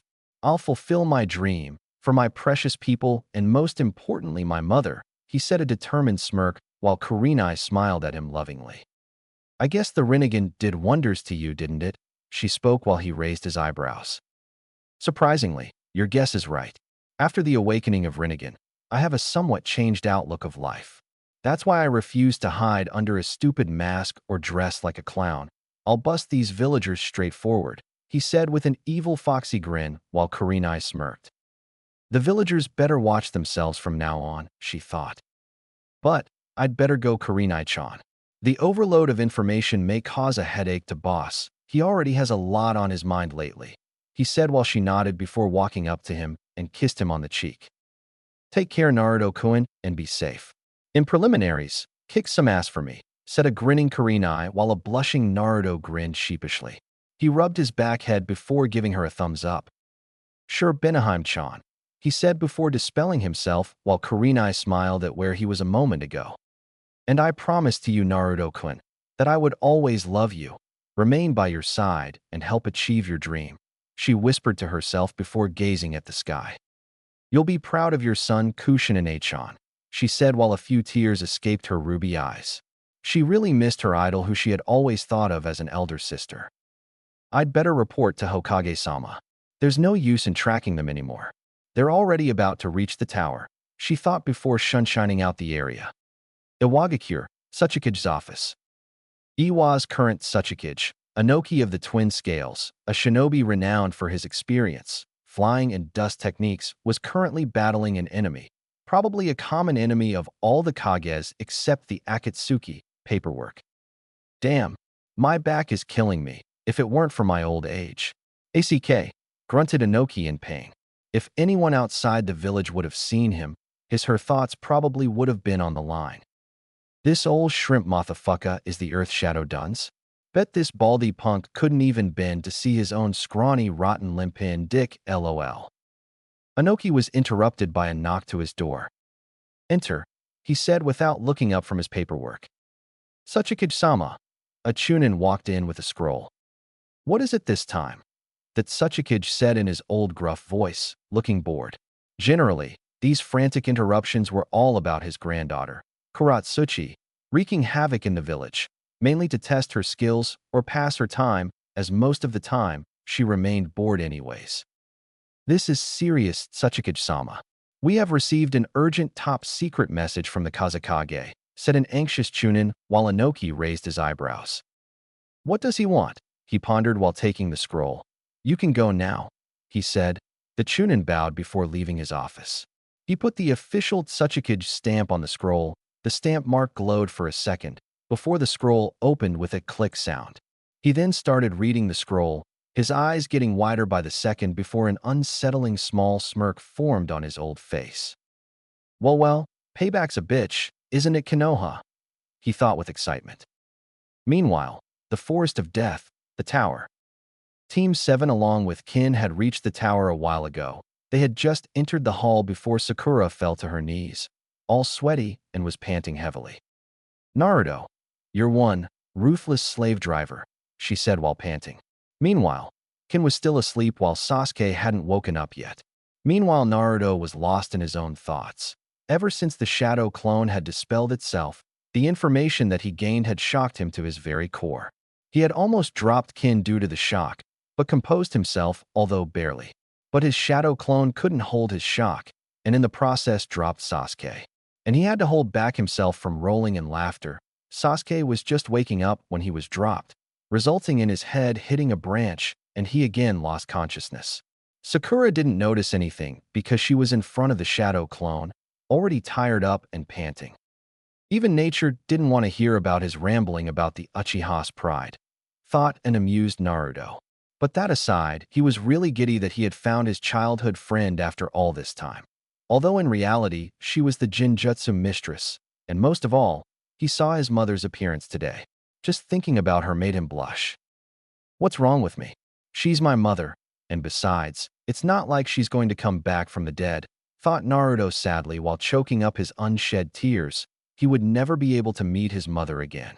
However, he was dead set in fulfilling his mother's dream and telling those villagers that who was the boss now.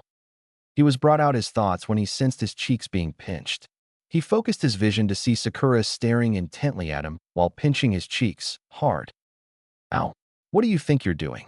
It hurts, he yelled as his whiskers marks were sensitive, but was interrupted when she put her hand over his mouth while glaring at him. SHHSH. She's asleep. Do you want to wake her up? She whispered angrily, but had a faint blush on her cheeks due to the contact. Damn, who would have thought he would become so handsome? MMPH. Tried to say Naruto in muffled voice, but couldn't remove her hand as his arms were busy holding Kin. What? I can't understand you, said Sakura while she leaned in close to hear him. Crazy girl, he thought before creating a shadow clone. Get your hands off, boss, Sakurabaka, yelled the clone dramatically while she removed her hand, a sheepish expression on her face before the shadow clone's words registered in her mind. What? How dare you call me Sakurabaka Clonebaka? She yelled while pointing an accusing finger at him. Oh sorry, what was your name again? Yeah, it was Haruno Forehead, said the clone while he transformed into Ino. Why you Ino pig? She growled while advancing towards him. Yeah, bring it on Forehead. I'll dash. The clone was dispelled before it could complete the sentence, courtesy of Naruto whose eyes were twitching dangerously. Sakura, come over here, said Naruto authoritatively, which left no room for argument. Sakura gulped nervously before nodding. She had seen him what he could do if angry and wasn't going to risk it. Why yeah? Asked Sakura meekly under the glare that Naruto was weighing upon her. Open both these scrolls and don't do anything silly now. Kin is already injured, and we have to treat her injuries as fast as possible, he said while handing her the scrolls. She took the scrolls before opening both of them at the same time. Smoke started arising out of the scrolls while Sakura blinked in confusion. These are summoning scrolls. Drop them, he yelled while Sakura threw them away from her. The smoke cleared for them to see Yumino Irika standing there with proud smile on his face. Congratulations, you three. You have passes the second part of Chunin exams, said the academy teacher while Sakura whooped with joy. Naruto was just happy to see his brother-like sensei again. It's nice to see you again, Irika-sensei, he said with a smile while Irika turned his head to him. Naruto, what the hell happened to you? Said a gobsmacked Irika while Naruto sighed. It's an S-rank secret, sensei. You just have to ask Gigi about it, said Naruto while wondering how many times he would have to repeat that line today. Irika could only nod dumbly. Anything concerning Naruto just had to become an S-ranked secret. I hope Kyuubi has nothing to do with this. Who knows, it might be influencing Naruto, thought Irika, concerned for his favorite student before his eyes landed on a girl in Naruto's arms and an unconscious Sasuke on the back of another Naruto he presumed was a shadow clone. What happened to Sasuke? And who is she in your arms? Asked a confused Irika, but on the inside was proud that his brother-like figure was becoming a man. Sakura glanced at Naruto, not sure about what to say about Sasuke's condition. He got exhausted in a fight we had with another team for the scroll, but is otherwise alright and only unconscious. He then glanced at a sleeping Kin with a small smile on his face, which didn't go unnoticed by Irika. We found her injured on our way here. She was alone, so we took her with us for treatment, lied Naruto calmly while Irika nodded. Sakura was amazed that Naruto could deceive an experienced Chunin. Masking his emotions like that was just amazing. But that aside, do you know the meaning of these scrolls? Asked Irika in his lecture voice, while Naruto paled at that tone. He really wasn't in the mood to listen to any lecture right now. Sakura would have listened intently to Irika, she being the book smarts and all, but was tired as hell and wanted nothing more than to hit the bed. Irika, however, didn't pay them any attention, rather took the scrolls and put them onto the uncompleted message on the back wall. He then started explaining the meaning of it, all the while facing the wall. So in a nutshell, you should concentrate on enhancing your mental and physical skills. Any questions? Asked a smiling Irika, proud at how well he had explained the riddle. He turned his head to see nobody but a scroll on the floor. Confused as to where they went, he opened the scroll and started reading it. Sensei, I already know the meaning of those scrolls, but thanks anyway for wasting your 10 minutes explaining it. Bwahaha. Spirits are always with you. Guess where I took that line from? Future Hokage of Konoha. Irika-sensei. Thanks for explaining whatever you did.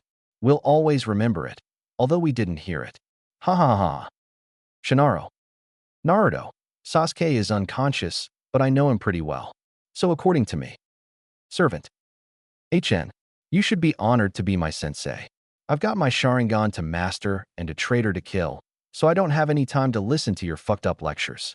However, as your reward for your good-for-nothing efforts, I allow you to watch me fight like the elite I am. The great Uchiha-sama, leader of the Emo clan. Silence. Pin-drop silence followed after Irika had read the scroll. Those bloody ingrates, he hissed angrily with gritted teeth, his face red and his eyes screaming murder for Team 7. Naruto. Meanwhile, Team 7 along with Kin had found an empty restroom, which were for the passing teams. The room was nothing special, but contained 3 single beds and the regular necessities which you find in a cheap hotel room. But in Naruto's opinion, it was much better than his apartment. Alright, you can rest here, Sakura, while I call for medical treatment, said Naruto, while the doppelganger/shadow clone put Sasuke on the bed and dispelled itself. Naruto, on not receiving any answer, turned his head to see a loudly snoring Sakura on the bed, her arm hanging limply on the side of bed and drool escaping her mouth. He sweat dropped before chuckling lightly to himself. I guess I really worked her to the ground. I don't know what caused you to change so much, Sakura. Maybe Orochimaru's interference, but I'm glad you did.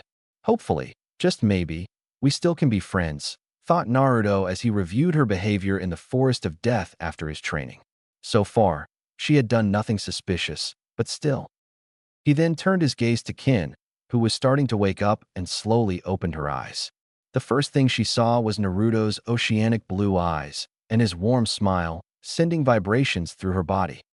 Morning, sleepyhead, he said while she shyly smiled back, making Naruto just want to kiss her and never let her go. She then noticed her surroundings. Did we reach the tower? She asked while he nodded. How are you feeling, Kin-chan? Asked a concerned Naruto while she again blushed at Chan part to her name. Nobody had ever addressed her with so much kindness and concern in her village. I'm fine, Naruto-kun. Thanks to you, she said with a small smile while Naruto looked away with a small blush. Man, I gotta control myself, but she's so cute, so irresistible, he thought while mentally slapping himself. Alright, I think it's mainly due to my chakra. Now I'm gonna slowly stop the flow of my chakra on your rib region, then tell me what you feel. I have a theory to confirm, he said as he slowly lowered the amount of chakra he was constantly giving to her. He watched as her face scrunched up until he completely stopped the flow. So, any difference from before? He asked expectantly. I'm suddenly feeling tired. My body is still sore from the injuries, but surprisingly there's very little pain in my ribs, which was damaged the most. But How is that possible? She asked in confusion while Naruto's eyes widened. Great. Looks like apart from acting as a painkiller, it enhances and accelerates the body's immune system and healing factor. Guess there are some abilities of my Jujutsu and chakra which I have to find on my own, he thought, excited that he could somewhat treat injuries with his chakra, although much slower than a medic could, but still it was damn useful. It's the exact opposite of Yuki nature, which is harmful to our chakra coils, but still is much strong and potent. I can't tell you much, but just that my chakra accelerates healing factor of one's body. You can refer it as a sort of a bloodline, he said while her eyes widened in surprise. That's so cool, she exclaimed excitedly while Naruto grinned at her. He noticed that some of her personality traits matched his, mainly when she was excited about something. All right, I think you should rest up a bit as we have 2 days until the second exam ends. Meanwhile, I'll look for a medic to completely heal your injuries, he said as he laid her on the third bed. Not that way, you perverts, while she nodded, albeit a bit sadly on losing his warmth. Naruto, on seeing her gloomy face, bent down and kissed her on the forehead. Don't worry, Kinchan. I'll be back as fast as you can blink, he said while grinning as she blushed a scarlet red. Hi, she said happily before Naruto left the room. Several minutes later, he found a medic Nin before sending her to their restroom for treatment of injuries of Kin, Sakura, and Sasuke, while he decided to roam for a while.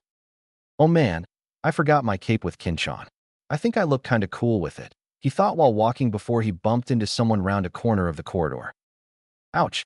Hey, watch where you're going, idiot. Like you were watching. Hey, you're that girl from the sand team. What was your name? Temari, right? He said while helping her to stand. She looked up and immediately blushed furiously upon seeing him. Holy mother of pure wind. I mean, wow. She thought while covering her cheeks with her hand to hide her blush, leading to Naruto having a sweat drop.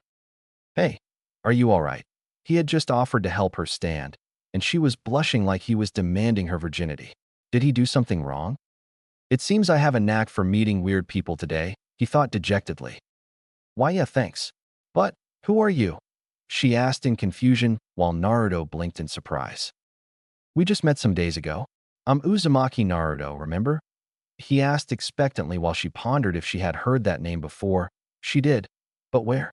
After some time of racking her brain, her eyes widened in surprise. You mean to say that you're that idiot, annoying, loudmouth ninja wearing that kill-me orange jumpsuit? She asked before quickly clamping her mouth shut with her hands while his eyebrows twitched. Was my acting that natural? Well, I did dig my own grave. I am sorry. I didn't mean to. Don't worry, it's cool. Sometimes I do tend to act like an idiot, said a grinning Naruto. But what the heck happened to you? She asked. That's a secret, Temari-chan, he said teasingly while she blushed. But where's that clown paint and bloodthirsty brother of yours? He asked jokingly while she giggled. Hee, Kankuru is sleeping right now, and Gaara. Well, you know, just trying to sleep, she said nervously, not wanting to reveal her brother's secret while Naruto nodded. He had sensed the evil aura of Yuki that Gaara seemed to be radiating constantly. Thus he knew that Gaara too was a Jinchuriki like himself. Oh well, I'd better be going. It was nice to meet you, Temari, and good luck for the preliminaries, he said while walking past her. See you soon, Naruto, and… Hey, wait. What do you mean by preliminaries? She asked frantically. You'll see. He yelled over his shoulder as he rounded the other corner and disappeared out of her sight, leaving a perplexed Temari. Time skip, 2 days. After his meeting with Temari, 2 days passed quickly for Naruto. Kin was perfectly alright after the medic had treated her, and Sasuke too awoke after some time. The first thing after waking up he did was attack Kin, and surprisingly for Naruto, she was easily able to hold her own until he arrived and stopped Sasuke. And not so surprisingly, the Emo King started demanding that Naruto teach him those jutsus that he used in the Forest of Death. The result being Naruto kept ignoring him, something that enrages Sasuke even more than his brother's presence. So as expected, Sasuke challenged Naruto to a rematch right there, and then, while Sakura tried to play the peacemaker, Naruto just kept ignoring him, not wanting to waste his chakra. Eventually, Sasuke gave up and started doing what he does best, i.e. brooding.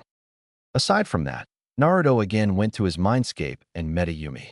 They spent quality time with each other, Ayumi telling Naruto about his mother and all her experiences. She was a who-knows-how-much-old demon after all. Naruto, too, enjoyed her company very much. After 12 years of loneliness, he had finally found a friend, and he would be damned if he let this opportunity go to waste.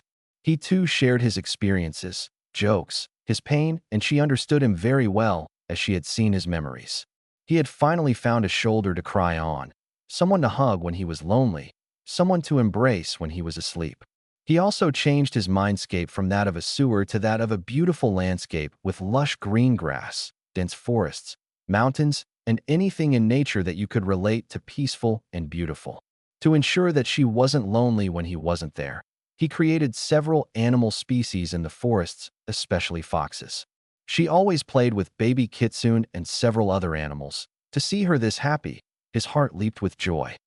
She had also informed him that they could contact with each other telepathically when he was not in his mindscape, but the seal was still strong for them to do that.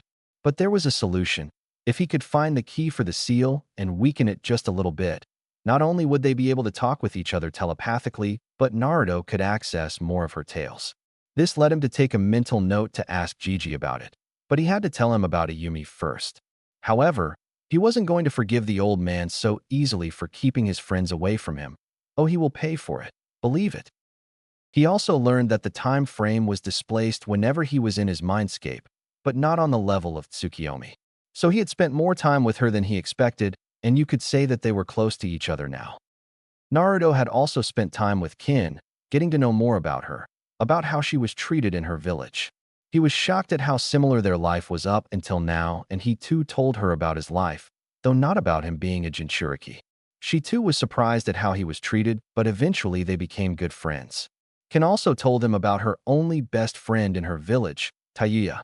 Naruto learned that although Taiya had a foul mouth, she was a caring person, fierce and brute on the outside but soft and fragile on the inside, and they supported each other in their difficult times.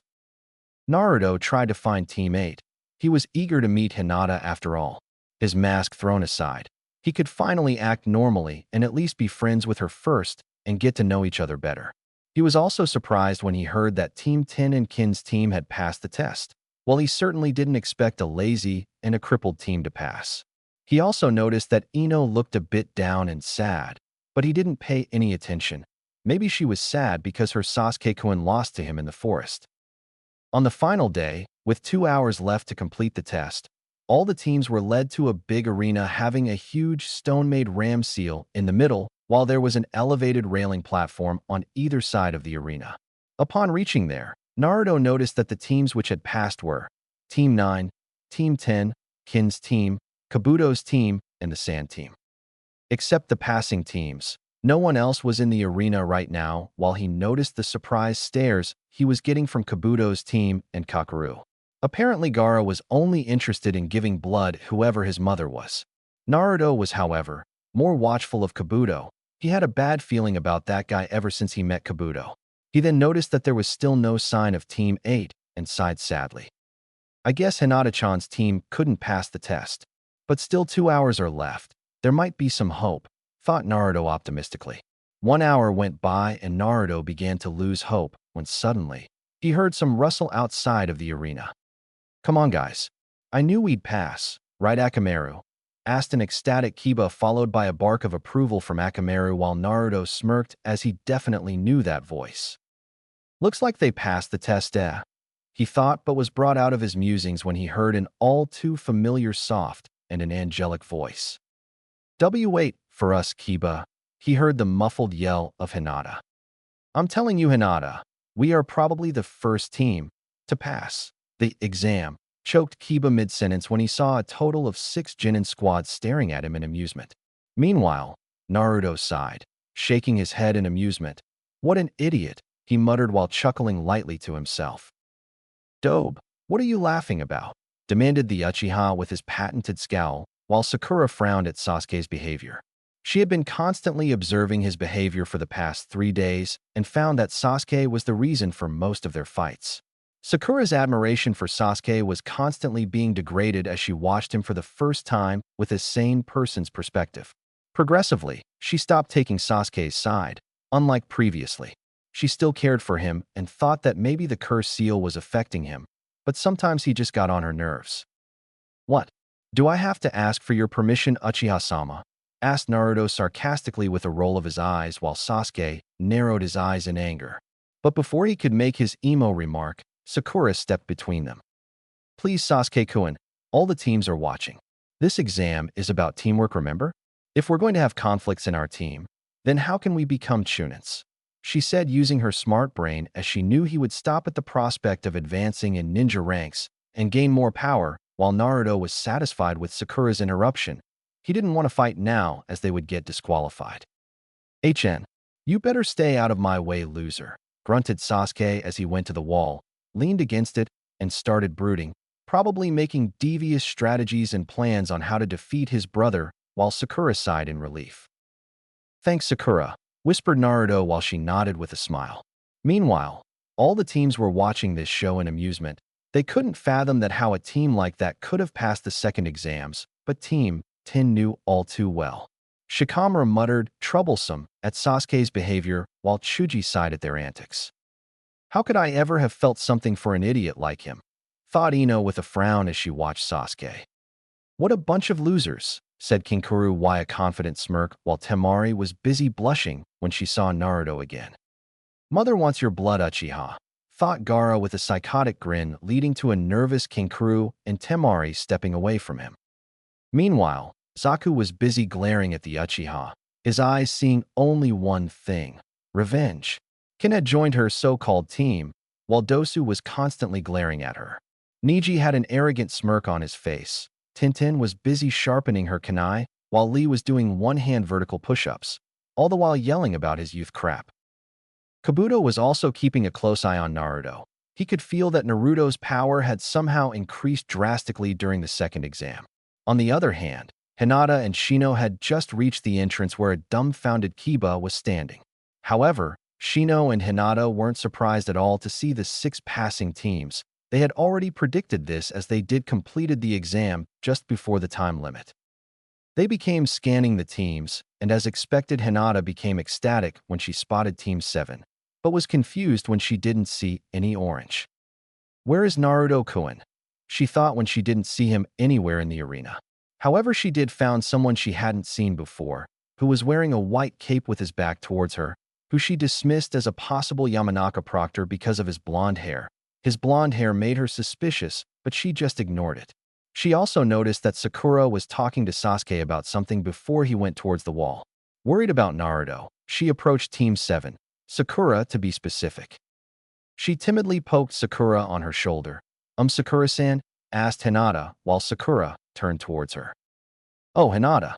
Congratulations on passing the second exam, she said cheerfully while Naruto was busy in his own thoughts, so he didn't notice that Hinata was standing beside him. Neither did Hinata as she was worried about Naruto. Thanks, but do you know where Naruto-kun is? Asked Hinata, wondering where her favorite blonde is. Chapter 8. The preliminaries begin. Do you know where Naruto-kun is? She asked timidly, while Sakura blinked in confusion. What do you mean?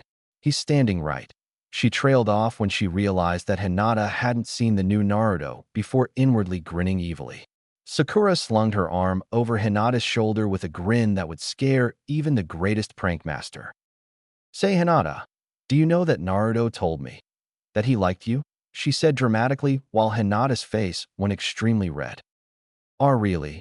She asked with a tinge of hope, barely able to contain her excitement if what she heard was true. Yeah? If you don't believe me, then just ask him yourself, said Sakura with an evil glint in her eyes while Hinata again blushed scarlet red. But, she stuttered while Sakura poked her forehead. Oh sheesh. Come on, Hinata. Everyone knows of your crush on Naruto, and if you don't act soon, someone else is gonna claim him. For instance, Naruto saved that girl from Sound Team in the Forest of Death, and she too has a thing for him, said Sakura, while pointing at Kin, who Hinata noticed that she was occasionally stealing glances at Naruto while blushing. No way am I gonna lose Naruto-kun after all these years, she thought with desperation while a determined look bloomed on her face. Where is he, Sakura-san? She asked calmly while Sakura just grinned at her from ear to ear. Why, he's right behind you, Hinata, she said while pointing behind her, whereas Naruto was still spaced out about something. Hinata whipped her head lightning fast to see the same one she considered as a proctor. She could immediately feel blood rushing to her face at astounding rates and pinched her nose to prevent a possible blood loss. But the pressure was too great and was propelled back due to a huge nosebleed, almost taking Sakura with her. She barely missed Sakura, but was on a collision course with Sasuke, who was leaning against the wall with his eyes closed, trying to concentrate on his brooding. Wham! She collided with Sasuke and accidentally elbowed him in the forbidden zone, leading to his eyes popping out of his sockets. Slow motion. He threw some saliva and, thankfully for Hinata, cushioned her impact before he was immediately on his knees, writhing in extreme pain, rolling around helplessly just to get rid of this torture. Ah, my. He couldn't say anything coherent, but just roll on the ground with a pained expression on his face. He could almost see an image of a laughing Itachi hovering over his head while saying, "I told you, foolish little brother, your dick will always be weak." "Sasuke-kun," yelled Sakura as she ran to help him, but had to stop herself from falling into fits of laughter while others didn't bother to restrain themselves. "Ha ha ha. Oh man. This is great. The Uchiha's production raw materials busted," said Kankuro, who was laughing his ass off while Temari too was trying to control herself and was barely succeeding at it. Meanwhile, Kiba unconsciously closed his thighs when he imagined the impact. "Oh man, that must have hurt," he said with a pained expression as if imagining Sasuke's plight while Shino. "Great shot," yelled Kin and Temari simultaneously. They watched each other awkwardly before grinning to each other, followed by a thumbs up. Meanwhile, Zaku just watched the Uchiha's condition with a proud smirk.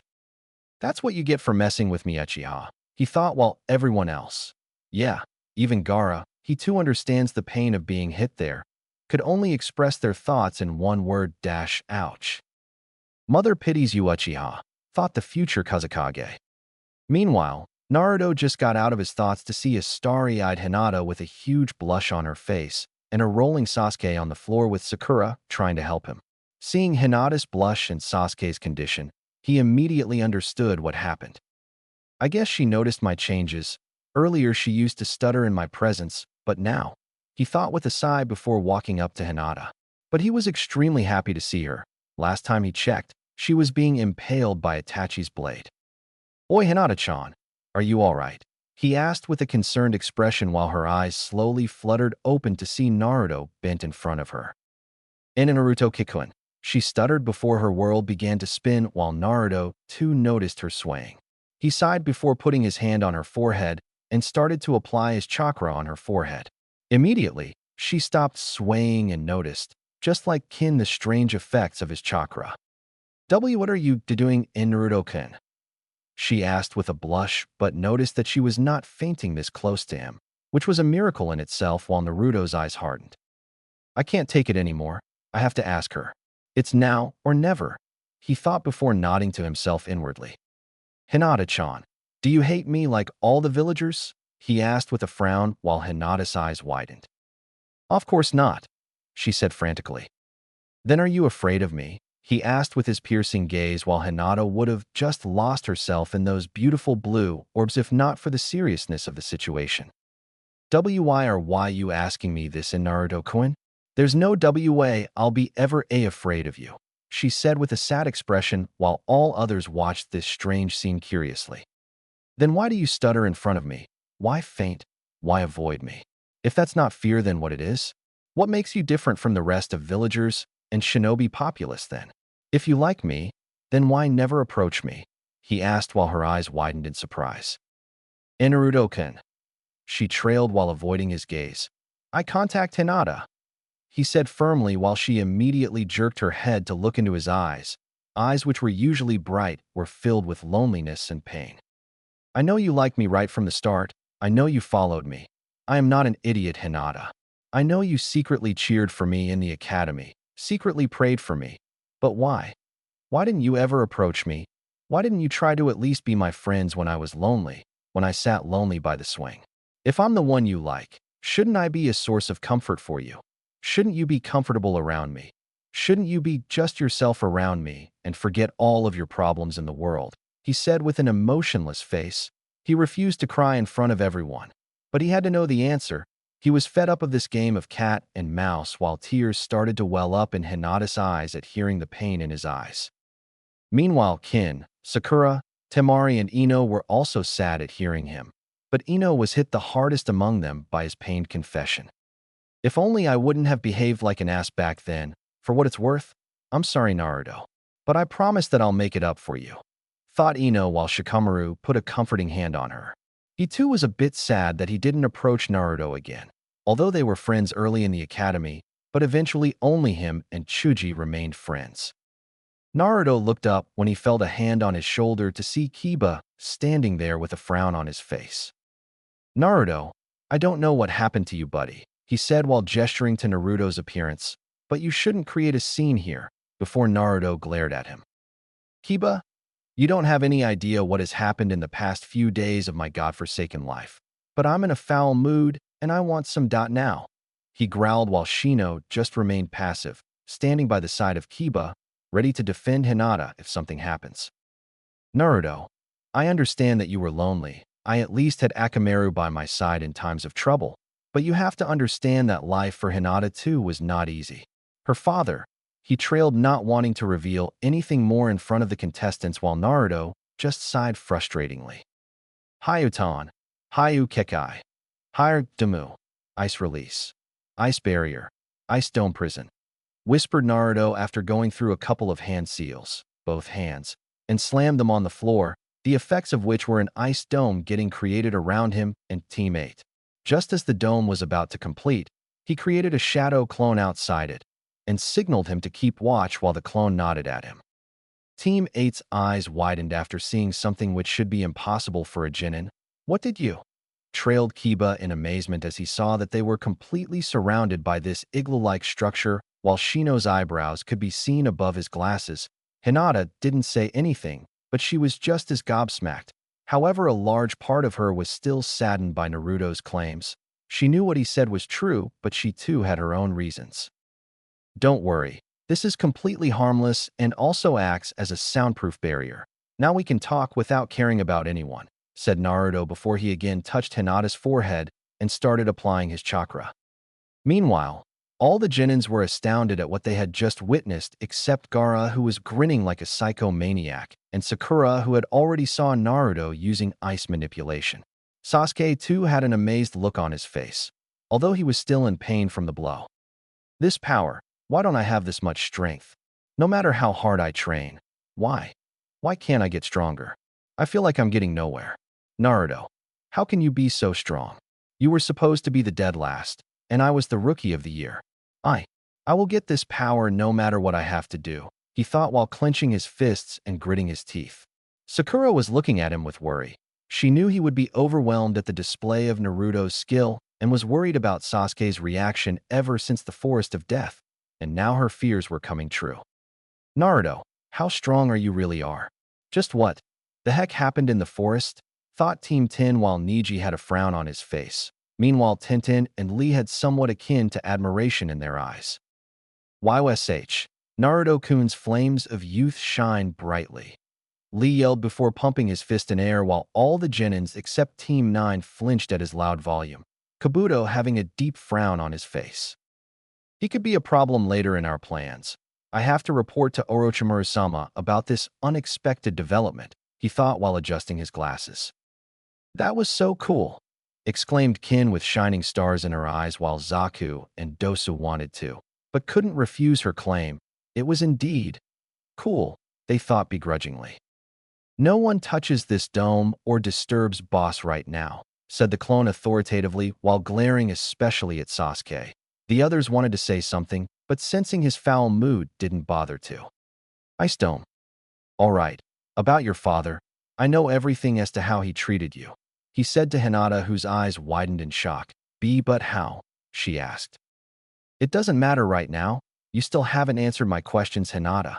I wouldn't have, killed you for just saying a word to me back then, said Naruto while Hinata bowed her head down, not wanting to tell about her insecurities, not wanting to look weak in front of him. But I may not get this opportunity in the future. Naruto-kun has taken the step now. I can't back down now. It's now or never, she thought before taking a deep breath while Kiba and Shino remained quiet. They knew how much Naruto meant to her.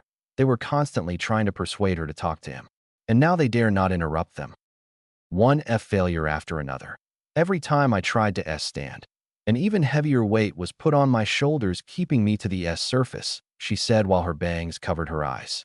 Kiba's and Shino's eyes widened at how less she stuttered, even in front of Naruto, while Naruto just kept listening to her. After the death of my mother and my uncle, my father constantly put me under harsh training schedules. He never encouraged me for anything, but rather spat on me for even as smallest of mistakes. Gentle fist style of our clan just didn't suit me, but he never bothered to understand. It's unfair. From the day I was born, I was chosen to be the heiress, the word which I didn't even know the meaning of then. A heavy burden was put on me. Lots of expectations from me. The elders constantly looked down on me because they wanted a male heir. The S style suited my sister, so she was proficient in it, and C constantly beat me in our spars, and IW was forced in the shadow of my S sister's light. Tears started falling from her eyes and onto her lap. Naruto's heart ached at seeing her in such condition, and although he knew about the way she was treated, he had to know how she felt about all of this. "Hinata," whispered Kiba while clenching his fists. "Damn her clan. Constant harsh beatings, see constant failures, constant cold looks and glares from my father, sister, and my C cousin degraded my self-confidence, self-esteem so much that I began to doubt if I could ever do anything right. In the A Academy, I tried so many times to approach you, but every time I would see the disappointed face of my father, my insecurities holding me back, me having thoughts like, She bit her bottom lip to stop herself from crying. She couldn't break down in front of him. But when she felt a warm hand on her shoulder, she looked up to see Naruto smiling warmly at her while tears started flowing down his face, his warm and loving eyes urging her to let it all out. That pushed her over the cliff, and she threw herself at him. Naruto was surprised, as well as Kiba and Shino. It was a miracle that she hadn't fainted until then. But this... Hinata hugged Naruto tightly while she sobbed uncontrollably in his chest. He encircled his arms around her petite figure and held her to him. IW was too afraid to approach you. I still am. What if you don't like me? What if you think of me as a weak person, just like my father? I can't take your rejection. Even thinking about it makes me want to cry. Besides you were always interested in Sakura-san. So that fact T2 pushed me back.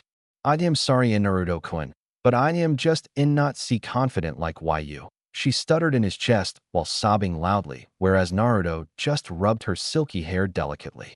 Kiba had tears in his eyes at seeing the condition of his sister-like figure and was clenching his fists at not being able to do anything for her, while you could see streams of tears below Shino's glasses on his cheeks. Hinata-chan, there's nothing wrong in crying. You can let it all out, and no matter what happens, I would never consider you a weak person. A spark is all you need to awake the sleeping fire in you. I know you are a strong person, so whatever happens." He paused as he lifted her head by her chin and grinned his famous grin. "Don't ever give up.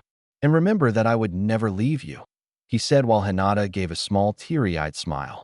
Kiba had a smirk on his face while Shino had an almost unnoticeable smile on his face before they wiped their tears.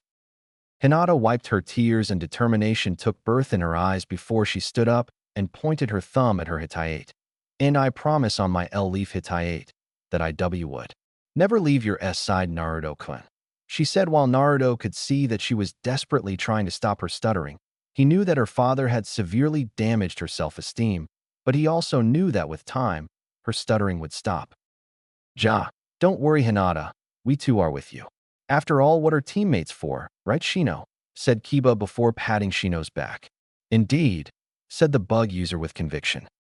Thanks Kiba, Shino," she said with a small smile before Naruto put a hand on her shoulder, at which she blushed, and he was a bit surprised that she didn't faint. "Great Hinata-chan, you didn't faint," he said with a goofy smile leading to her blush getting deepened at the compliment as well as at the Chan part while Kiba smacked his forehead. What an idiot, he muttered to himself. Now, seeing as you're my friends and comrades, I just wanted to tell you guys that the preliminaries would start in a couple of minutes, he said offhandedly while Kiba just blinked before bursting. What? He exclaimed while Hinata and Shino watched Naruto with confusion, albeit a blushing Hinata as she was still not used to this handsome Naruto. The reason will be explained by the proctors or by the Hokage himself. Just wanted to tell you so that you can at least mentally prepare yourself, he said with his hands in his pockets. But we still haven't recovered from our forest voyage. This is unfair, yelled Kiba while Naruto frowned at his outburst.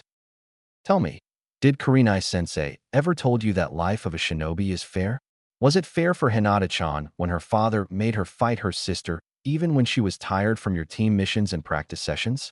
Was it fair for me when the academy teachers trailed Naruto before muttering, never mind, to himself while Kiba bowed his head? He knew that a shinobi's life was out of the boundaries of fair and unfair. It was the first line they read in their academy textbooks while Shino nodded with Naruto. Meanwhile, Hinata had noticed Naruto's slip-up and decided to ask him later about it. Besides, it was your fault that you came so late, but still you're not the only ones who arrived just now. Shikamaru's team and the sound team came just before you, he said while Kiba nodded a bit hesitantly. No problem, Akamaru and I can beat anybody here, said Kiba confidently while Naruto smirked at him. Watch it, dog boy. Pray that you don't have to fight me, said Naruto jokingly while Kiba laughed. Bring it on, loser, said the Inuzuka before Naruto turned to Hinata. Do your best, Hinata-chan. I don't care if you win or lose, just give it your all, said Naruto with a thumbs up while Hinata nodded with determination. I will not disappoint you, Naruto-kun, she thought before she remembered to ask him something which was on her mind since she saw him. But what happened to why your appearance, Naruto-kun? And how do you know elemental nature and manipulation? She asked while Kiba and Shino too were curious about the answer. It's an S-rank secret. You have to ask the Hokage about it, he said like a car on an automatic transmission. He was getting tired of repeating that line after all. Oh please, do you think we're foolish? How can anything related to you be an S-rank secret? Said Kiba while Hinata frowned at him. Believe what you want to, but I'm not going to tell you, said Naruto while glaring at Kiba before he blinked as the clone outside had dispelled itself and the memories of the Hokage, Jounins, and some people he hadn't seen before arriving via Shunshin in the arena came to him. Gigi has arrived. All right, guys, let's go and kick some Chunin ass, he said before forming the snake seal, resulting in cracks beginning to form on the dome before it collapsed completely for them to see everyone's wide eyes except the Hokage. You could see the blushing faces of almost every female there, whether it be Chunin, Chunin, Jounin, or Akage, i.e. Mei, Samui, Karui, Yujito, Hana, Yugao, Temari, Kin, and some other female Jounins who Naruto didn't know. On the other hand, Naruto was fairly pleased to see the gobsmacked faces of the ones who had just arrived. He could see Kurenai smiling lovingly at him from behind the Hokage, and that psycho proctor smiling seductively at him. Actually, all the female were giving him those strange seductive looks, making him extremely nervous and uncomfortable. He started scanning all of them. Most of them he knew because of his pranks. Because of the Chunin exams, most of the Jounins were deprived of any missions for the village's security, and hence almost all of them were present except some few ones. Most of them I know. Holy shit, thought a blushing Naruto. Blood started to crawl to his face when he saw Hana and Yugao, both of whom were grinning at him. If two beautiful women like them would grin at you, well, let's just say even Sasuke might melt. His blush deepened when he set his gaze on Mei, Samui, and Yujito, especially Mei's flirtatious smile. His mind was getting into overdrive at the attention of this many beautiful women. He'd rather fight Orochimaru again than be in this position. Meanwhile, Kiba was grinning lecherously when he noticed them while he wiped blood off his nose. Shino just stood impassively, while Hinata was fidgeting nervously under the stares of possibly every Jounin of the village. She hesitantly lifted her head to see Kurenai smiling proudly at them, lifting her confidence even more after her talk with Naruto. Meanwhile, the other Jounins were staring between them and the Hokage, trying to decipher the situation. But most all, they were still astonished over the ice dome that Naruto had created. He. Sorry for the wait. We were discussing something private, away from prying ears, said a nervous Naruto apologetically, not sure what to say in this situation. Flashback, outside the ice dome. Several minutes had passed after Naruto had created the dome, while the clone was still keeping watch for the proctors and was talking with Kin and Temari about something. Ino wanted to join in the conversation, but she knew now was not the time as it would just create a scene here. Sasuke was better than before, but that area was still sore for him, while Sakura was concerned for him. That was awesome, Naruto-kun. You must have trained hard to control a rare element like ice like that, complimented Kin while the clone blushed and was grinning while rubbing of the back his head. Thanks, I guess, he replied. But how can you do ice manipulation? Not even Jounins are capable of such a feat. Do you have a bloodline? Asked Temari skeptically while the clone gulped nervously. Why did boss leave me here? I'd rather be inside the dome than try to deflect these questions, he whined. Never mind that. You two don't know each other, right? So let me introduce you. Kin-chan. This is Temari and Temari. This is Kin-chan. He introduced them while they greeted each other politely and shook hands with each other. Suddenly, several loud poofs were heard while the arena was filled with smoke and a booming voice reverberated from the smoke. All right, maggots. Congratulations on passing the second exams. The smoke cleared for the Jounins to see a brightly grinning Anko Mitarashi, behind whom were almost all the Jounins of Konoha. You could see Kakashi reading his smut novel, a smoking Asuma, a cold-looking Kurenai justifying her title of Ice Queen, and Guy who was grinning like an idiot, Baki who was the Jounin sensei of Gaara's team, the Sound Team sensei, Orochimaru, and other Konoha Jounins who hadn't taken any teams and specialized in other areas. But Anko's face along with every newly arrived one's face turned into that of surprise when they saw a human-sized ice structure in the middle of the arena with a blue-eyed, whisker-marked, white cape wearing blonde standing on it. Every Jounin except the Ice Queens had only one thought running through their minds yondaime. While the female Jounins were blushing, but Anko quickly cut them off before anyone could say anything. Sensei, thought Kakashi in shock. What is this? As far as I know, there's no ice user in Konoha, and I fairly doubt any of you could do this, said Anko in a demanding tone while the clone raised his hand. Actually, I created this, he said with a grin leading to a pink tint on the female Jounins, including the Ice Queens, while Kakashi became a bit suspicious at hearing that voice before. He had heard that voice before, but it wasn't that of his sensei. Then his eyes widened in shock when he saw the whisker marks resulting in him dropping his book. Naruto, he thought while getting surprised looks from his fellow Jounins. As far as they knew, he had never dropped his book even at the most shocking facts. Are you kidding me, brat?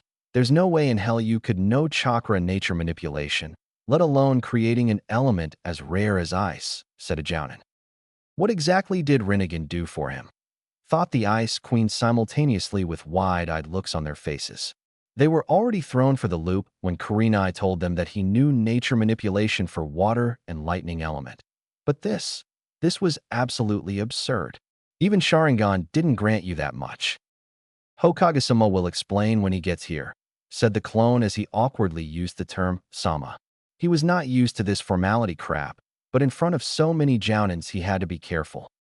Before anyone could say anything, Hiruzen, Mei along with her bodyguards and A along with Yujito, B and his team arrived via Leaf, Water, and Lightning Shunshin. They too sported similar reactions like the Jounins while Hiruzen too was surprised. He wasn't expecting Naruto to be able to use a sub-element so early even with the Shadow Clone training. Hiruzen was also a bit nervous of Naruto's reaction as Kurenai had told him, rather while smiling evilly that Naruto knew about him, keeping her away from him. Hokage-sama, would you kindly explain these people about how can I use ice manipulation and about my changes? I'm tired of saying the same thing over and over again, said the clone while glaring at Hiruzen while the newly arrived ones looked at him with amazement, except Hiruzen. Meanwhile, Yujito, Samui, Karui, and Mei were blushing profusely before Mei quickly composed herself. What a handsome man. I think it would be fun to flirt with him, thought Mei with a smile. Now that's what you call cool, thought Samui while retaining her emotionless look. What a fine specimen. Kitten, you have to claim him, purred Nibi in Yujito's head while sending mental images of Yujito and Naruto doing something which Jiraiya would be proud of. Shut up, Nibi, she thought while blushing furiously. Ah yes, Reikage Dano, Mizukage Dano. This is Uzumaki Naruto, said the Hokage, gaining wide-eyed looks from everyone except the Genins and the Ice Queens. Most of the shinobi populace in the village didn't hate Naruto for what he carried, but still remained indifferent to him and held no grudges against him. But they were still surprised that this was the same shrimp prankmaster who wore a kill-me orange jumpsuit. Naruto-kun, you really intrigue me to no end. It would be interesting to see what else has changed about you, thought Orochimaru while licking his lips like the snake freak he was. This is the dead last they were talking about, thought Mei, Karui, and Samui simultaneously, not believing their eyes. How can a genin capable of feat as rare as elemental manipulation and sub-element at that be called a dead last? I know what all of you are thinking, but I will explain later in my office, so no questions for now. And Naruto, care to tell us why do you have this created here? Asked Hiruzen while pointing to the ice dome. Sorry for the disturbance, Hokage-sama. Boss was just discussing something with Team 8 in privacy. I'll immediately inform him, said the clone, glancing at Kurenai, who was looking at him in confusion while he nodded at her assuringly before dispelling himself. Flashback end. All right, we have wasted enough time. Anko, if you will, said Hiruzen while signaling Anko to go ahead before she nodded and stepped in front. All right, I want all of you in columns of your respective teams in a minute, she said authoritatively before the Genins quickly started forming lines adjacent to each other. Thank you, Anko. Now, first of all, I want to congratulate every one of you for passing the second part of Chunin exams, continued Hiruzen before introducing the Genins to the Reikage and Mizukage. After that, he started giving his speech before explaining about the preliminaries leading to an uproar by some teams. He quickly explained about the excessive number of teams passing the second exam and about the third exam and blah blah blah, which Naruto didn't pay attention to. Now that I have explained everything, if the proctor for the preliminaries would please step ahead and explain the rules, said Hiruzen as Gecko Hate stepped forward while typically chewing on his Senbon. All right, before I explain the rules, if anybody wants to back down, he can do now or else there's no turning back, he said before Kabuto raised his hand according to the plan and was led outside of the arena while Naruto watched him suspiciously, also ignoring Sasuke, who had been constantly glaring at him for stealing the attention from him. When no one else raised their hands, he continued. The matches would be triple threats, i.e. 3 contestants would take part in each match and would be pitted against each other, he said before Temari interrupted him. Hey, I thought the matches were supposed to be one-on-one battles, she complained while Gecko sighed. Being a Chunin doesn't mean you would always get one-on-one matches on the field. Sometimes you would have to handle more than one opponents during missions, but still, it doesn't mean you would be out of the preliminaries if you lose. Likewise, your win too doesn't guarantee a place in the finals. In a match, all the contestants can advance to the finals or none at all. It all depends on your skills. Hokage-sama, Mizukage-sama, and Reikage-sama here would be the judge of that, he said while coughing before continuing. The match can be won by forfeit, or if your opponent is not able to fight, or if your opponent is killed. Beware that if you advance to the finals, you'll most likely make Chunins as in the finals too. The judges would be same. There you most likely have to showcase your skills to the foreign merchants and nobles then. Now are there any questions? He said while none raised their hands. Except a few, all the Genins were nervous. They had almost no experience in fighting multiple opponents while Naruto was a bit excited at the rules. I guess I can finally test my skills in these preliminaries, he thought with a smirk while clenching his fists in excitement. Sasuke too smirked cockily at Naruto from behind. Just you wait, dope. I'll show you that I'm much better than you, he thought while Sakura had a determined look in her eyes along with Hinata. All right. The names of contestants of who would be fighting the first match would flash on the screen while the rest of you, with your Jounin sensei, will go upwards on railing. Also, the names would be chosen completely at random, so you may have to fight your own teammate. So prepare yourself for just about anything, explained Hate before the names started flashing on the screen at random. Hyuga Niji versus Akimichi Chuji versus Inazuka Kiba. The names flashed on the screen one by one, leading to a smirking Niji, a whining Chuji, an excited Kiba, but at the same time frustrated a bit because he was still tired from the second exam. Meanwhile, all the other genins went upstairs with their respective senseis. Kakashi was still looking at Naruto gobsmacked, wondering just what the hell happened in the forest. When they reached upstairs, he put his hand on Naruto's shoulder, who turned towards him. "Naruto, what happened?" he asked in a barely audible whisper before glancing at Sakura, who was shaking her head in denial that she didn't know anything while Naruto just pinched the bridge of his nose in frustration. Why can't everybody stop asking questions just for once? "Kakashi-sensei, the only thing that I can tell you now is that Orochimaru attacked us in the forest," he said while glancing towards Sasuke before Kakashi's eyes widened in surprise. Orochimaru? What could he want from his team?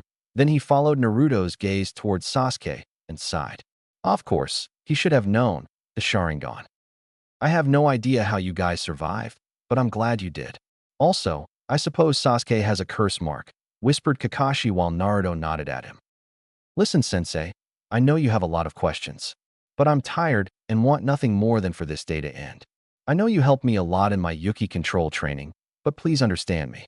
Gigi will explain everything to you when the time comes. But for now, can you please drop these topics? I'm going to showcase some abilities that'll leave you dry for answers. But can you just swallow everything today, Sensei?" he said in a pleading tone. He was emotionally and mentally drained. These past few days were like a roller coaster ride from him. He himself needed some time to think, while Kakashi nodded in understanding. He could see that his student was emotionally a raging maelstrom right now and needed some time to get used to this. He would give him some space for now, but was eager as to what abilities he was talking about. "All right, are you three ready?" asked Hate while Neji nodded, activating his Byakugan while settling into his gentle fist form.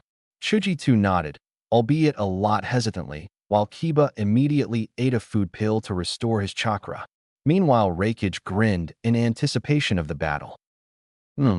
It's been a while since I've seen a Hyuga, a Kimichi, and a Inuzuka in action. This should be good," he said while Mei nodded with him. "You ready, Akamaru?" he asked his partner, who barked with him before he nodded with the proctor. Hate raised his hand before yelling Hajime and jumped out of the center to the side. "I'm warning you guys, you should just give up or suffer a shameful defeat by my hands," said Neji cockily, while Kiba growled at him, and Chuji became even more nervous. "I'm not one to go down without a fight. No matter what, I'll just give my best," he said before crouching on all fours, while Chuji too became determined at Kiba's declaration and nodded with him. Kiba and Chuji looked towards each other before nodding while Neji narrowed his eyes at them. Immediately, Kiba dashed towards Neji at a higher speed than a genin should possess.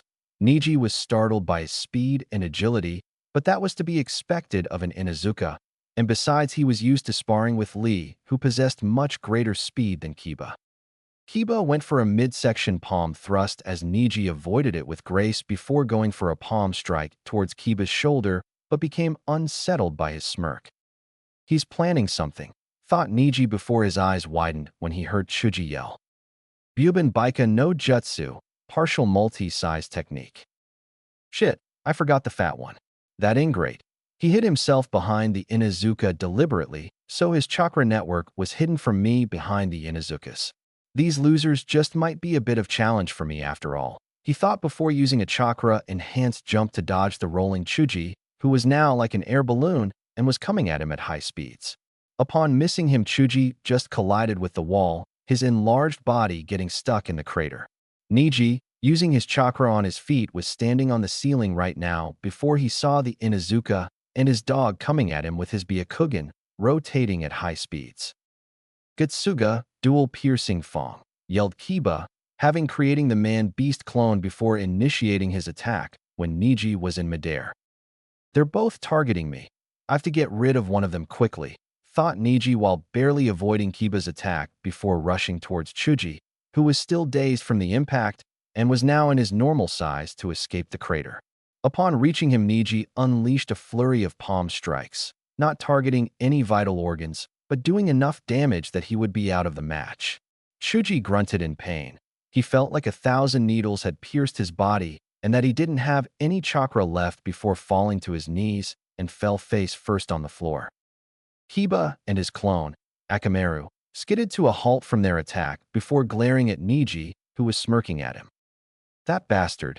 He used that opening to get rid of Chuji. I don't think I can go on anymore. I'm very tired, and that last Kitsuga took everything out of me, he thought before noticing Niji bending into a strange stance. Meanwhile, one of the Kibas fell on his knees due to exhaustion while panting. They both have the same amount of chakra flowing through their networks, but the standing one must be the real Inuzuka, thought Niji before smirking. This match was now over. I have no intention of prolonging this match any further. You're in the field of my divination, said Niji seriously while Tintin's eyes widened. He's using that attack already, she exclaimed in surprise while Guy sighed at Niji. Sometimes he was too stubborn and arrogant for his own good. They had already discussed that they wouldn't showcase their main attacks before the finals, but apparently Niji deemed it fit to ignore them. Hakuro Kajinshu, 8 divination signs, 64 palms. He yelled before dashing towards Kiba at amazing speeds and started delivering flurry of palm strikes with accuracy. The strikes were blurred to the Genins while everyone, including Hinata, was surprised that he could use such a technique at such a young age. 32 palms, he said in continuation with his attack after delivering the 2, 4, 8, and 16 strikes. But before he could finish the last set of 32 strikes, he was given a shattering punch to the side of his head, courtesy of the clone, or was it Kiba, before Niji was sent flying back, before colliding with the wall resulting in him spitting some blood. Everyone saw a panting Kiba standing where Niji was a moment ago while the one who was attacked poofed back to show a critically injured Akamaru. Akamaru, yelled Kiba while bending down to check on it. Akamaru's breathing was labored, and Kiba instantly knew that a vital organ of its body was struck during the attack. Proctor, call for medics, my partner's injured, he yelled while checking for Akamaru's pulse. Sorry, kid, as per the rules, since you both are treated as one contestant, so getting medical attention even for the dog means that you two forfeit the match. So either you have to forfeit the match or continue fighting and wait for the match to end, said Hade apologetically. What? That's ridiculous, exclaimed an infuriated Kiba. So what will you do, Inuzuka? Kiba turned his head to see Niji standing there while wiping the blood off his mouth and growled at him before turning to a whimpering Akamaru. Shit, guess this is it, he thought before nodding towards Hade. All right, I forfeit the match. Just call for the medics quickly, said Kiba with frustration while Niji scoffed at him. Coward, why don't you just say you can't win against me? After all, once a loser, always a loser, said Niji before glancing at Hinata to make his point clear while Naruto glared at him. Winner, Hyuga Niji, he said while medics came and carried Akamaru and Chuji on a stretcher. That Hyuga is really getting on my nerves right now, he thought while clenching the metal support of the railing, almost breaking it. Naruto was also satisfied with Kiba's decision to save Akamaru. After the talk with Naruto, Hinata was a bit more confident and was angry at Niji. She could tolerate him insulting her, but to openly insult her teammate wasn't something she was going to just choke down. It was time that she grew a backbone and reply him back. I'll show you, Niji and Isan, that I'm not as weak as you think, she thought while clenching her fists before Kurenai put a comforting hand on her shoulder. Although the Hyuga is a genius when it comes to fighting, but he needs some attitude adjustment. Don't you agree, Hokage-sama? Asked while Hiruzen nodded with him before muttering about all Hyugas needing attitude adjustment. Let's give Chuji a barbecue treat, shall we? That's the first time I've seen him fight seriously, said a smoking Asuma while Ino and Shikamaru nodded with him. Man, this is so troublesome. Now I too have to give my best, muttered Shikamaru lazily before Ino hit him on the head. Geez, you're such a lazy ass. Can't you show determination once in a while for something, like Naruto? She said before immediately clamping her mouth with her hand and began to blush in embarrassment. Shikamaru and Asuma smirked at her from the corner of their eyes before Ino yanked Shikamaru with his collar. If you tell anyone about this, I swear I'll tell your mother about how you skipped classes during the academy, she said threateningly, while Shikamaru paled at the mention of his mother and nodded fervently with her, whereas Asuma just chuckled at their antics. That dog boy's such a loser. Just for his mutt, he forfeited the match, said Sasuke while shaking his head before Sakura frowned at him and Naruto glared at him. Kakashi put his hand on Naruto's shoulder to prevent him from starting a brawl right there. I'm proud of you, Kiba. Kasan would be happy that you put Akamaru before your own interests, thought Hana with a smile, while Hinata gave Kiba her healing ointment. All right, the names of the contestants of the second match will flash on the screen now, said Hate before again names of the contestants flashed on the screen for everyone to see. Sabaku Ino Kankuru versus Abumi Zaku versus Hyuga Hinata.